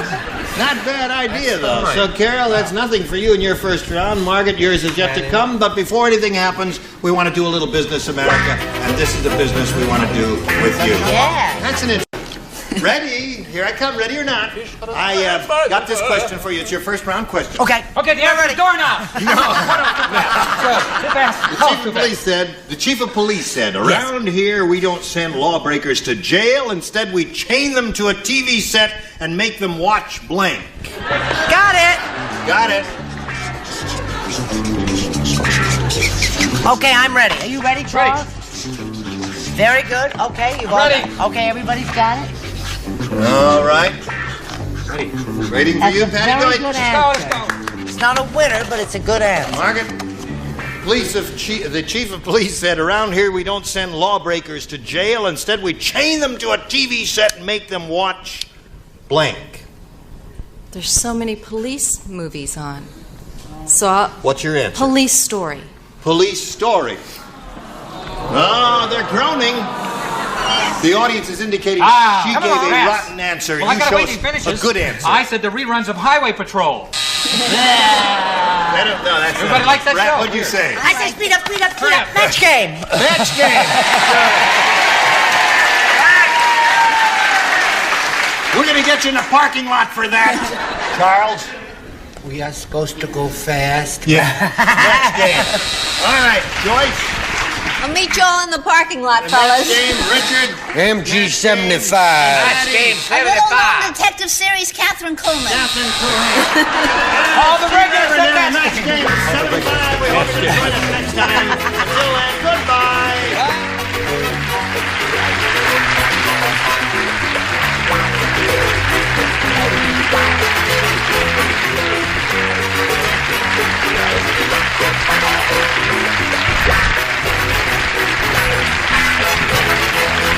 This is Johnny Olson speaking for Match Game 75, a Mark Goodson, Bill Todman production.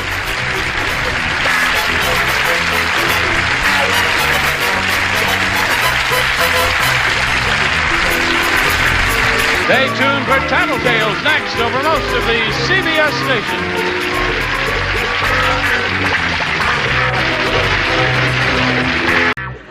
Get ready to match the stars. Nipsey Russell, Brett Summers, Charles Nelson Riley, Dr. Joyce Brothers, Richard Dawson, and Patty Deutsch as we play the star-studded Big Money Match Game 76. And now here's the star of Match Game 76, Gene Rayburn.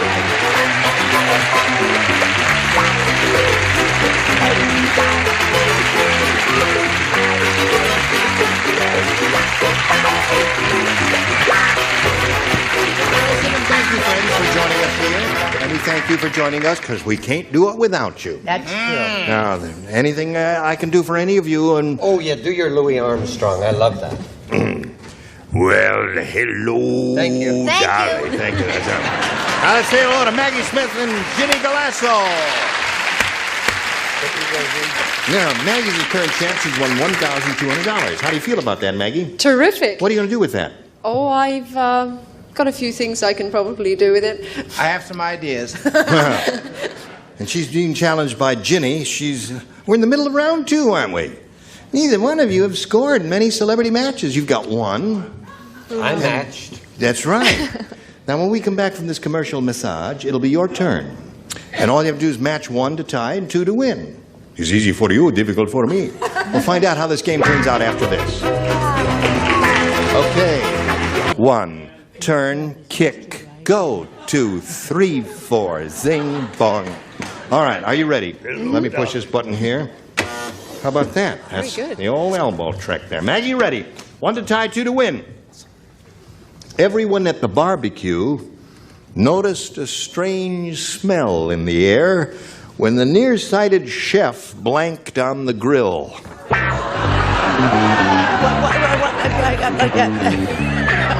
I know. I know.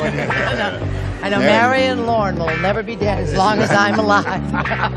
Oh!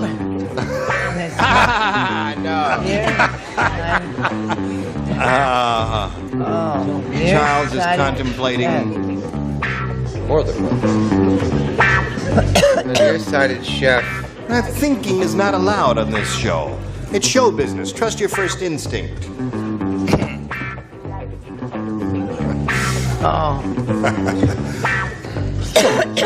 Hi, hon. Hello there. Oh, I'm going to write something. I'm going to Any walk day over now. here and sip on my hot tea while they're making up their minds there.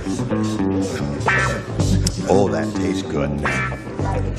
You ready, Maggie? Mm-hmm. Brett is finally ready, so we'll call on you. Everyone at the barbecue noticed a strange smell in the air when the nearsighted chef blanked on the grill. Tinkled. Okay?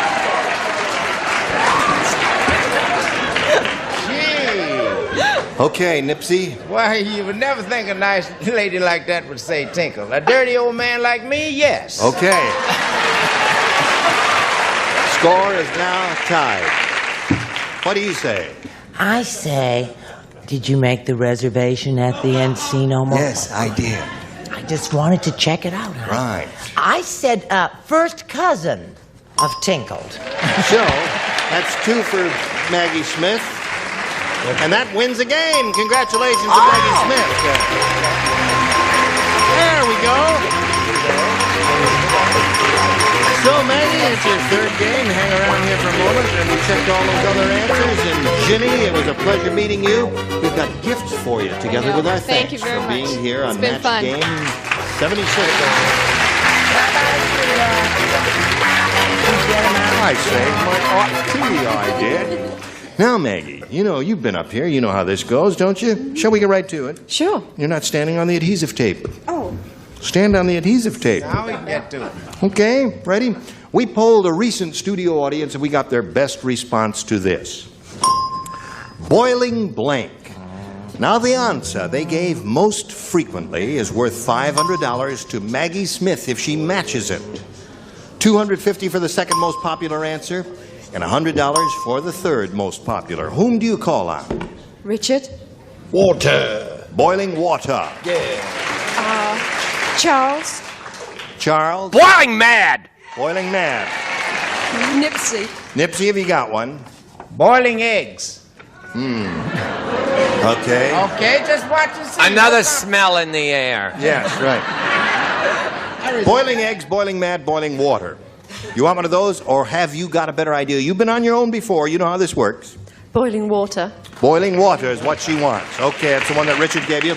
Let's find out over there if it is under the $100 response. Boiling hot.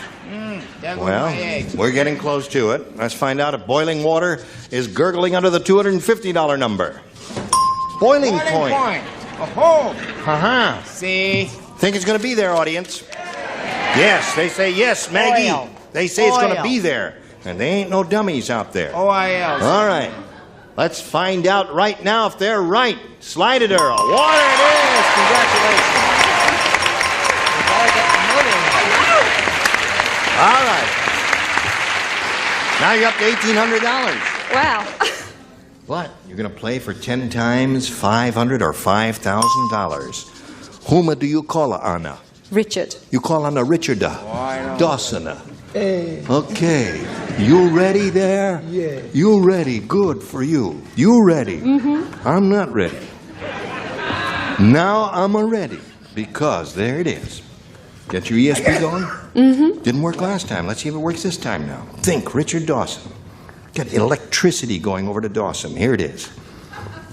Picket blank.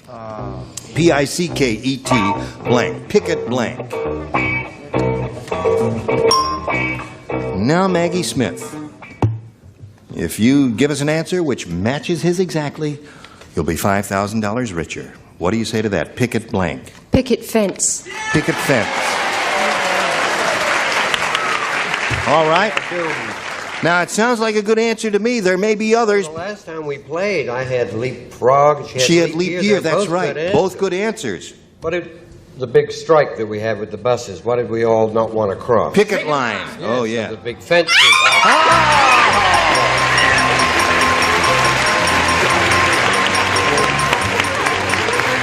Yay!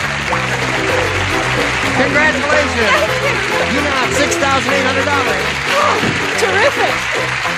Okay, Maggie Smith, $6,800 for her. Isn't that marvelous? Now, while you get yourself together here and celebrate for a moment, we got a little message for America. Then you hurry right back. Are you ready? Would you all briskly applaud Faye Baker? I will. How are you, Faye?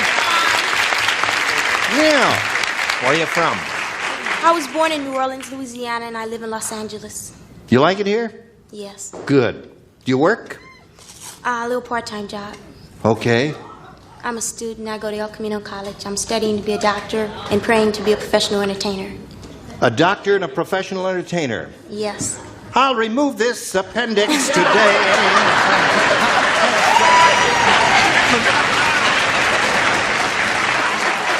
And now for my next number, I will do a lobotomy. May I have the music, please?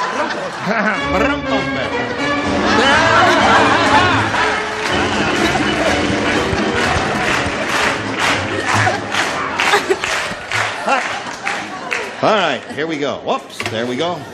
Now, Faye Baker, good luck to you. You may have A or B. A, please. A is what Faye Baker wants, and A is what she gets.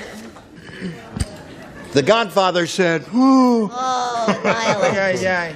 every Easter on the White House lawn, there are all Easter eggs. Every Easter on my lawn, we roll blanks. Every Easter on the White House lawn, they roll Easter eggs. Every Easter on my lawn, we roll blanks. Now, I'll give you one guess. Who does Faye sound like? Faye Baker. Faye Baker sounds like and looks like Eartha Kitt. Eartha Kitt. Have you ever heard of Eartha Kitt? Yes. Marvelous, attractive singer type. Actress. Patty's not ready, Charles not ready, Nipsey's not ready. Get ready.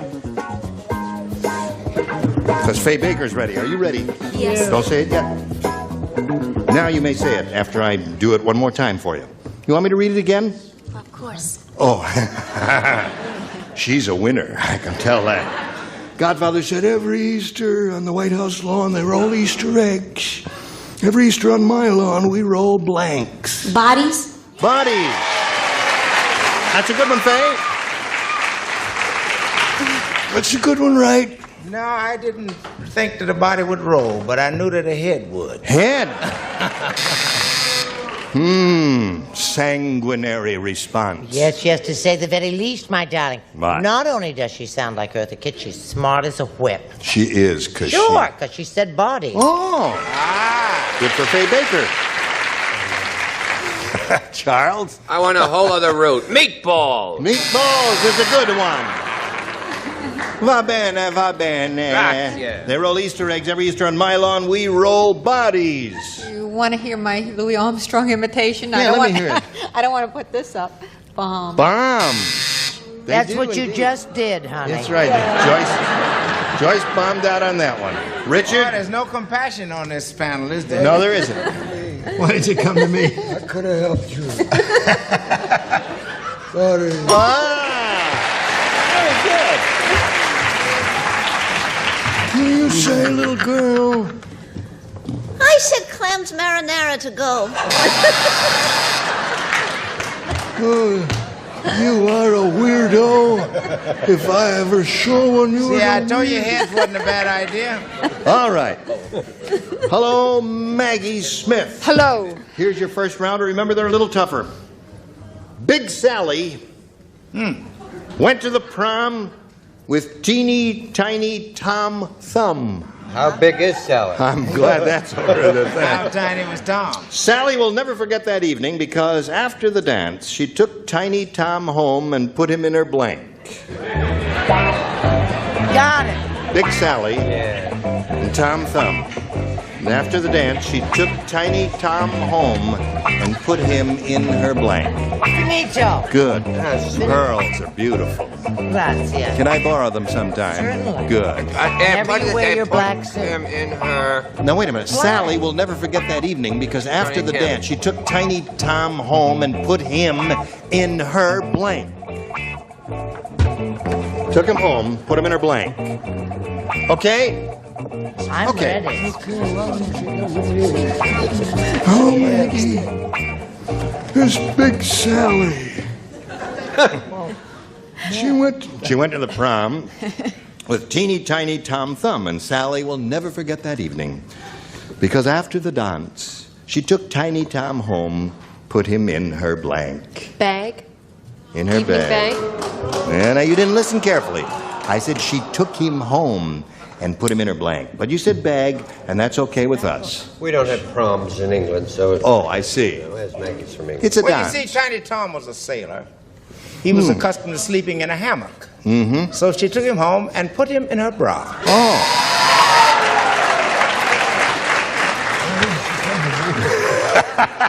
Dawson says, why didn't she come to me? I could have helped her. what do you say? Darling, Tiny Tom Thumb was so teeny he was about the size of an agent's heart. So, I got a she big took show her after the dance was over. She took him home and put him in her navel. Now, sir, we're up to you. I love it. I got the latest reports. Yes? And Nipsey was right. He was a sailor. And two, he wasn't quite that tiny. Waterbed. Oh! And they floated around all day. Right. So there we are, Faye Baker. I mean, Maggie Nothing. Smith. Joyce, we're up to you. Looking for the answer bag. Took Tiny Tom Thumb home, put him in a bag. I need therapy. I have pocket. Put him in a pocket. Same idea, Oh, well, that's a sweet but not a answer. match. Why didn't you come to me? Couldn't help it. Put him in her scrap. There's the answer. Isn't that a good one? Yes. Maggie agrees that's a good one.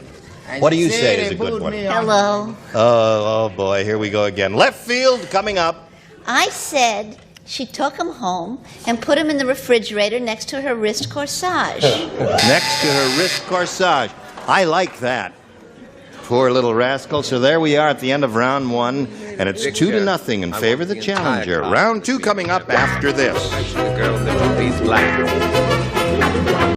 We're ready for round two. With my magic finger, I push a button, reveal two questions. Faye Baker has her choice.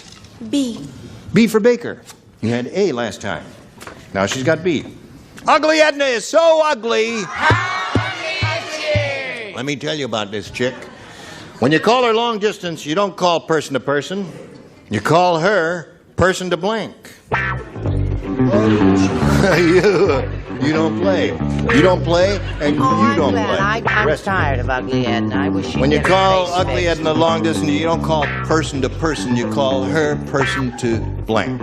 Get it, hon? You know where I'm going this weekend? Where are you going this weekend? Going up to Vegas and look at old Nipsey. Nipsey is playing there. Desert Inn, and I'm going to go and see him. Oh, thank you very He much. is fantastic in a club. Have you ever seen him? You know, I've never seen you in a nightclub. Oh, you must come.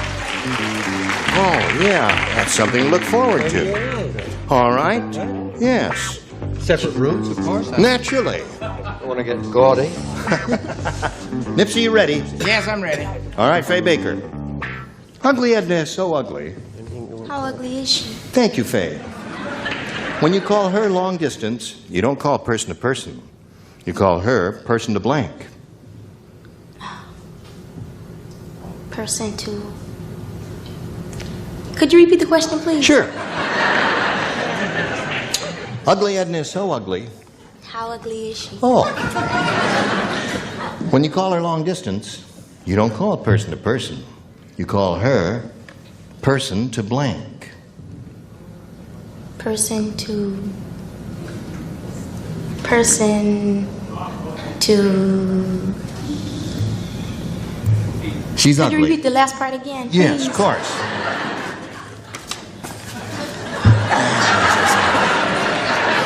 Shall I bring you some lunch? Yeah. Ham sandwich, if you please. You don't call person to person. You call her person to blank. Hello, Ugly Edna? Yeah. Want to talk to Ugly Edna, person to blank. to... She's ugly, you see. I know. You know she's ugly. All right, we've established she's ugly. And you want to get her on the phone. You pick up the phone. You dial the operator. I want to make a call to Ugly Edna, person to blank.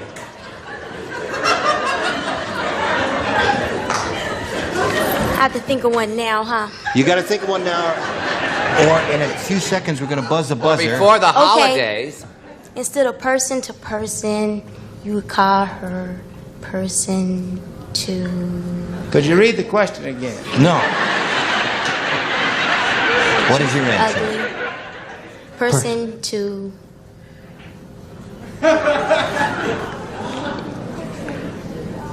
Ugly. Oh, I said something. I'm sorry. What's that? I had said something. What did you say? At the same time it was buzzing. It's a horrible answer, though. What is it? I didn't hear what you said. Person to ugliness. Person to ugliness. Oh. Well, I guess we'll have to count that as the answer since she did say it. What did you say, Nipsey? She was so ugly she stuck her head out the door and they arrested her for indecent exposure. Person to pooch, person to dog, person to poodle, robot. Charles? Wow, wow. Person to dog. Have you ever heard of the phrase, she's so ugly she's a dog? Yes. You had to, well, that's kind of what they had in mind here. Joyce, what'd you say? Animal. Person to animal. And Patty? I was as stuck as she was. I said brown paper bag. Okay, so there we are in the middle of round 2, and your question will be long in a moment or so. You got a 2 to tie and 3 to win. But right now we've got this for you. Pay attention now. Well, we don't have time to do another whole question, so we're going to have to stop right here and say goodbye to you ladies, and we'll look forward to seeing you next Do time. we have time to do that question again? Yeah, we could do that one more time there. Person to person. Well, listen, sometimes you draw a blank. It's happened. Yeah. But she has 2 anyway. That's right, 2. That's right. She's not total shut out. When you draw a blank any time on something that you'd like to remember, the best thing to do is think about something else, and it comes into mind quickly that way. Now, give us an example. You're trying to remember the name of a baseball player. Then do anything else at all, and that will pop into your mind much more easily than if you Like keep what would you trying do? at it. Drink a beer or something like that? Or sit on the floor and read the question again. Why wouldn't you come to me? I want to help you. We're sick of that, Richard. Yeah. Listen, Look for Julie Harris's album of the Belle of Amherst. In your record stores. Yes. Is it in now? And Is it it's touring the available now? country. And Yes. it's the whole thing? The whole complete play with a wonderful description by Brooks Atkinson, who came out of retirement to Look for me on the Dean write it. Martin Celebrity Roast. Okay. Gene Rayburn here. Join us next time for Match Game 76. Goodbye. Listen. Yeah? The next time we get together, these are the bodies who will be on this tell us. stage. Tell us. Bill Anderson, Brett Summers, Charles Nelson Riley, Deborah Lee Scott, Richard Dawson, and Fanny Flagg. Well, I've already said goodbye, so I can't say that again.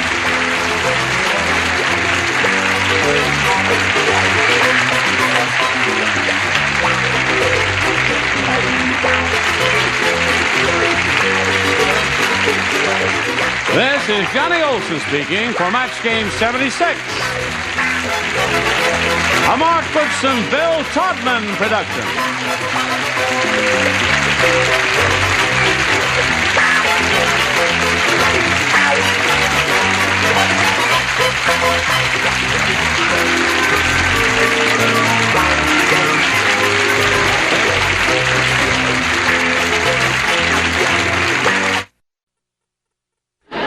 Get ready to match the stars.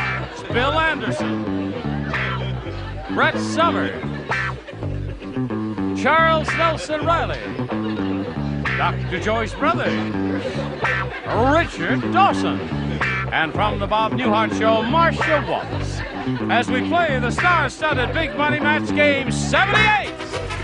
And now, here's the star of Match Game 78, Gene Rayburn.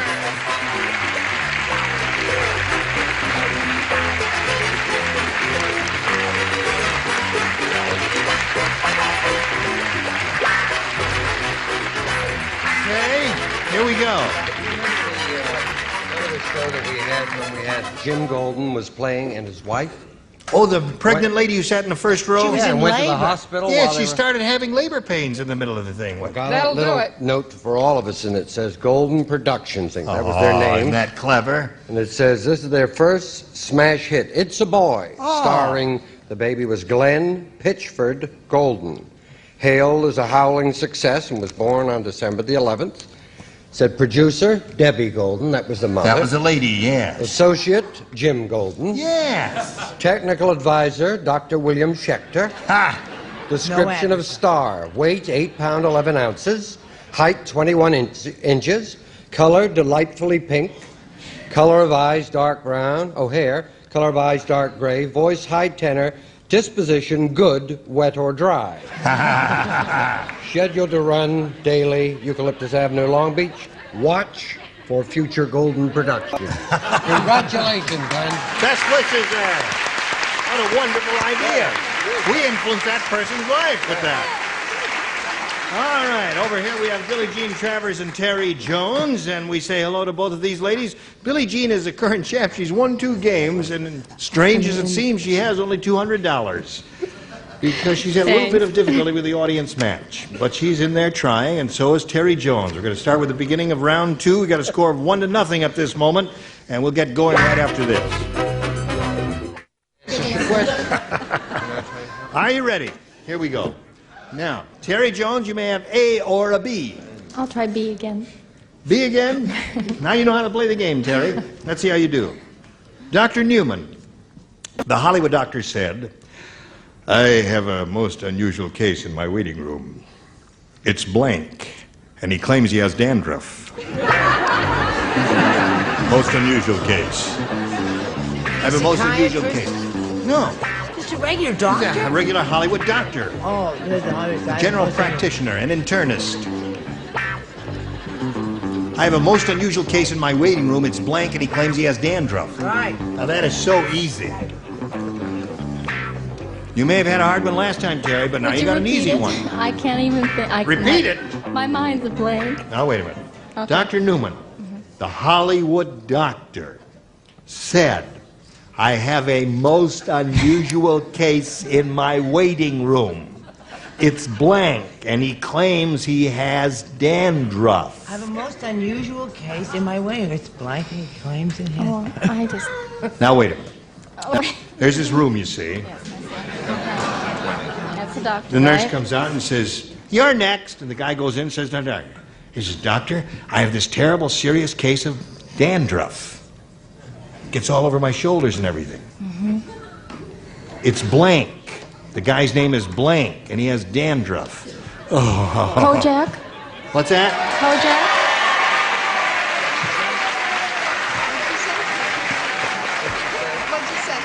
What'd you say? She said Kojak. What do you say?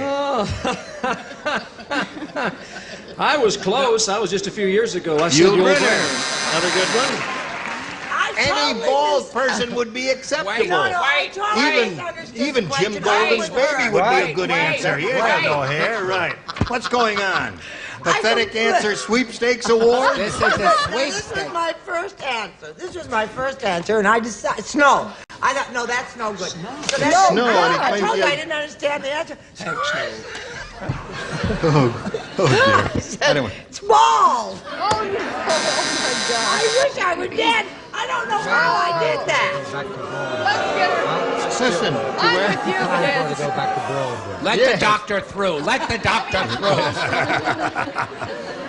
Richard thinks you ought to go back and do another Broadway play. What a good idea. Maybe Tuesday. What do you say? The correct answer, Gene. Telly Savalas. Telly Savalas. Kojak. That matches up. So, Terry, you got one. The score is 1-1. Joyce. Tilly. Tilly. Okay, that's 2.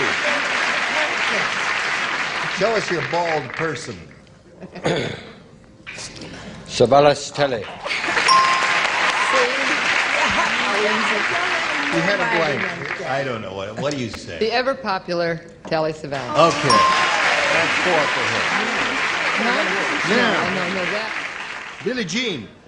Harvey said that pickpocket has the lightest touch in the whole world. He took my watch. He took my wallet. And my blank. Now, Pickpocket. see, that one I got, I think. Okay. But I don't know. What do you suppose I was thinking of? You had a momentary mental aberration. You see, you said it's blank, and I thought you meant, I didn't understand it was a person. Brett, give it up. I'm Okay, not Billie Jean. Harvey said that pickpocket has the lightest touch in the world. He took my watch, my wallet, and my blank. My pants? My pants. Well, I'll say that is a light touch. That hadn't occurred to me. Do you play? No. Oh, I don't play? No, you matched in the first round. Brett, what do you say? Well, I think, well, maybe I've got on. It's been a long time. I said in my wife. That's a good one. You had a good one, too? Yeah, wife. All right, Charles? Now, I don't know. The word appears. Underpants. Nope. Underpants are not pants. Oh, undershorts. I'm sorry. Undershorts. What do you say, Joyce? He took my watch, my wallet, and my He went even further, my bottom. bottom. Now, that means Terry Jones wins the game. Richard, what do you have there? Pants. Got 2 pairs of pants for you there. Congratulations. Turn around over there, if you would, please, and I'll get back to you in a moment. Right now, we got to say goodbye to Billie Jean Travers, who's going to leave here with $200, and our best wishes. Thank you very much, Billie Jean. Bye. Messages too for America, then we're going to get to you. Okay? Watch this. Time to leave. Terry Jones, the winner, has $100 and now going to try for over $5,000. Here we go, Terry. We polled a studio audience not too long ago, and we said, write down your best answer to this. Crank blank. Now, the answer they gave most often will get you $500 if you match it. For matching the second most popular answer, you get $250. And for matching the third, you get $100. And 3 of our 6 celebrities will help you. Richard, please. Crankcase. Crankcase is 1. Joyce? Joyce, have you got one? Cranky. Cranky. All right. Bill? Crankshaft. Crankshaft, crankcase, and cranky are the 3 they gave you. Now, you think about it. Choose one of those or give us one of your own. What was the one Richard gave? He had crankshaft, crankcase. I hit crankcase. I think I'll pick crankshaft. Crankshaft. That's the one that Bill gave We're looking for a crankshaft. We'll begin down at the bottom as we usually do and reveal the $100 response. There it is. You got it right off the bat. Well, at least you're going to get something out of this, not be a total loss. Let's find out what's up on the next one, please. Crank call. And the last one, if you please. Crank case it is. Okay. Now, you've got $100 additional, and you're going to play for 10 times that amount now, or $1,000, and you have to choose someone to play with here to get the money. Richard, of course. All right, here we go Why with didn't you Richard. choose me before? We'd be playing for $5,000 now, darling. Golly. It's a different game, the guy says, Richard. I think he's on to you. Yeah. All right, here it is, worth $1,000. Good luck to you. Here it is. Pair of blanks. Pair of blanks. Now, Terry, give us the answer that Richard has written on the card. We give you $1,000. That's all there is to it. Pair of boobs? Pair of boobs? You can't think of anything else? Well, heavens to Betsy. Pair of pants? Pair of pants? Is that your second guess? All right, she says pair of boobs will match you, Richard. Turned out that guy was right. We are playing a different game. Pair of shoes. Pair of shoes. Very bizarre. All right. Well, Terry, you gave us the first thing that came into your mind, and that's the way you play the game. Now, you got $200. Going to meet another player. Let's welcome Liz Hamby Shea. Liz, I'm sorry.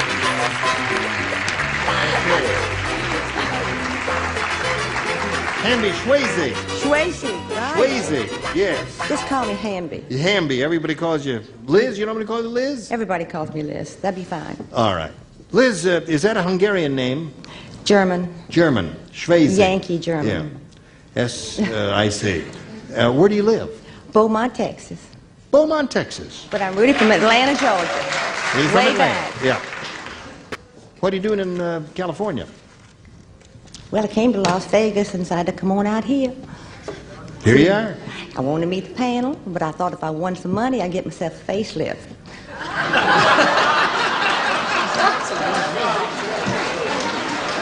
I'll get my hat and go with you, hon. Yes. Brett said she'll join you.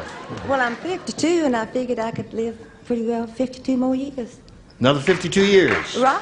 If you had a facelift. Mm-hmm. I did I'll pretty give you well. a facelift right here. I did pretty well the first 52. Well, good for you, Liz. That's a wonderful attitude to have. Okay. Good luck to you. Here we go. You may have A or B. Oh, I'll take B. B it is. Hamby Swayze. Mary said, my husband, the safecracker, is a safecracker through and through. He even uses blank to open the refrigerator. A safecracker through and through. He even uses blank to open the refrigerator. Oh. Right. I just had that momentary Safecracker. He's a safecracker through and through. Why, he even uses blank to open the refrigerator. No. He's safecracker. Now, I have my long pearls on today. If we have time, America, at the end of the show, I will do my famous twirling pearl. Oh, number. don't toy with us. Now, don't get overexcited, because Yes. we may not have time for it. Hello, Liz. Hello. Mary said my husband, the safecracker, is a safecracker through and through. Why, he even uses blank to open the refrigerator. Explosives. Explosive. Okay. He says explosives. What do you say, Bill? Is dynamite an explosive? Dynamite is. There's one for her. And you, my dear? I was trying to be real general to get it right. I said tools. Tools. They use those. Anything a safecracker uses okay here, Charles. Well, I guess we won't have time for that. Those are my good pearls. Charles, what did you do? I'm sorry, she knows it's all in fun. Gloves. Gloves. Go down there and get those pearls. Get those pearls, Charles. All right. Joyce, his safecracker through and through even uses blank to open the refrigerator. Dynamite. Yeah. Dynamite. All right. Explosives. Nitro. Nitro. That's another one. 3 for her. Dynamite. No. Au contraire. No. Your basic drill. A basic drill, yeah. That's what you have to drill a hole first Sure, and put the nitro in there. Okay, 3 for her. Now let's see how you do with yours, Terry. Listen carefully. Oh, dear me. Little Rodney Rotten. Little Rodney Rotten is really rotten. I gotta tell you, when he found a tube of super glue, he glued his dog to a blank. That's how rotten he is. Rotten kid. There it is.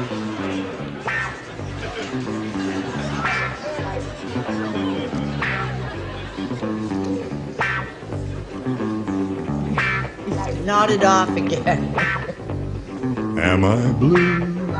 Okay. Terry Jones, did you think about this? Little Rodney Rotten is really rotten. When he found a tube of super glue, he glued his dog to a blank. A fire hydrant? Fire hydrant? Okay, one possibility. Fire hydrant, she said. That's exactly what I said. All right, that's 1 for her, 3-1 to score. Brett. Oh, yes, and dogs came from far and near. That's 2 for her, 3-2 to score. Chuck. Seems like the chick is agreeing with everybody. I said fire hydrant. Okay. I would have said something else. What did you say? I said fire hydrant. Oh, you did. 4 to 3 to score. What would you said? He says hydrant too. Hydrant. She says hydrant. What would you said? I would have said to make the dog really feel rotten. What's going on? Nolan. I would have said he glued the dog to a cat. That would make the cat unhappy and the dog unhappy. That would be a rotten thing to do. Make Terry unhappy. She Would have wouldn't made have gotten Terry most unhappy. Yeah. Well, it's rotten to Terry, try. suddenly you're brilliant. All right. Finally. Listen, it's 6-3, and we got another round to go. We'll do that after this. Today's consolation prizes are first. Bedsack, new ID and bed covering provides luxury upholstery for your old mattresses, box springs, and protection for new from Bedsack. A law machine by Moulinex, the incredible food preparation system for France. It's like having a professional chef right at your side. And a hot lather machine and a supply of Trident sugarless gum. The sugarless gum with 5 delicious flavors to choose from, including bubble gum, Trident for families who care about their teeth. And a set of bath towels and a supply of Stay Puft Pink fabric softener. Leaves your washables softer and fresh and towels more absorbent. Stay Puft Pink for soft, absorbent washables. Well, the blanks are ready, and so is Gene Raver. Thank you, Johnny Olson. And here we go. This is the final round. Liz, you got to catch up. She's got 6. The best you can do is tie her. You may have A or a B. Oh, I'll stay with B. All right, Liz. Let's see how it goes. Max said, I went to the world's only kosher fortune teller. Instead of gazing into a crystal ball, she gazes into a blank. You don't play, you don't play. You don't play. Brett, Charles, and Marcia. Instead of gazing into a crystal ball, she gazes into a blank already. We're gonna get letters. All right, already. Don't bother me. Hello, Liz. Max said I went to the world's only kosher fortune teller. Instead of gazing into a crystal ball, she gazes into a blank. A matzo ball. A matzo ball. Show us your matzo ball, Charles. You first. Wait a minute. Oh, yeah, we skip him and go to her. What do you say? I figured some little lady from Beaumont, Texas wouldn't know what a matzo ball was. But I thought maybe. You did. All right. That's 1 matzo ball for her. It's not 1 matzo ball for her. It's 2 matzo balls. 2 matzo balls. Score is 6-5. She needs another matzo ball to keep going. It's matzo ball. We have 3 different spellings here. Did you notice? No. Matzo. I have matzo. Matzo. That's correct, I believe. Isn't it matzo? M-A-T-Z-O-H. So the game ends in a tie. When we have a tie, we have to turn the lights off, even up the score, push the button here, reveal 1 tie-breaking question for each of you ladies. The one who scored the most will be the winner. Liz, again, you have a choice of A or B. Oh, give me that B. B it is. Here's B. When Elmer the elephant joined the Navy, he learned how to blank with his trunk. When Elmer the elephant joined the Navy, he learned how to blank with his trunk. When Elmer the elephant joined the Navy, he learned how to blank with his trunk. That's okay.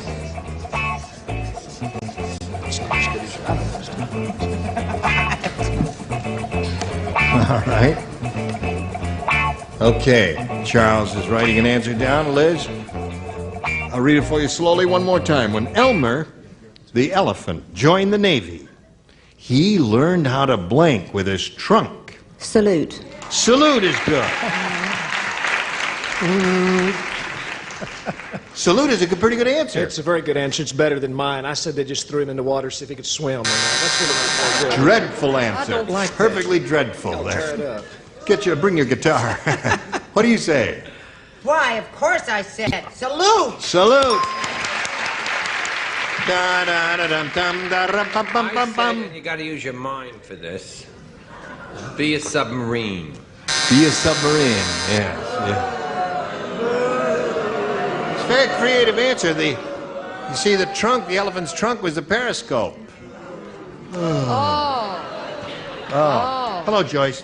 When he joined the Navy, he learned how to blank with his trunk. You don't use your mind for this, you throw it away. Play Reveille. Play Reveille. Reveille. Richard. That's right. They use the trunk as a bugle. And Marcia, looking for a salute. Got it. 2 for her. All right. You hang around, don't go away. We've got one for you, too. But first, we've got this for you. Now, ladies, we don't have time to finish a tiebreaker. We'll look forward to seeing both of you next time we're together. All right? A little suspense is good. It makes it dramatic, you see? No? Okay, cancel the next show that follows us, and we'll finish the tiebreaker. No, hey, Liz, before we go, February 27th, you've got an appearance, right? Yeah, you told me to get my guitar and get out of here, Yes. so I just booked a week, February 27th through March the 4th at the Derby Dinner Theater in Hot Springs, Arkansas. You're going to be there. Oh, am I ever. You take the Hot Springs. Yeah, and go to the horse races and jump up and down and have a good time. They really have hot springs there. Yeah. I must go there sometime. Must be very helpful. Thank you for being with us. Join us next time, Match Game 78. Goodbye.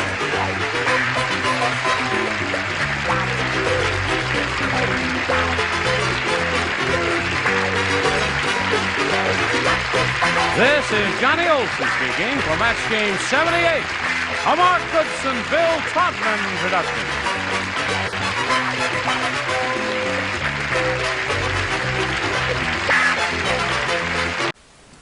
Match Game 74, production number 0275, and it is take one.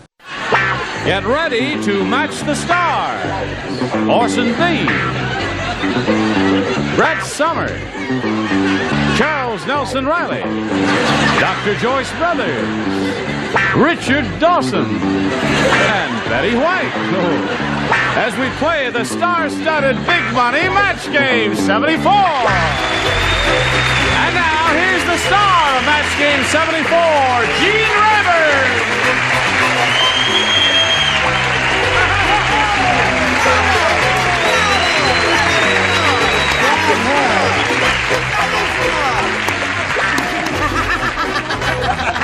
Hello there. Hello, one and all. Hello. How nice. Hello, Johnny Olson. I'll tell you what's running in the 4th at Rockingham. You look just like a barker at a carnival. Nauseated. That moth in the closet is nauseated. There's a doctor. I thought your tongue was hanging out. Is that red tie? I've played that jacket. All right, let's have all of the... What's going on here? He was told not to get too close to the contestants, but look, she's wearing his vest for that She is. Pretty close. Okay. Listen, I want to tell you about this girl. Show him a little piece of paper. Now, Dawson, pay attention to this. All right. This girl is a big fan of this show. Yeah. And she keeps score of who does what on this show. Hold that piece of paper up. Get a shot of this, Mark. This is just Richard. That's just Richard Dawson's score for the past year of how many times he was right and wrong. Oh. So we're Did I keeping... get more right than wrong? Yeah.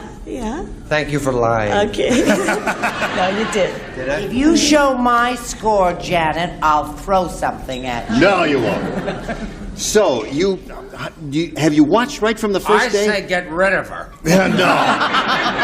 Can't do that. She's a nice lady. She's going to have a go at the big money super match where she can win over $5,000. But before we get to that, we've got to get to a little business. And this is it. $5,000 is what she can win here. And let's find out right now if Janet Finn will win. You ready? Yes. All right. Now, you won the $500. Now it's time to collect the $5,000, if you can, by matching one celebrity head-to-head. Which one do you choose? I'd like Betty, please. I'd like Betty, too. Oh. But someone is Alan standing doesn't. between us all the time. All right, Betty, you get ready to write. Janet will face me, and here is the $5,000 question. Dutch blank. Dutch blank.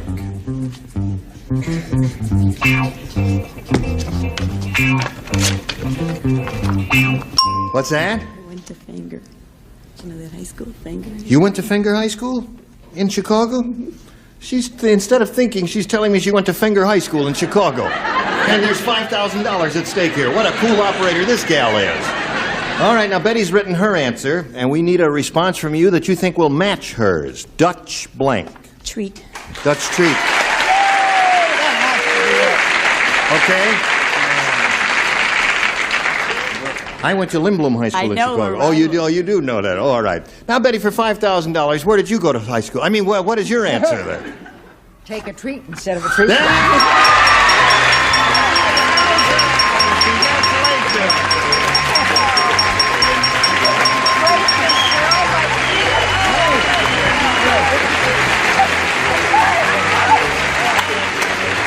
Isn't that terrific? Oh, my God. You got $5,600. All right. Now, everybody's very happy for you, Janet. I know you're happy, and while you're pulling yourself together, we'll introduce another player here. Here comes Doriana Jones. What do you need, honey? Oh, that's terrific. Doriana, you know Janet? Sure do. Yes. She's very happy. She's won a lot of money, and she just said she's going to buy some of her kids' braces. I think the money's going to be put to a very good use. We congratulate you. And we asked Doriana Jones to tell us about herself. Well, I'm a student at Cal Poly in Pomona, majoring in landscape and architecture and ornamental horticulture. And my two little sisters and my girlfriend and my father are there in the front row staring right at me, and I'm a nervous wreck. Would you sit in the last row, please? Get in the last row because she's there. No, they don't make you nervous. Are you nervous? Take a deep breath. Get a lot of oxygen in your bloodstream, and that'll be good. No, not too deep. It makes me nervous. Okay. All right, good luck to Doriana. I'll push this button. You ready to begin, Janet? All right. Here we go. Doriana, you the challenger. You make a selection. A, please. A. Here we go. Majoring in landscape architecture, eh? That's very interesting. It's a good field.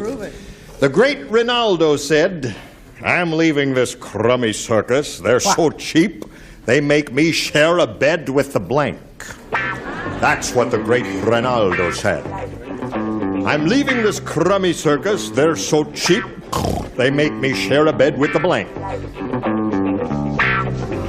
You're all pretty happy about this question. Is that a tough one? Yeah.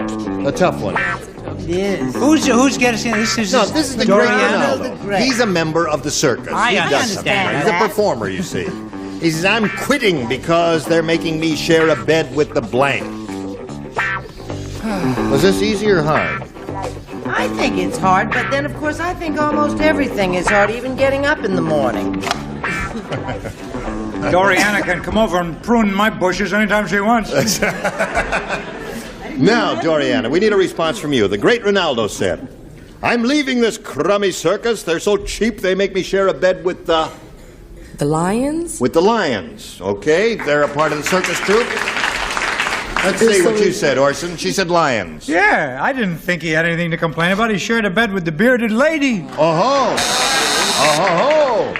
All right, Brett. He had everything in life to complain about. All his ribs were broken. He had to share a bed with an elephant. Oh-ho. What did you say? Two elephants. Two I'm elephants. sorry. Two elephants and one bearded lady so far. What are you offering, madam? I don't know why he complained. He was just lying around. Lying around. That's one for you, Doriana. All right, step right up and watch Richard Dawson give his answer in person here. Watch Richard Dawson now. Well, first of all, I'd like to apologize.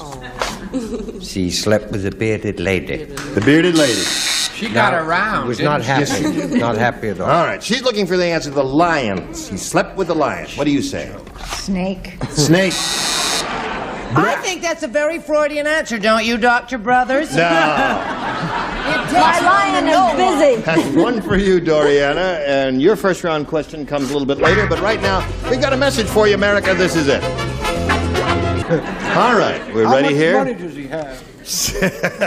We've got a first round question for you, Janet. If you're set, Doriana scored once with hers. Let's see how you do with yours. When Smilin' Jack drove his motorcycle clear through the barn, he came out with blanks stuck in his teeth. Now you got to think about that. Smilin' Jack, you see, he's driving his motorcycle. Went clear through the barn and he came out with blanks stuck in his teeth. Who was the name of the fat guy in the Smilin' Jack strip? Oh, this is a bit of trivia. Yeah, trivia. The fat guy, and he used to pop a button off. Oh, and a chicken always ate the button. That's right. No, fat stuff. Fat stuff. That was his And name. what was the name of the guy so handsome that he couldn't draw his face? You never saw it. Downwind Jackson. And the strip was drawn by Zach Mosley. Oh, you are a fountainhead of information. Orson reads the fillers in the New York Times. Like they're the three little sentence things that say things like some dinosaurs were no larger than a chicken. I use that stuff on Tattletales all the time. You ought to watch that show. Oh yeah, you're on, aren't you? Yeah, it's great. Yeah, you and Carolyn are terrific in it. Okay, now Janet, when Smilin' Jack drove his motorcycle clear through the barn, he came out with blank stuck in his teeth. Straw. Straw. All right. It says straw. What was that? Orson, straw. Yeah, straw or hay. Straw or hay, same thing. Okay, there's one match. Acting so confident. Brett? Moss. Moss. Moss. Thank you, darling. Thank heavens. I thought the age of chivalry was dead, but not with Mr. Bust around. Bean, I'm sorry. Straw! Straw, of course. There's two for you, Janet. Okay, John. Hay and straw. There's another match. All right. What are you offering? Hay. Hay, in the hay? All right, I don't mind if we do. Okay, not you, sir. I'm offering a column of straw or hay. Straw or hay, yeah. Okay. You're doing pretty good with this one, Janet. Let's see. Now, you're going to break the spell. Hey! That's unusual for a first round. Now, Doriana, you've got to match 5 celebrities to stay in the running, and you've got your choice here. She can do it. Let's do it. A again, please. A again. Let's see what we've got for Doriana. Mercy, round 2. I'm so nervous. Robinson Crusoe put this want ad in the paper. Wanted. Attractive outdoor type person to share desert island. Must be good blank. Wanted. Attractive outdoor type person to share desert island. Must be good blank. You don't write? You're the only one. Those are... No, this is an easy one as far as I'm concerned. Yeah, you think? Oh, if I were playing, I know exactly what I'd say. Brett, are you going to fiddle around? I know exactly what you'd say, but I don't want to have to retape the whole thing. You did it again. I don't know. No, I don't. You, whatever you want it's up to you. Now, Doriana, Robinson Crusoe put this want ad in the paper. Wanted. Attractive outdoor type person to share desert island. Must be good... Company? Must be good company. Must be good company. You're getting a few groans from the audience, Doriana. Let's see. You need... You've got to match everybody who's playing to stay in the game. Orson, may we see your answer? Since Robinson Crusoe winds up getting cooked, he wanted the job done well. A good cook. That's the answer. Janison wins. Congratulations. Come on down. What do you have? Oh, all right. We congratulate you. You've got another $100. We've got a say goodbye to Doriana Jones. I'm sorry our meeting was so... Oh, that's okay. You're a beautiful young lady, and it was Thank a pleasure meeting you, Doriana meeting Jones. you We've too. got a gift for you. Thank you very much. Now, do you have something? I think you ought to have had a good shipbuilder. A good shipbuilder. That would have been very helpful to be on that desert island. All right, here you are again, Janet. You've got $5,700 now, and you're going to have a go at a... What dance are you doing there? You're moving all the time there. All right. You're going to have another go here at the Big Money Super Match. You know, we polled a recent studio audience, and we got their best response to this.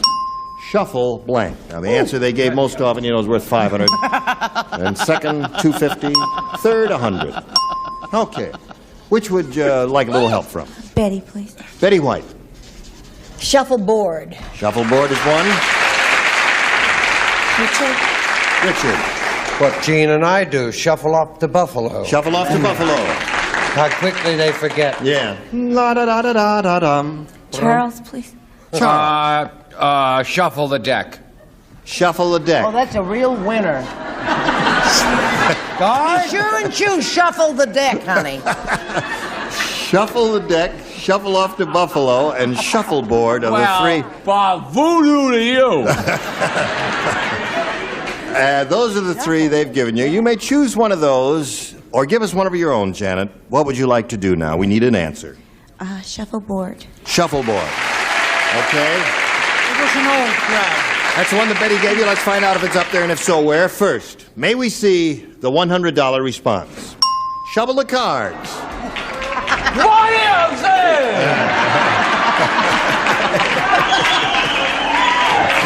No, I'll take them on one at a time. Oh, kiss him to death. Kiss him to death. I love it when you get angry. Put him out. Okay. All right, here we go. We're looking for shuffle board. May we see the $250 response? Shovel off to Buffalo. That's, you got 2 out of 3 now. Okay. Here's the last chance for shuffleboard, the $500 response.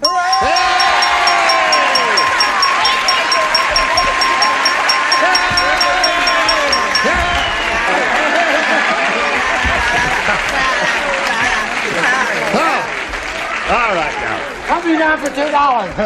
Time! Oh, thank you. Didn't you hear the bell? I was just getting good notes at the moment. Oh, I see. We do have a very important announcement to make. If we Now can hear borrow this. some money. Listen, you've got $6,200 now. That's enough for anybody. Now clear off. Yes. And now you're going to have a go at 10 times $500 or $5,000 again, and you've got to match one celebrity head-to-head in order to collect. Which one will it be? Betty, please. Betty again. Okay, face me, Janet. Betty will write her response to this $5,000 question. Ebenezer? No. No, it's pipe blank. Pipe blank. All right, she's finished. Now, Janet, we need an answer from you, which, in your opinion, will match Betty White. What say you to that? Pipe blank.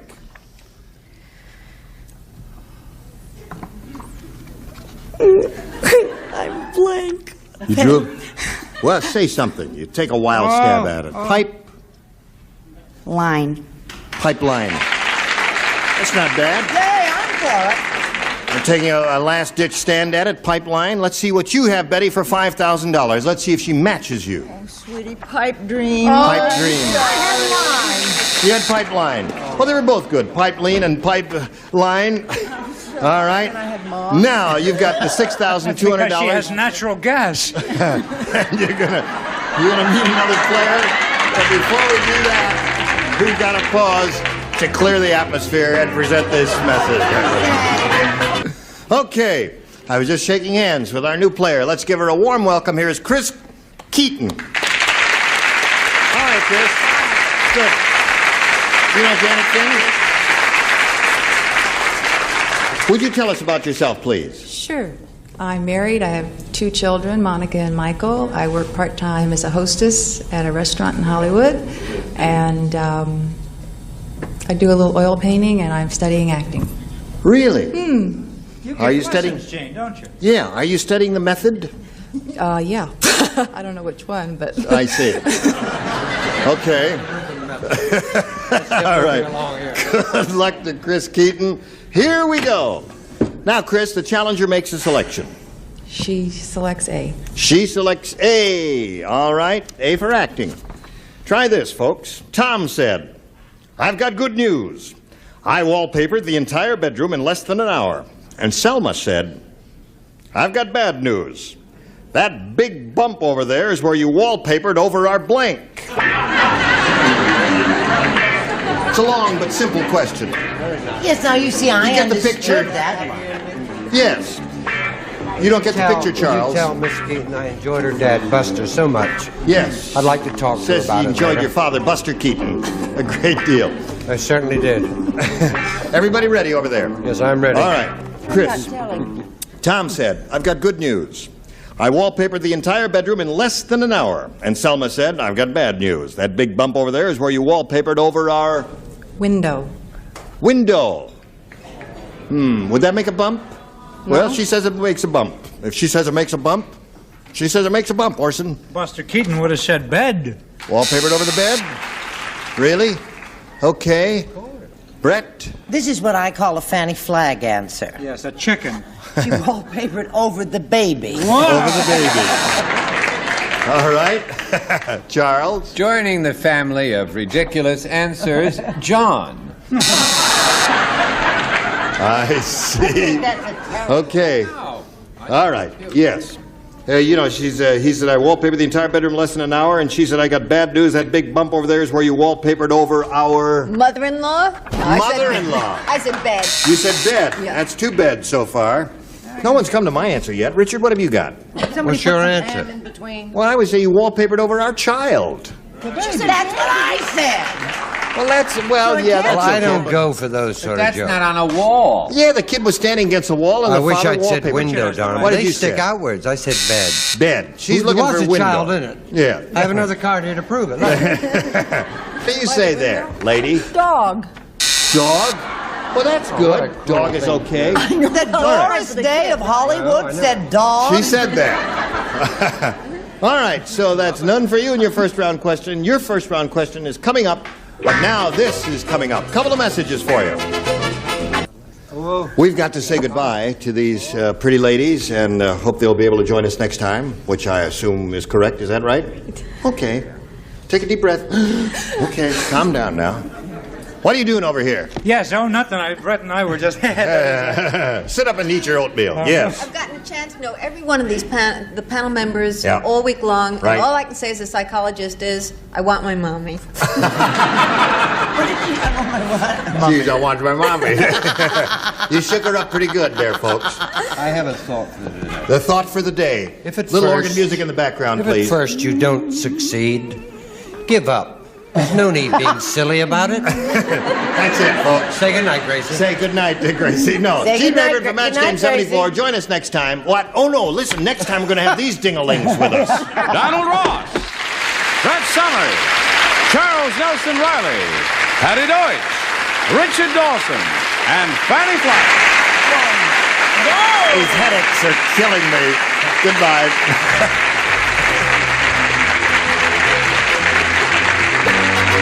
This is Johnny Olson speaking for Match Game 74, a Mark Goodson, Bill Todman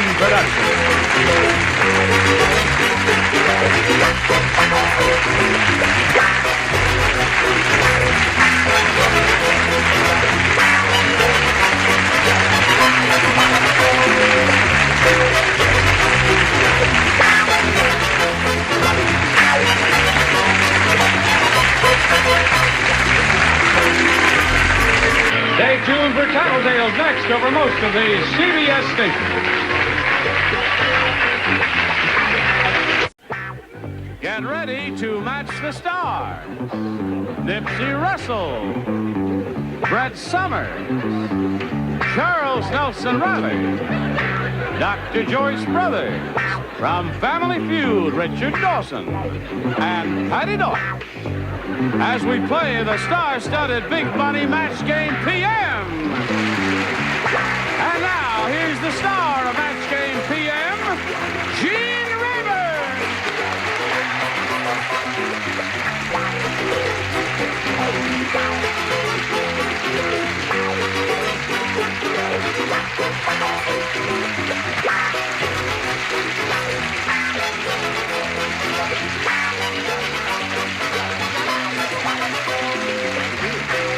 Oh, we've got a grand bunch here today, both up there in the audience and up here on this stage. We have these 6 beautiful people. Hello, beautiful people. You're beautiful. Would you like, thank you. Would you like to say hello to our 2 players, Petty Officer Ernie Davis and Mary Reeves Brown?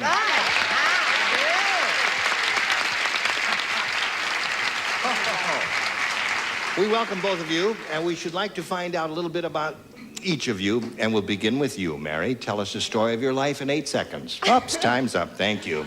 No, where are you from and all that? I'm from Martinsville, Virginia. Martinsville, Virginia. Yeah, in the east. A far way away. I'm 24, single, unemployed.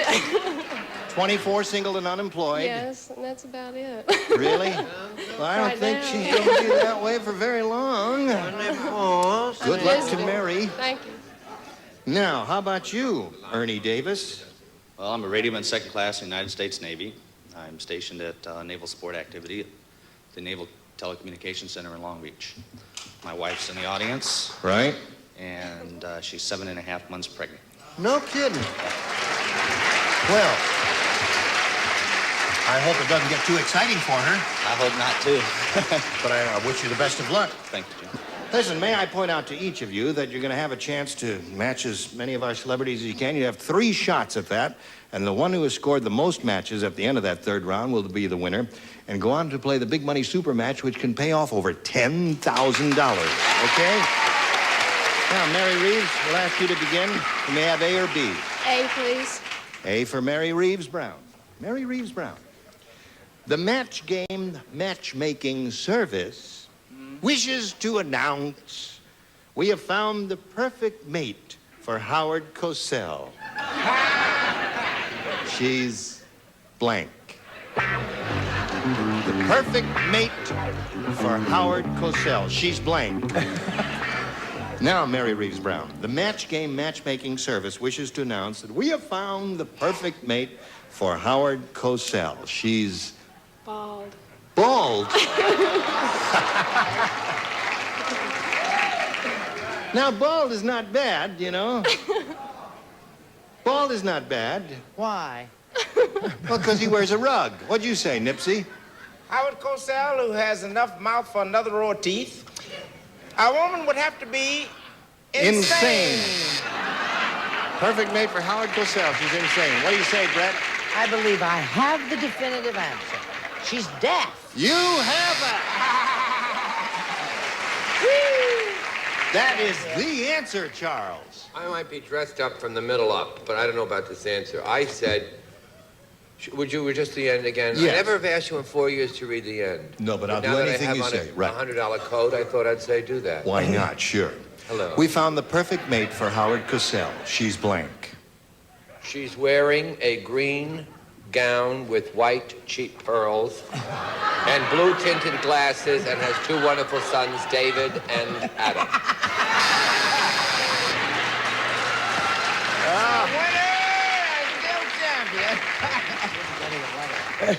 You'll be getting a letter from the lady who's wearing pearls and a green dress and who has 2 sons. Now, Joyce, the perfect mate for Howard Cosell. Brett gave the definitive answer, and I've given the worst answer that has ever been known to mankind. Martha Ray. Martha Ray. Well, I know why. There's some logic to that, because Martha also has a big mouth. Yeah. But she don't talk as much as he do. There. What did you say? What? Yeah. What? Okay, there's the definitive answer again. Hello there. Hi. No doubt. You listen now, Mary Reeves Brown. Take heart, because Miss Weirdo might have said ball. What do you say, Miss Weirdo? I thought of bald. You did. Then I said Julie Nixon Eisenhower. Julie Nixon Eisenhower.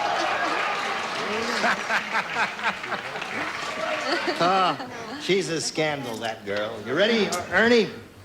Dumb Donald is really dumb. I'm going to tell you how dumb he is. He went into the suntan lotion business and opened up a store in blank. I got it. Got it. Boy, oh boy, am I smart he went into tonight. the suntan lotion business, and he opened up a store in blank. Okay, now we are ready for Officer Ernie Davis. Dumb Donald is really dumb, Ernie. He went into the suntan lotion business and opened up a store in... The desert. The desert. What can I say? Bombs away, Ernie. There's a lot in common with Donald. That's right, that's right. He must have known him well there. Well, you know, this is no tan. That's no tan. No, I stay brown all year round. No kidding. And all the way down. Anyway, Dumb Donald was so dumb, Yeah? he opened up a suntan store in Watts and or Harlem. Okay. Got the idea. I think Ernie's getting the idea now. Once more, I believe I have the definitive answer. Well, no, that was pretty good. Not bad. Ethnic, There but are not two bad. really definitive answers here. That was one. This is the other one. This is the other one. North Pole. The North Pole. I got a case of the smarts You're tonight. batting 1,000. What's happened to you? I don't know. Hello, Charles. I go change. I don't know where I am. You Well, feel they've all strange. seen it now. Yes. I said Alaska. All right. It's not a good answer, neither is North Pole a Alaska good on answer.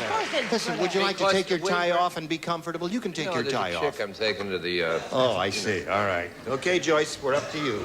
I'm going Dumb to take Donald my really tie dumb? off and be comfortable because I said Alaska, too. Oh, you did? Yeah. Don't quit on my account.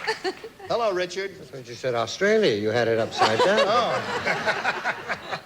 No, they do have a little sun in Alaska every now and again. They do. But here's where it's really cold. Siberia. Siberia. Yeah. Now, Patty. San Clemente. No. No, I said the tundra. The tundra. The tundra. Well, that's not the desert, but that. So there we are at the end of round one, and we ain't got nothing. Perfect But round name two for is Howard coming up Cosell. in a moment or so, but first this for you. Score is tied. Mary went first last time, so Ernie, you go first this time. Have A or B? Beef boy. Beaver boy. His wife is enceinte, and he's hoping it's gonna be a boy. Poor Barbara. Aww. She went out with the bionic man, and he gave her a bionic blank. No. Poor Barbara. Okay. Here we go. Everybody ready? I changed my answer. Poor Barbara, Ernie. She went out with a bionic man, and he gave her a bionic blank. Charge. Charge?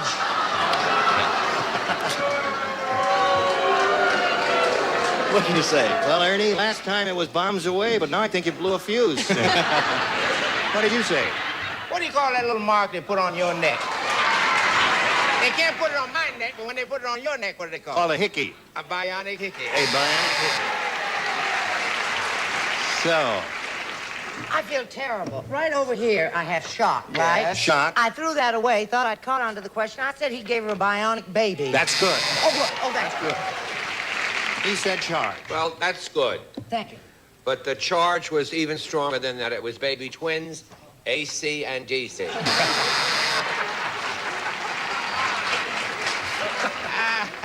You ought to wear the velvet jacket more often, Chuck. Tie's killing me. What do you say there? The bionic man gave her a bionic blank, and he said charge. He was practicing license without a medicine. Baby. Baby. Gave her a bionic baby. What did he say? I forgot now. He said a charge. Charge. How quickly they forget. Yes. I said he gave her a bionic child, batteries not included. Film it Very up. good. Okay, Patty. I was more basic than that. I said he gave her bionic pain. A pain. So there we are. Now, Mary, you listen carefully now. Hey, Laz, you all know about the swine flu. Shucks, You all know about swine flu, honey? Yeah. Well, Gladys just got monkey flu. Now she can't stop herself from blanking. Monkey flu. Oh, there were several. She got monkey flu? Gladys just got monkey flu. Now she can't stop herself from blanking. Okay.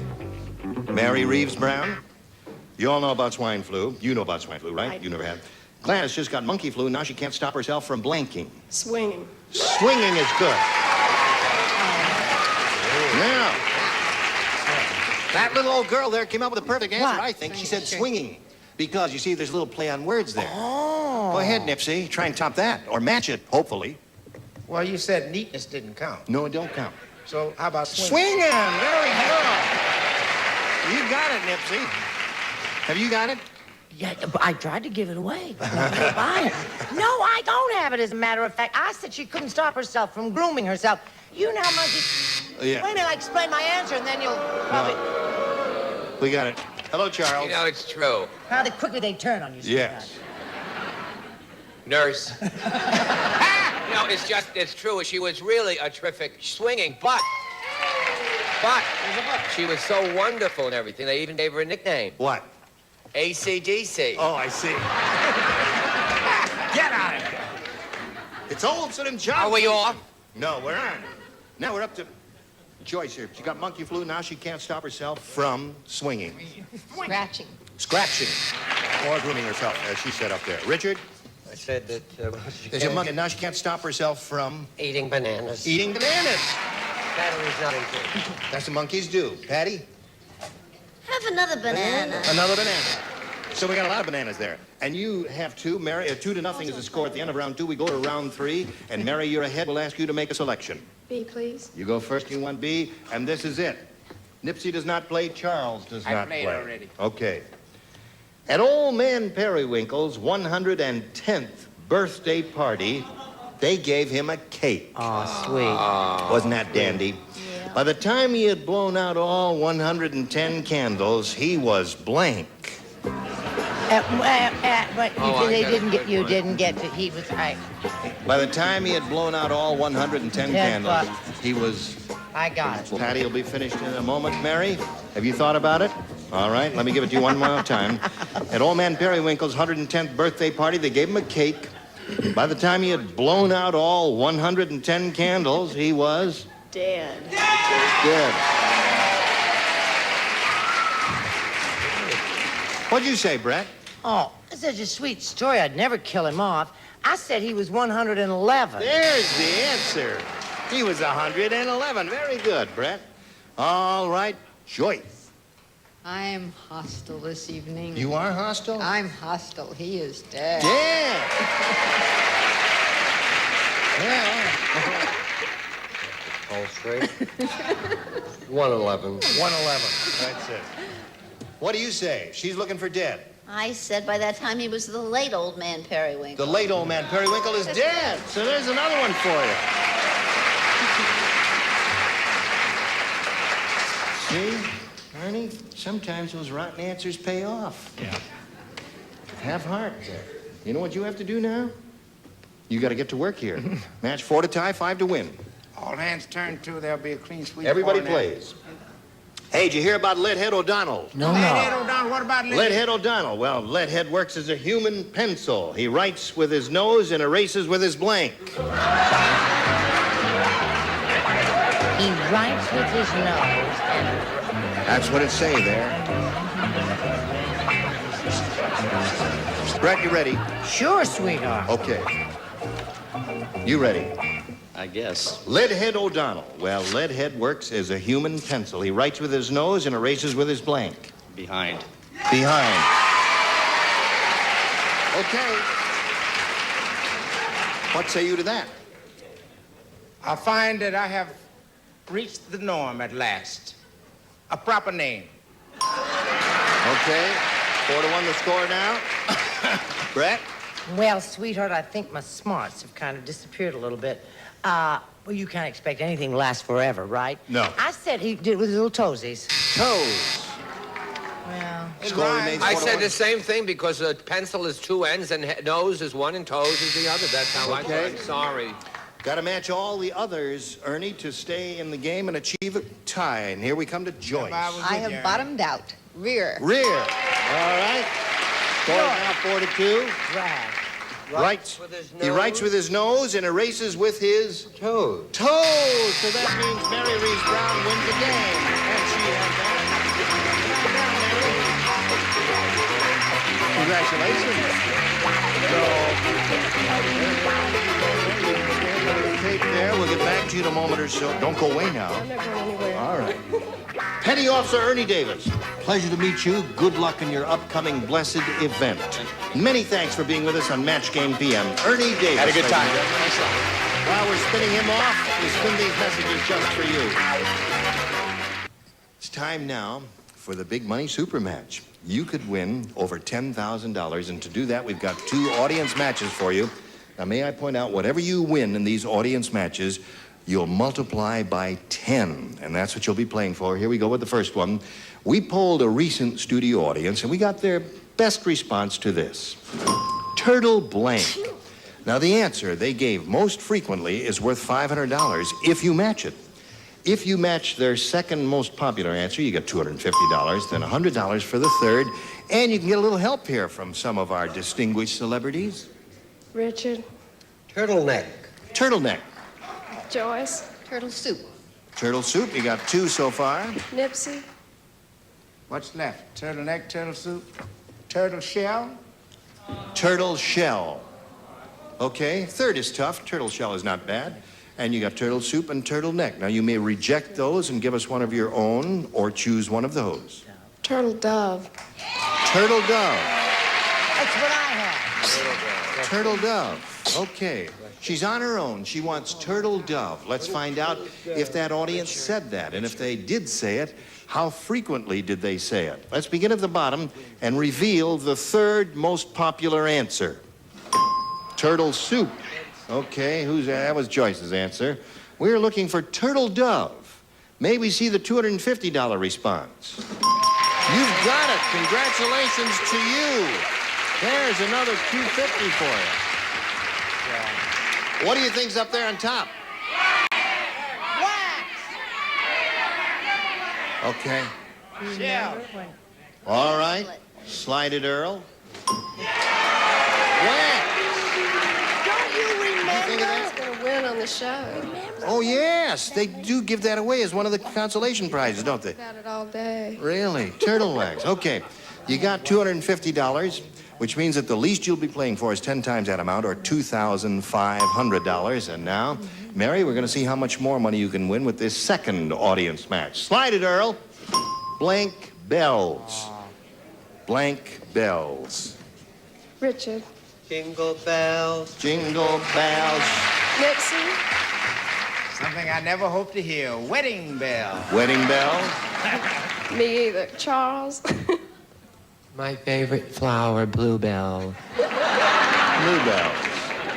Bluebells, jingle bells, and wedding bells. Now, what is your choice there? Jingle bell. Jingle bells.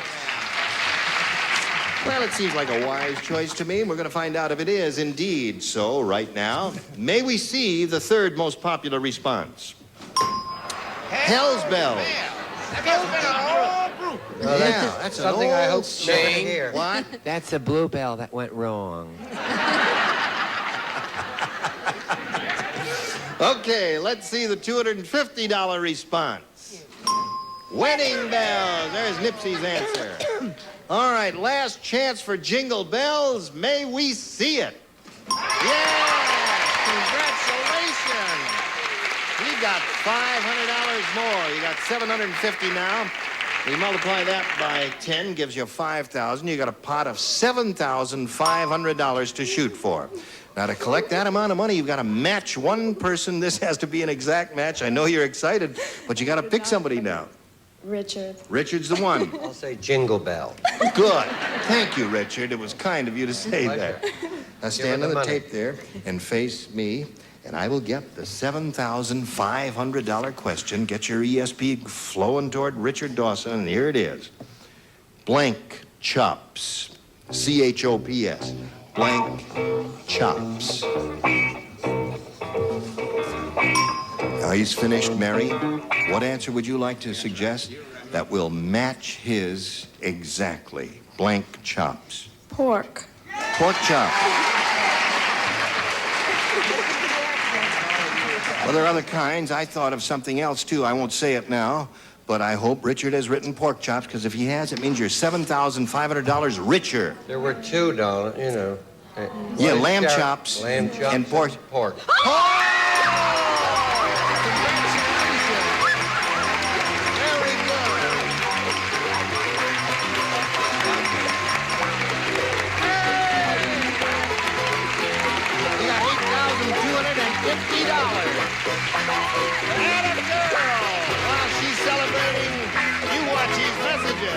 Here for Match Game PM. Goodbye. Some contestants will receive the new Amana Touchmatic Radar Range. The Cookmatic Power Shift allows complete control of cooking speeds before or as you cook. Remember, if it doesn't say Amana, it's not a radar range. And a fragrance collection in Ambush, the modern floral scent by Dana. Ambush, one more interesting thing about you. And Presto's new hamburger cooker shakes and broils an extra juicy hamburger in only 1 to 3 minutes. Presto Burger from Presto. And Flint Coat's Peel and Stick. It's simple to put down because it adheses on the back. Flint Coat Peel and Stick in the beautiful decorator colors. And Dexter Shoes for out on the town or kicking around. Dexter makes the right shoe for both feet. And Bardol Oil Supplement. Its exclusive polar attraction formula bonds to critical surfaces, reducing friction and wear in your car's engine. Bardol, run with us.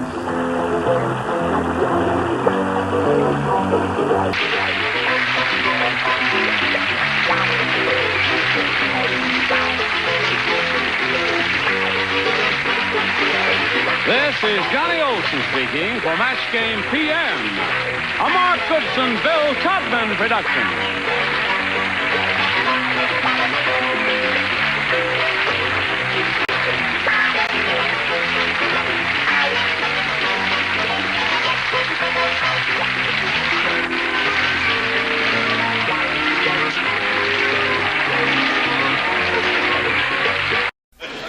Get ready to match the stars. Bill Anderson, Brett Summers, Charles Nelson Riley, Dr. Joyce Brothers, from Family Feud, Richard Dawson, and from the Bob Newhart Show, Marcia Wallace, as we play the star-studded Big Money Match Game PM. And now, here's the star of Match Game PM, Gene Rivers!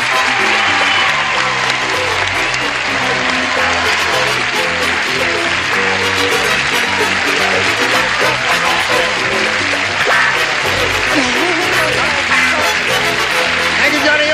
What happened? Everything okay? Thank you for joining us. You're going to have a dandy time because they opened the loony bin. And we got 6 beautiful... How did you say that? But they're beautiful people, and now let's welcome our 2 players, John Newman and Teresa Cooks. We welcome both of you. I want to find out a little bit about each of you before we begin. Teresa, we'll begin with you, if you please. Originally, I'm from Pittsburgh, Pennsylvania. Right on. Okay, when right now I'm taking a leave of absence from my job at the telephone company. And when I'm not working, I'm usually traveling. That's it. You're a tourist. You like to travel? Yes, a lot. Okay. Now let's find out who John Newman is. I'm a tennis coach, University of Tennessee, in Knoxville, Tennessee. I've coached such players as Brian Godfrey, Dick Stockton, and currently coach the top 2 ranked juniors in the United States.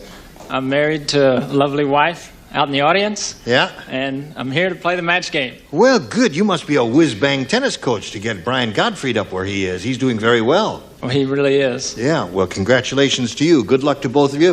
Here on Match Game PM, each of you will have 3 opportunities to match as many of those as you possibly can. And the one who's done that most often at the end of the 3rd round will be the winner. And we'll go on to play the Big Money Super Match, which can pay off over $10,000. Well, good luck to both of you. Teresa, we'll begin by asking you to choose A or B. I'm going to take B. Teresa said she wants B. Here it is. Sylvia said, my husband always brings his work home with him. It's a little upsetting because he's a blank. My husband always brings his work home with him, and it's a little upsetting because he's a blank. I'm sharp as a tack.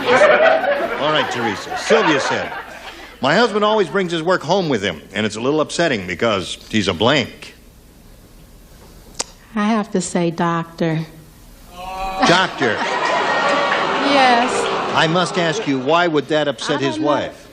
Because he has to bring his patients home. Oh. I thought of his patients. I see, and some of them are a little kooky, and they've got various diseases. And what do you say to this, Bill? I took it one step farther than that. He had a fatal disease. I said he was a funeral director. He was a funeral director.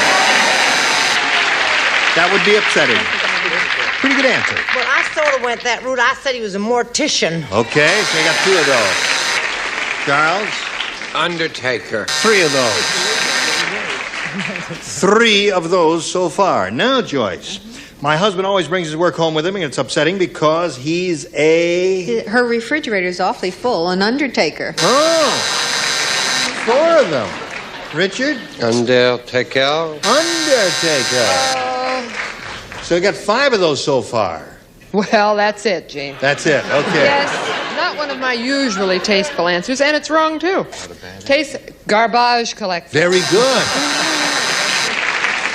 No, the 2 definitive answers there. Garbage man and mortician were the 2 really definitive answers. John, we've got this one for you. Well, we had it for you for a moment there. The electrician said, I have just examined the $6 million man, and I don't know how to explain it, but he's blank. I've just examined. The electrician is speaking. The electrician. He is speaking. He says, I've just examined the $6 million man. I don't know how to explain it, but he's blank.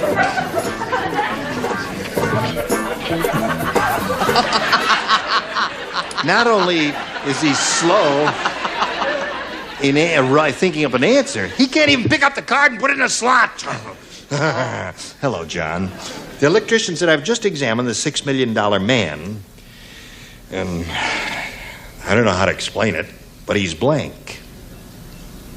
I'm with you, John. Wireless? Wireless? Charles? That's a good answer. That's a wonderful answer. I guess it's catching, Charles. What did you say, Bill? Do you know how bad I wanted to help another guy from the state of Tennessee? I mean, it's not often you got 2 Tennesseans on That's here at right, one in the time. same room at the same time. I said he'd blown a fuse. There's an okay answer. What? Now, this Very may be a match. Yes. But this little devil over here is a little tennis coach. Leave him alone. It's real. So that would mean it's the same as wireless, isn't it? No. Are you sure? Oh, you really are trying. What do you know, you guys? You're out going there? to take up tennis, I suppose. The next thing you're going to tell us you're going to take up tennis there. Charles? Never can tell. Hi, hon. You know, I haven't, this is true, had a drink in the new year. And for some reason, I feel like I've been drinking for days. She's breathing on you. No.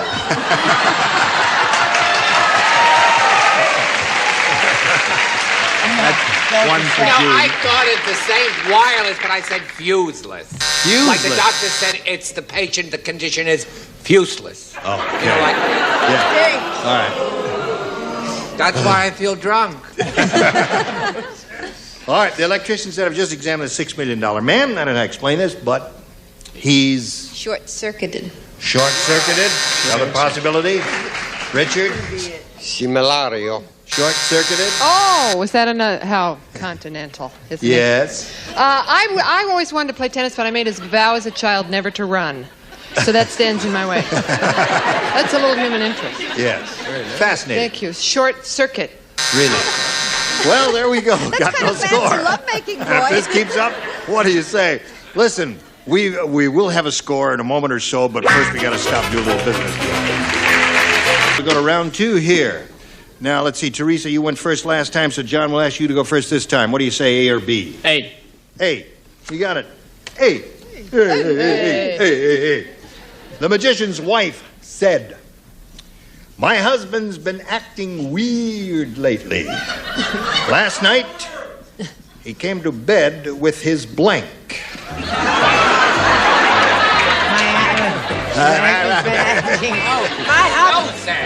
Really? I know what it is. The magician's wife said, "My husband's been acting weird lately. Last night he came to bed with his magic wand." Oh, that's nice.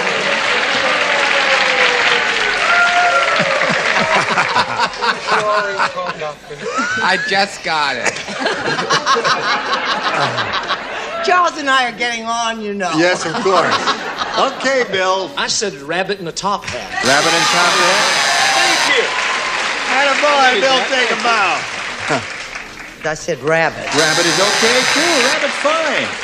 Anything a magician works with is what we're Doves looking. are adorable. Doves I would said be. rabbit. Okay. He was testing her. He brought his rabbit to bed. Hello, Joyce. What did you say? I'm multiplying too. Oh, yeah. You said it, didn't you, Dawson? What was the question? What question? There's no question before this There's committee. certainly no answers. No, Let me that's hear- right. The magician's wife said, "My husband's been acting weird lately. Last night he came to bed with his assistant." There it is. Splendid, wonderful answer. Well, you needn't make those of us who didn't get it feel all that. What did you say, Marge? What did I say? Yeah. Rabbit. Rabbit. A rabbit was good. Magic wand was good. Assistant was good. I like There- magic wand. Anything Yes. that. Dear me. Oh, well, keep trying. Teresa, you ready? Yes. At the restaurant, Jack said, "That new hat check girl is really weird. I wanted to check my hat and coat, but she wanted to check my blank."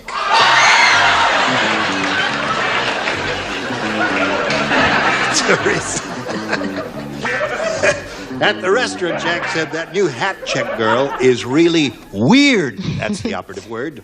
"I wanted to check my hat and coat, but she wanted to check my blank." Don't boo. Body.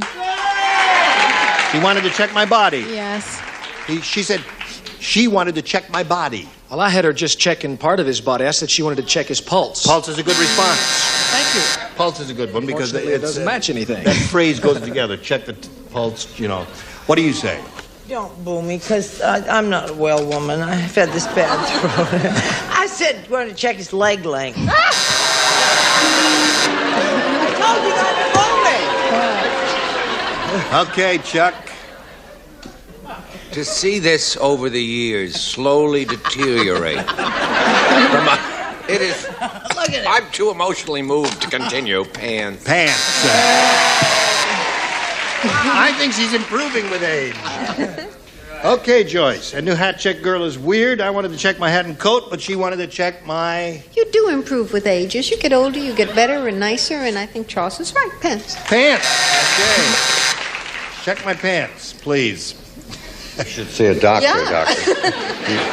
Temperature. Temperature's good. Temperature, pulse are excellent. What do you say? I say pants. Pants. Okay. Well, we still have a scoreless tie. Isn't this exciting? We've never done this before. Okay. Score is tied. John went first last time. Teresa, you go first this time. I'll stick with B. B. What's the use of this? They're never going to get anything right. Let's just give them some Well, money. let's get tell two them to go. bodies out of the Yeah. audience. Bring them up here. Put them down there. Here it is. Teresa. One stewardess said to the other, "You'd better run into the cockpit and turn off the intercom. The passengers can hear the pilot blanking."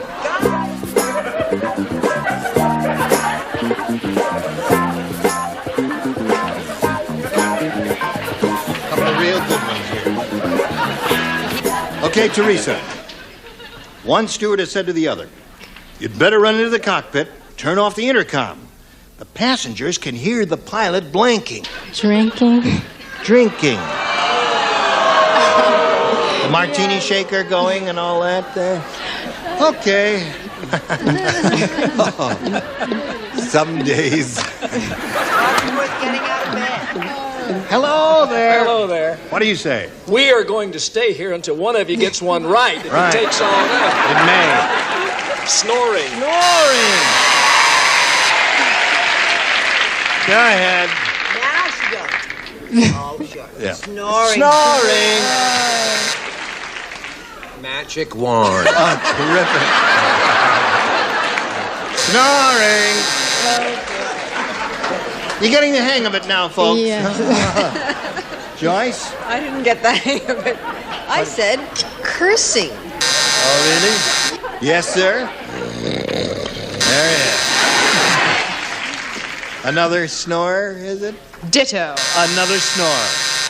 A lot of snoring there. Well, John Newman, that puts you in the catbird seat because you all got to match one and win the game. One is all you need. That's tough. One is all you need. One Lord. He ain't going to do it. But he's going to try. Tiny Tim said, "My real name is Ralph Tim. I got the name Tiny in school when my teacher measured my blank." I got it. Yes. Remember the last Yes, right. Don, you ready? They're not, but I know you are. Tiny Tim said, "My real name is Ralph Tim. I got the name Tiny in school when my teacher measured my blank." Tongue. Tongue. I told you he wasn't going to do it. I know he ain't going to win with that answer. Oh. Okay, show us your tongue. Come on now, let's go. Move it along. Move it along. The producer's getting nervous. We're running over here. I'm not from Tennessee anymore. Yeah. You said the high voice, so I said his vocal cords. Oh, dear me. Another winner. What do you got? I had an answer, but I didn't use it. I said no. No, it's okay, Chuck. What do you got? Magic wand. Yeah. Brain. Brain is a good answer.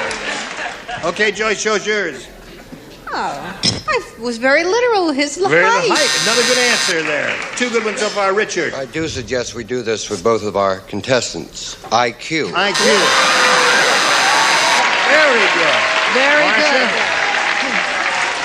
Very good. Tiny Fingers, one of my favorites, sung by Don Ho. Wonderful. Okay. So we have a tie, a scoreless tie. I will tell you what happens when we get a tie right after about this.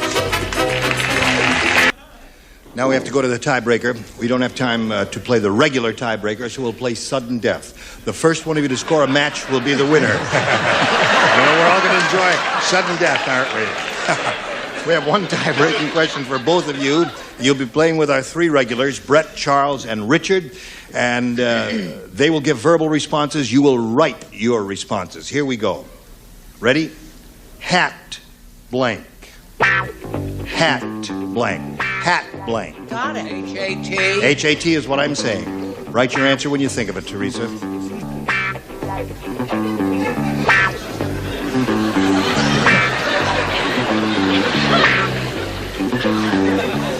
Darling, I am growing old. Silver threads among the gold. Yes. Oh, dear. Ready. Oh, good. They are ready, indeed. Okay, now if you hear your answer, just stand up and whistle Dixie. There. What do you say? Hat rack. Hat rack. Anybody got it? Hat rack. We got a winner, Teresa Cook. Johnny Newman, you have hat off. Okay, Teresa, come on down here. Now you stay, John. She comes down here. You stay here. Oh, dear me. You come right down here. Stand on the blue dot there. Congratulations to you, my dear. Good luck to you, John Newman. Thank you. Pleasure to meet you, and good luck in your tennis career there. Yeah. Here we go, Teresa. Time now for the big money super match where you can win over $10,000. To do that, we're going to have two of these audience matches for you. Let's go with the first one. We polled the studio audience and we said, write down your best answer to this. Chuck blank. You get $500 for matching the most popular, $250 for the second, and $100 for the third, and 3 of our 6 celebrities will help you. Richard. Chuck Connors. Chuck Connors won. Brett. Brett. Chuck Riley. Okay. No, don't do that. Chuck Riley, that's it. Chuck. No, you got Chuck Riley. That's it. We've got to accept it. Dr. Joyce Brothers. What do you say? Chuck Wagon. Chuck Wagon. You got Chuck Wagon, Chuck Riley, and Chuck Connors. You may choose one of those or give us one of your own. Is there a Chuck Barris? There is a Chuck Barris. We have to accept the answer you've given us because Chuck Barris is what came out of your very lips. That's the way the rules go. We'll begin at the bottom and look for Chuck Barris by revealing the $100 response. Chuck Berry. He's a singer. We're looking for Chuck Barris, and we'll reveal the $250 response. Chuck Connors was one of the responses. Now, up on top, the big one we've got, go. Chuck Wagon. Okay. I'm sorry you didn't win anything there, but you got one more shot at it here, and we're going to see how much you'll win this time with this one. We pulled another studio audience not too long ago, and we said, you write down your best response to this. Blank bunch. All right? Richard. Brady.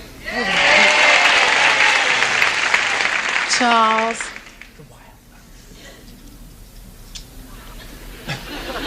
I'm trying to help. Don't be nervous, Charles. I already told him. Come on, Charlie. You're late. Honey bunch. Okay. Bill. Bill. Bill. I've got a lovely bunch of coconuts. Lovely bunch. No.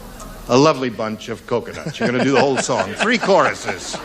Okay, lovely bunch of coconuts, honey bunch, and the Brady bunch are the 3 that were given to you. Brady bunch. All right. Let's go over there and look at the $100 response. Honey bunch. That's one they gave you. That might be a good omen for you. Here we go with the $250 response.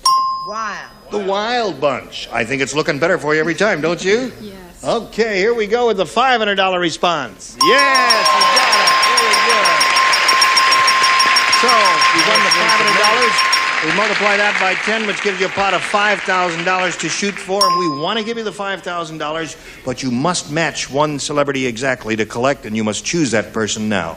Richard. Okay, good luck to you. Teresa Cooks, here it is. It's worth $5,000. Blank frame. Blank frame. F-R-A-M-E. Now, Teresa, he's written his answer. We ask you to give us a verbal response that will match his, and if you do, you get the $5,000. Blank frame. Picture. Picture frame. Well, they're with you. They think you got it. We'll find out right now by asking Richard if you've got it or not. She says, picture frame. Ain't that the truth? Who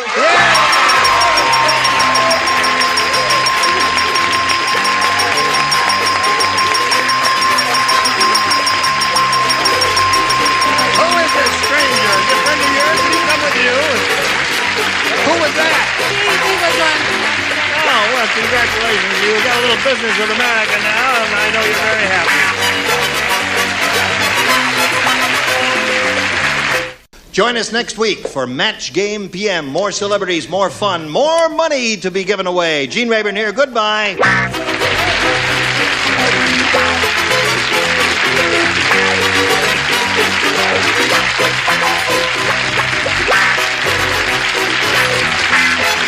This is Johnny Olson speaking for Match Game PM, a Mark Goodson, Bill Topman production.